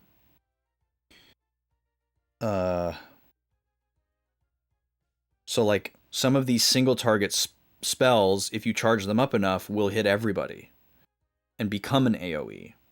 That's pretty awesome.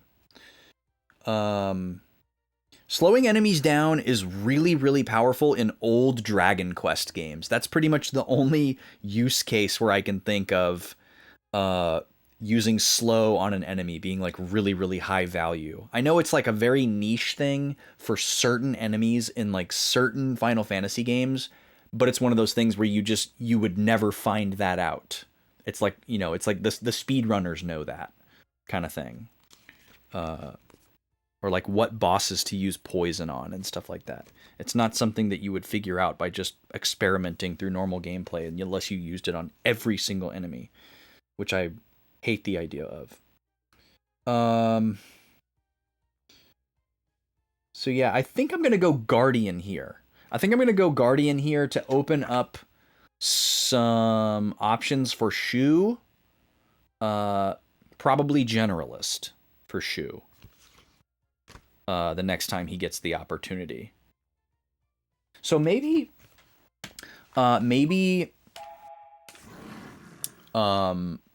the character levels where you get a new class are unique to the Shadow. And it just so happens that the three main characters all had theirs at the same levels up to this point. 5 and 10. That seems somewhat unlikely. It's probably more likely that Maro just got like a makeup one, so that you would get to pick, instead of having two predetermined ones.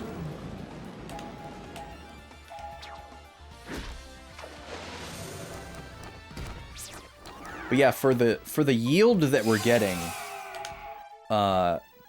these fights are pretty worth it. Hey, we actually stole something. Huzzah.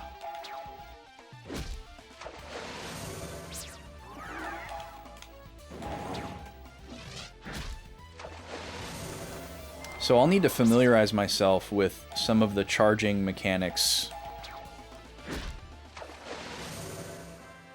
to make sure I am aware of what charging does for each given attack. Yo, Sorless, how's it going? Blue Dragon has been going great. I have been singing this game's praises today.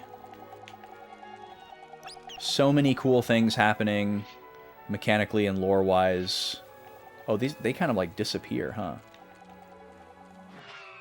Oh, you got a preemptive on me. That's not good. Hopefully you're not super powerful. Oh no, I don't like the sound of Grudge Song. Completely possessed. Oh my goodness. So I'm gonna have to like attack him to get it off. That's kind of wild.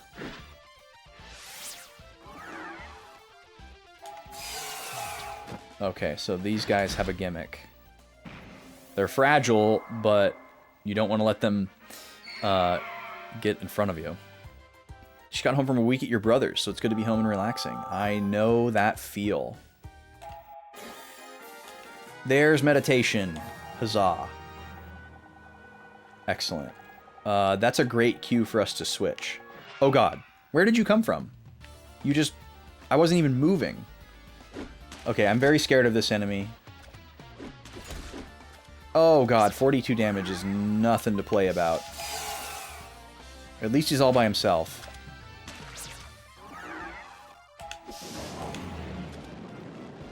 Okay, let me do this.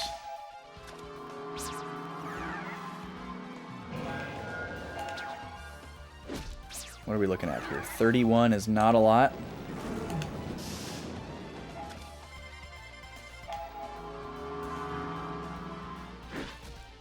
Oh, no, not done with Paper Mario yet. We do have a new poll up in the Discord for what we're going to play after Paper Mario, because we are close to the end. Oh, that moves everyone forward. That's weird. He doubled up on her and killed her, so let's bring her back.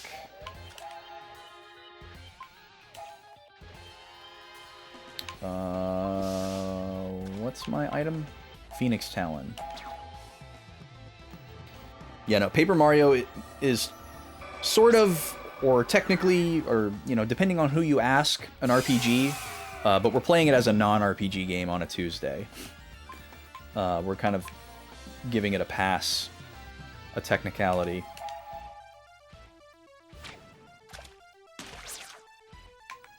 Blue Dragon is the actual factual RPG playthrough on Thursdays and Fridays. We might finish Paper Mario on Tuesday, but if we don't, we'll almost assuredly finish it the following Tuesday. So that's why I went ahead and put the poll up. Oh, I get the full attack on him. Nice.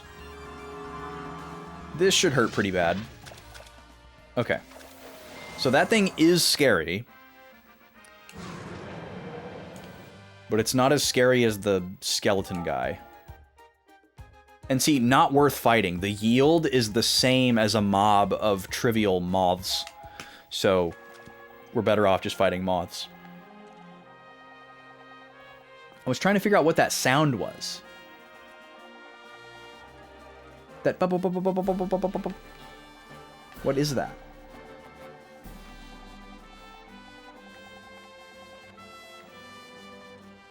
It only happens when I stand in certain places. It's really strange. Actually, let me heal really quick. Oh, but not like that. With magic. Spells. There we go.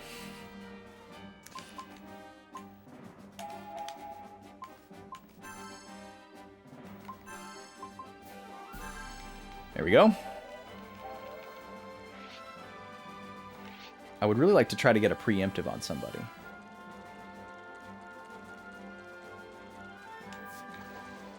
But you have to hit him, like, directly in the back. Oh, and that counts as them hitting me? That's dumb. Oh, no, apparently that counts as me getting them. Okay, sure. Oh, and it's interesting how it flips their rows. So the one that's in the back, supposed to be in the back row, is now in the front, and the other three are in the back.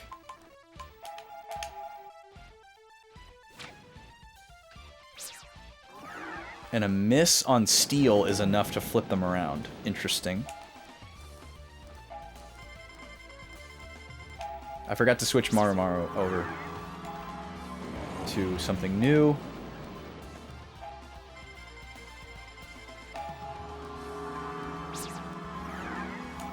Okay, and then this should kill the front one and move the rest of them up.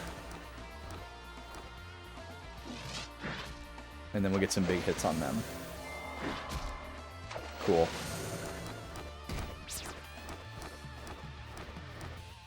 We'll try to steal again. Another poison powder. I don't remember if that's an antidote or an item that poisons the enemy. I think it's the latter. Okay, there's our new skill. There's White Magic level 2. That's what we wanted for Jiro. So we can now use level 2 White Magic as a different class if we switch away to something else. Like if we wanted to hit the next rank for barrier magic, or go back to generalist and try to farm additional stuff. Let's decide what we want to do here. What's the next milestone for barrier magic? Is the next rank. Preventing poison and sleep sounds pretty great. Those could be pretty pesky. And also neutralizing physical attacks sounds pretty amazing too. We don't have access to those scrolls yet, but I imagine we probably will pretty soon. So we could maybe get one more rank in barrier magic and then go back to generalist until we start seeing level 3 white magic scrolls. That seems like a good plan. I guess the other option would be to be proactive as a white mage and start stockpiling skill points so that by the time we find the white magic level 3 scrolls, we can immediately switch him over to something else. I think the first idea is better though, because inevitably, the farther we get in this game, I think the higher yields we're going to be able to find. Maybe that's not the case with skill points, because it doesn't necessarily seem to be based on the enemy type or how many enemies. But we don't have enough information to say that with certainty yet.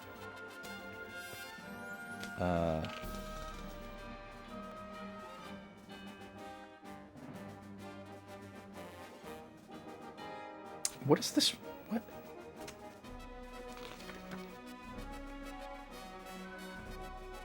Battle Ghosts.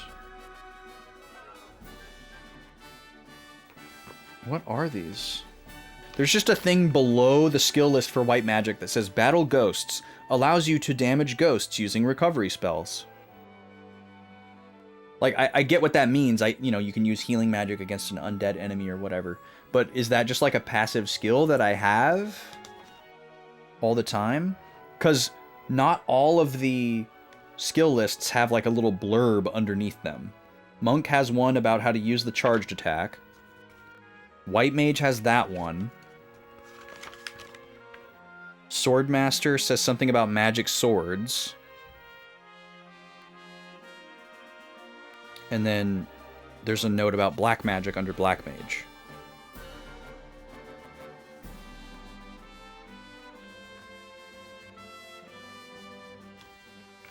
That explains what I was talking myself through earlier. So yeah, I don't know. Maybe that's just like a helpful tip, and that's the best place that they found to put it. It's just worded kind of strangely. Okay, so what are we doing here? With all of that in mind, I think we're gonna go Barrier Mage for one more rank, and then back to Generalist. I think that's what we're gonna do. It's a little bit annoying to have to do this every time, but it's okay.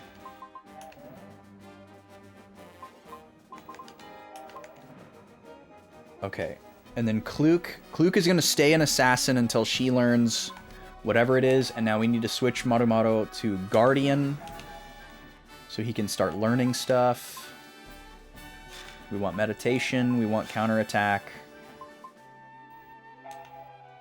And it's probably more important for him to have an off heal than an additional magic sword user, so we'll give him that. I love his little thumbs up and his icon too, that's fantastic. And then what are we gonna do with you, Shu? We haven't looked at Shu yet. I definitely want him to learn meditation as well, since he's so close to it. Only a couple more battles and he'll have that. But let's make a plan for afterwards. Swordmaster only needs one more rank for him to be able to use the level 2 black and white magic on his sword, so that would be good. Rank 11 is kind of tantalizing as well, being able to blood sword, essentially.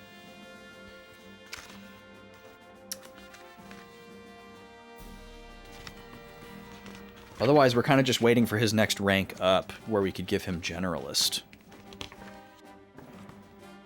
Which would be fantastic. Okay. That sounds like a good plan. So we're going to stay Monk till level 10, then we're going to do Swordmaster one more level, and then hopefully by then we have access to Generalist for him. I'm assuming this is the Undersea Caverns, where we want to go next. But I think I want to save that for tomorrow, since we only have like 10 minutes left. So I'm going to backtrack towards town, take some more encounters, and then we're going to buy some of those spells that we didn't get. And I guess there's a little wedge of the map over here that we didn't explore either, so we'll grab this chest.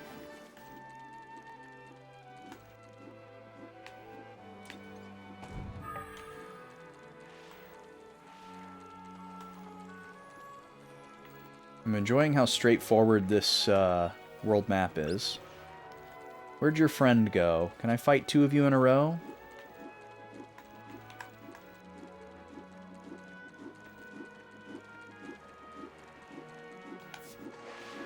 Ah, there you are. Alright, little bonus battle situation here.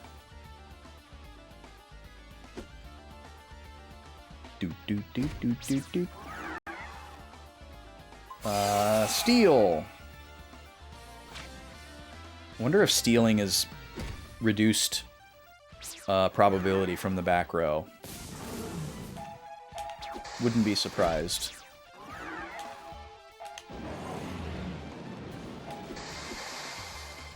Okay, you'll definitely die to that. And then you can attack the other one.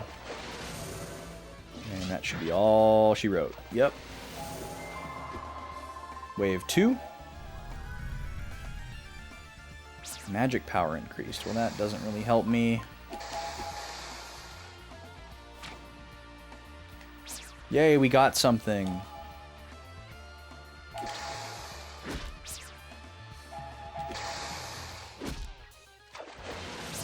Wow, Judo doing a lot of damage there.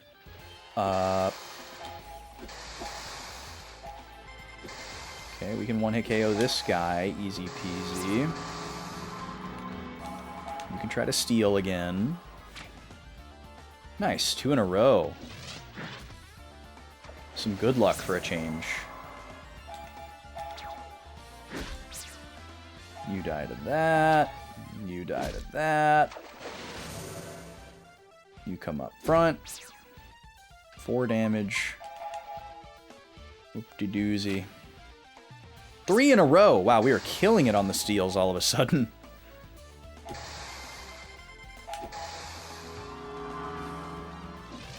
Hiya. Goodbye.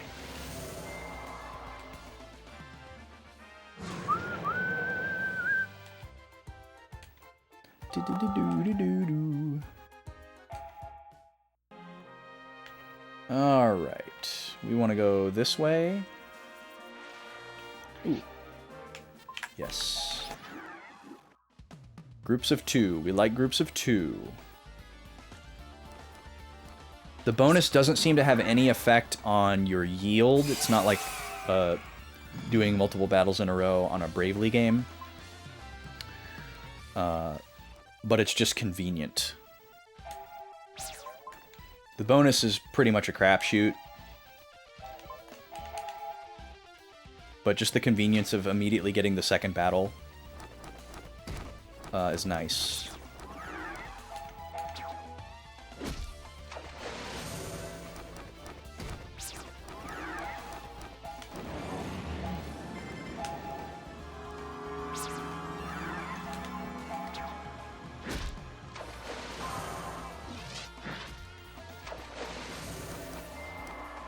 Alright, you come up. Who are you putting to sleep? Kluk? Okay, cool. Perfect. I can still get experience if I'm asleep. Alright, attack plus. That's something at least. That should speed this up. Take you out. And you can hopefully take out the other one with the boost. No, not quite. But Judo can finish it off. 200. Woo! Look out.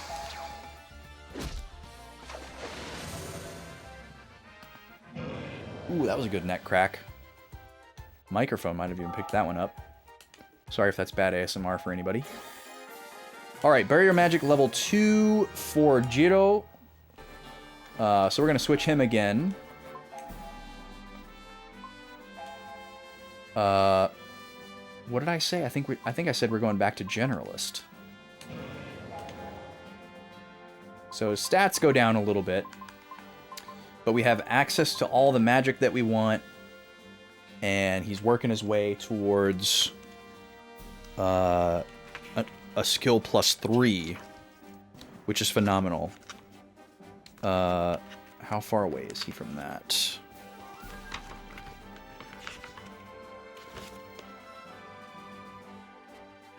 Three ranks. So it'll probably be quite a while before he hits that. But I think we'll be glad we did. And then he can probably switch off of Generalist for quite a while. Okay, so I'm heading back to town. Are you by yourself? Skip you. Kind of want to fight another one of those green guys again. Because they're probably a lot more manageable. Oh, hello there. How did I miss you before?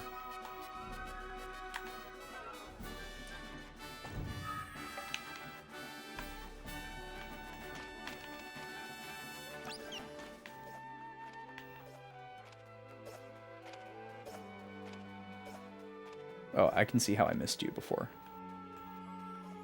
Is this a different path? This has got to be the same path.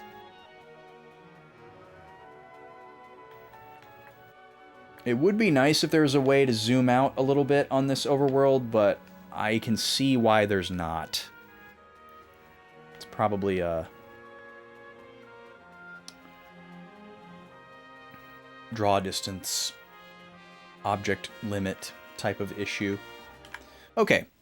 We've earned quite a bit of money here, so we should be able to afford all the rest of the scrolls. We might not necessarily use all of them, but I want to have them.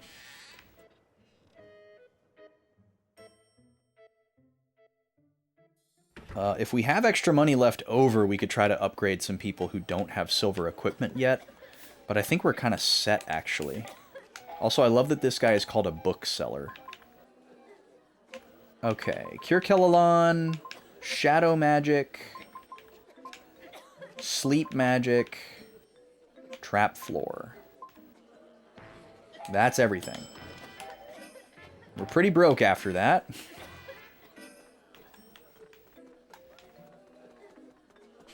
Let's get out of this sad room as quickly as we can.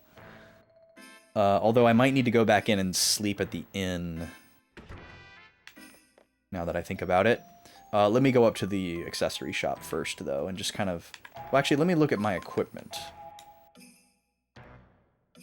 So we have 1 copper item, 2 copper items, 4 copper items. So that would be the maximum that we'd want to replace.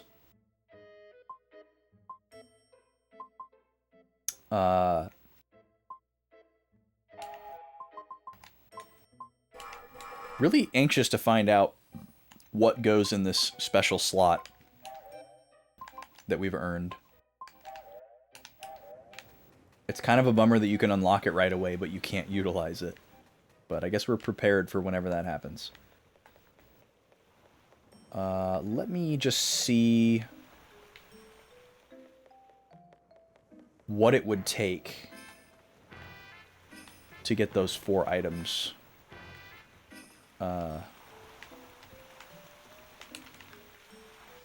replaced and upgraded. I know I can't afford all 4 of them, but I just want to see how far off I am. I don't want to bankrupt myself in case I need to buy some items. Okay, yeah, we're quite a ways away. So, Kluk needs a bracelet and a necklace. Motto has all of this. Jiro needs the earrings, which are the cheapest one.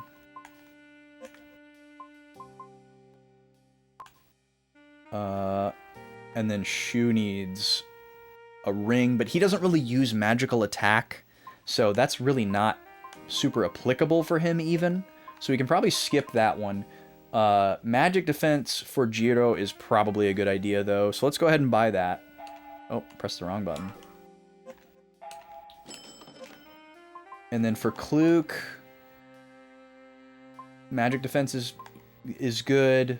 Physical defense is good. We definitely want her to have both of those. Oh, so she needs 3 pieces. She doesn't really need physical attack though. But the necklace and the earring would be good for her. And then Maro's good. Maro's got a full set. Because I have a feeling in these, it sounds like we're going to do 2 dungeons back to back. We're probably going to find a bunch of this stuff, and I probably will wish that I hadn't bought it. So I'm kind of like banking on that.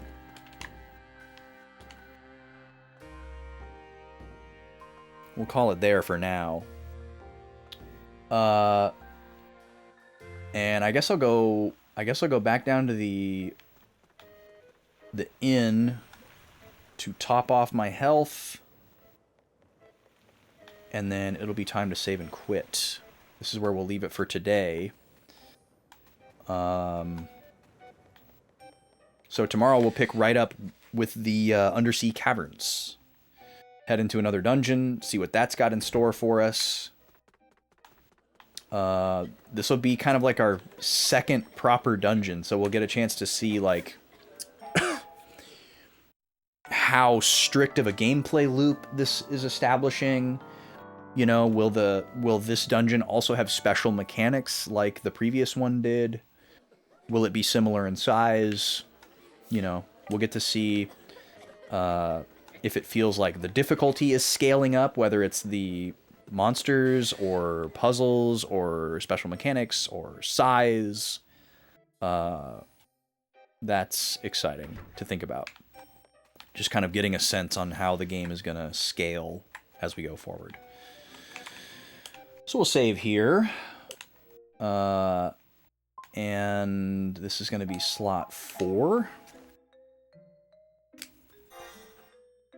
We'll call this Lago Village Post Wander Shop Mini Grind. And then just for absolute clarity, in case I bonk myself on the head between now and next go live tomorrow, my note for myself is to head to the undersea caverns.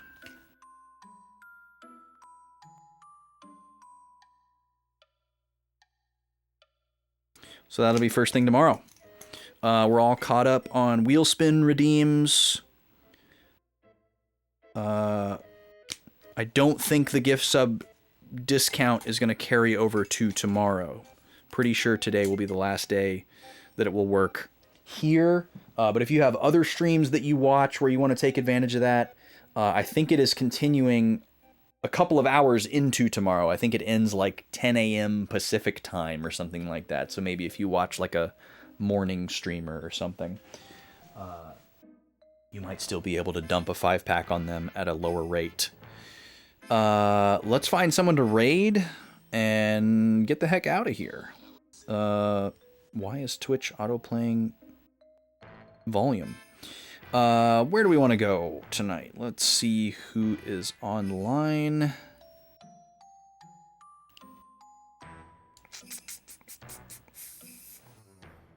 Oh, that's cool.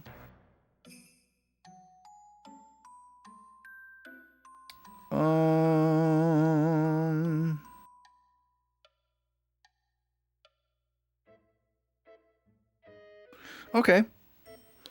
Well, let's raid Space Robot Arm. We raided Space pretty recently, and Space was here earlier. But to be honest with you, this is probably where I'm going to be lurking for a little bit while I do post-stream stuff. But I won't be able to stick around for too long, so I know Space will understand if I have to sort of raid and run. But you should hang out with Space Robot Arm. He's playing some Mega Man X games lately, which are very foreign to me, but fun to watch. I like the art, I like the music. So go check him out. Drop him a follow if you're not following him already. Great guy. Good Twitch buddy of mine. And hopefully, we'll see you tomorrow for more Blue Dragon. Same time, same great channel. 3 p.m. CST to 8 p.m. CST. We'll be doing some more of this. Heading into some dungeons. Excited to check it out. Still really, really liking what I'm seeing from this game. I'm having a blast. Just mechanically so right up my alley, it's kind of nuts. So I'm just relishing that. There's a Sunday stream coming at you on the 11th. Not this Sunday, but next Sunday. If we pop the sub goal again before that stream gets here, we'll have 2 in a row. That's where the lady joins me. We continue our point-and-click playthrough, which is currently Grim Fandango. We're over halfway, hoping to crank out the end of that one so we can pick something new. And go vote in that Tuesday poll for the new Tuesday game. You've got until next Friday to do that. 3 amazing, great options. We'll talk more about that tomorrow if you're here. And let's go say hi to Space. Y'all be good.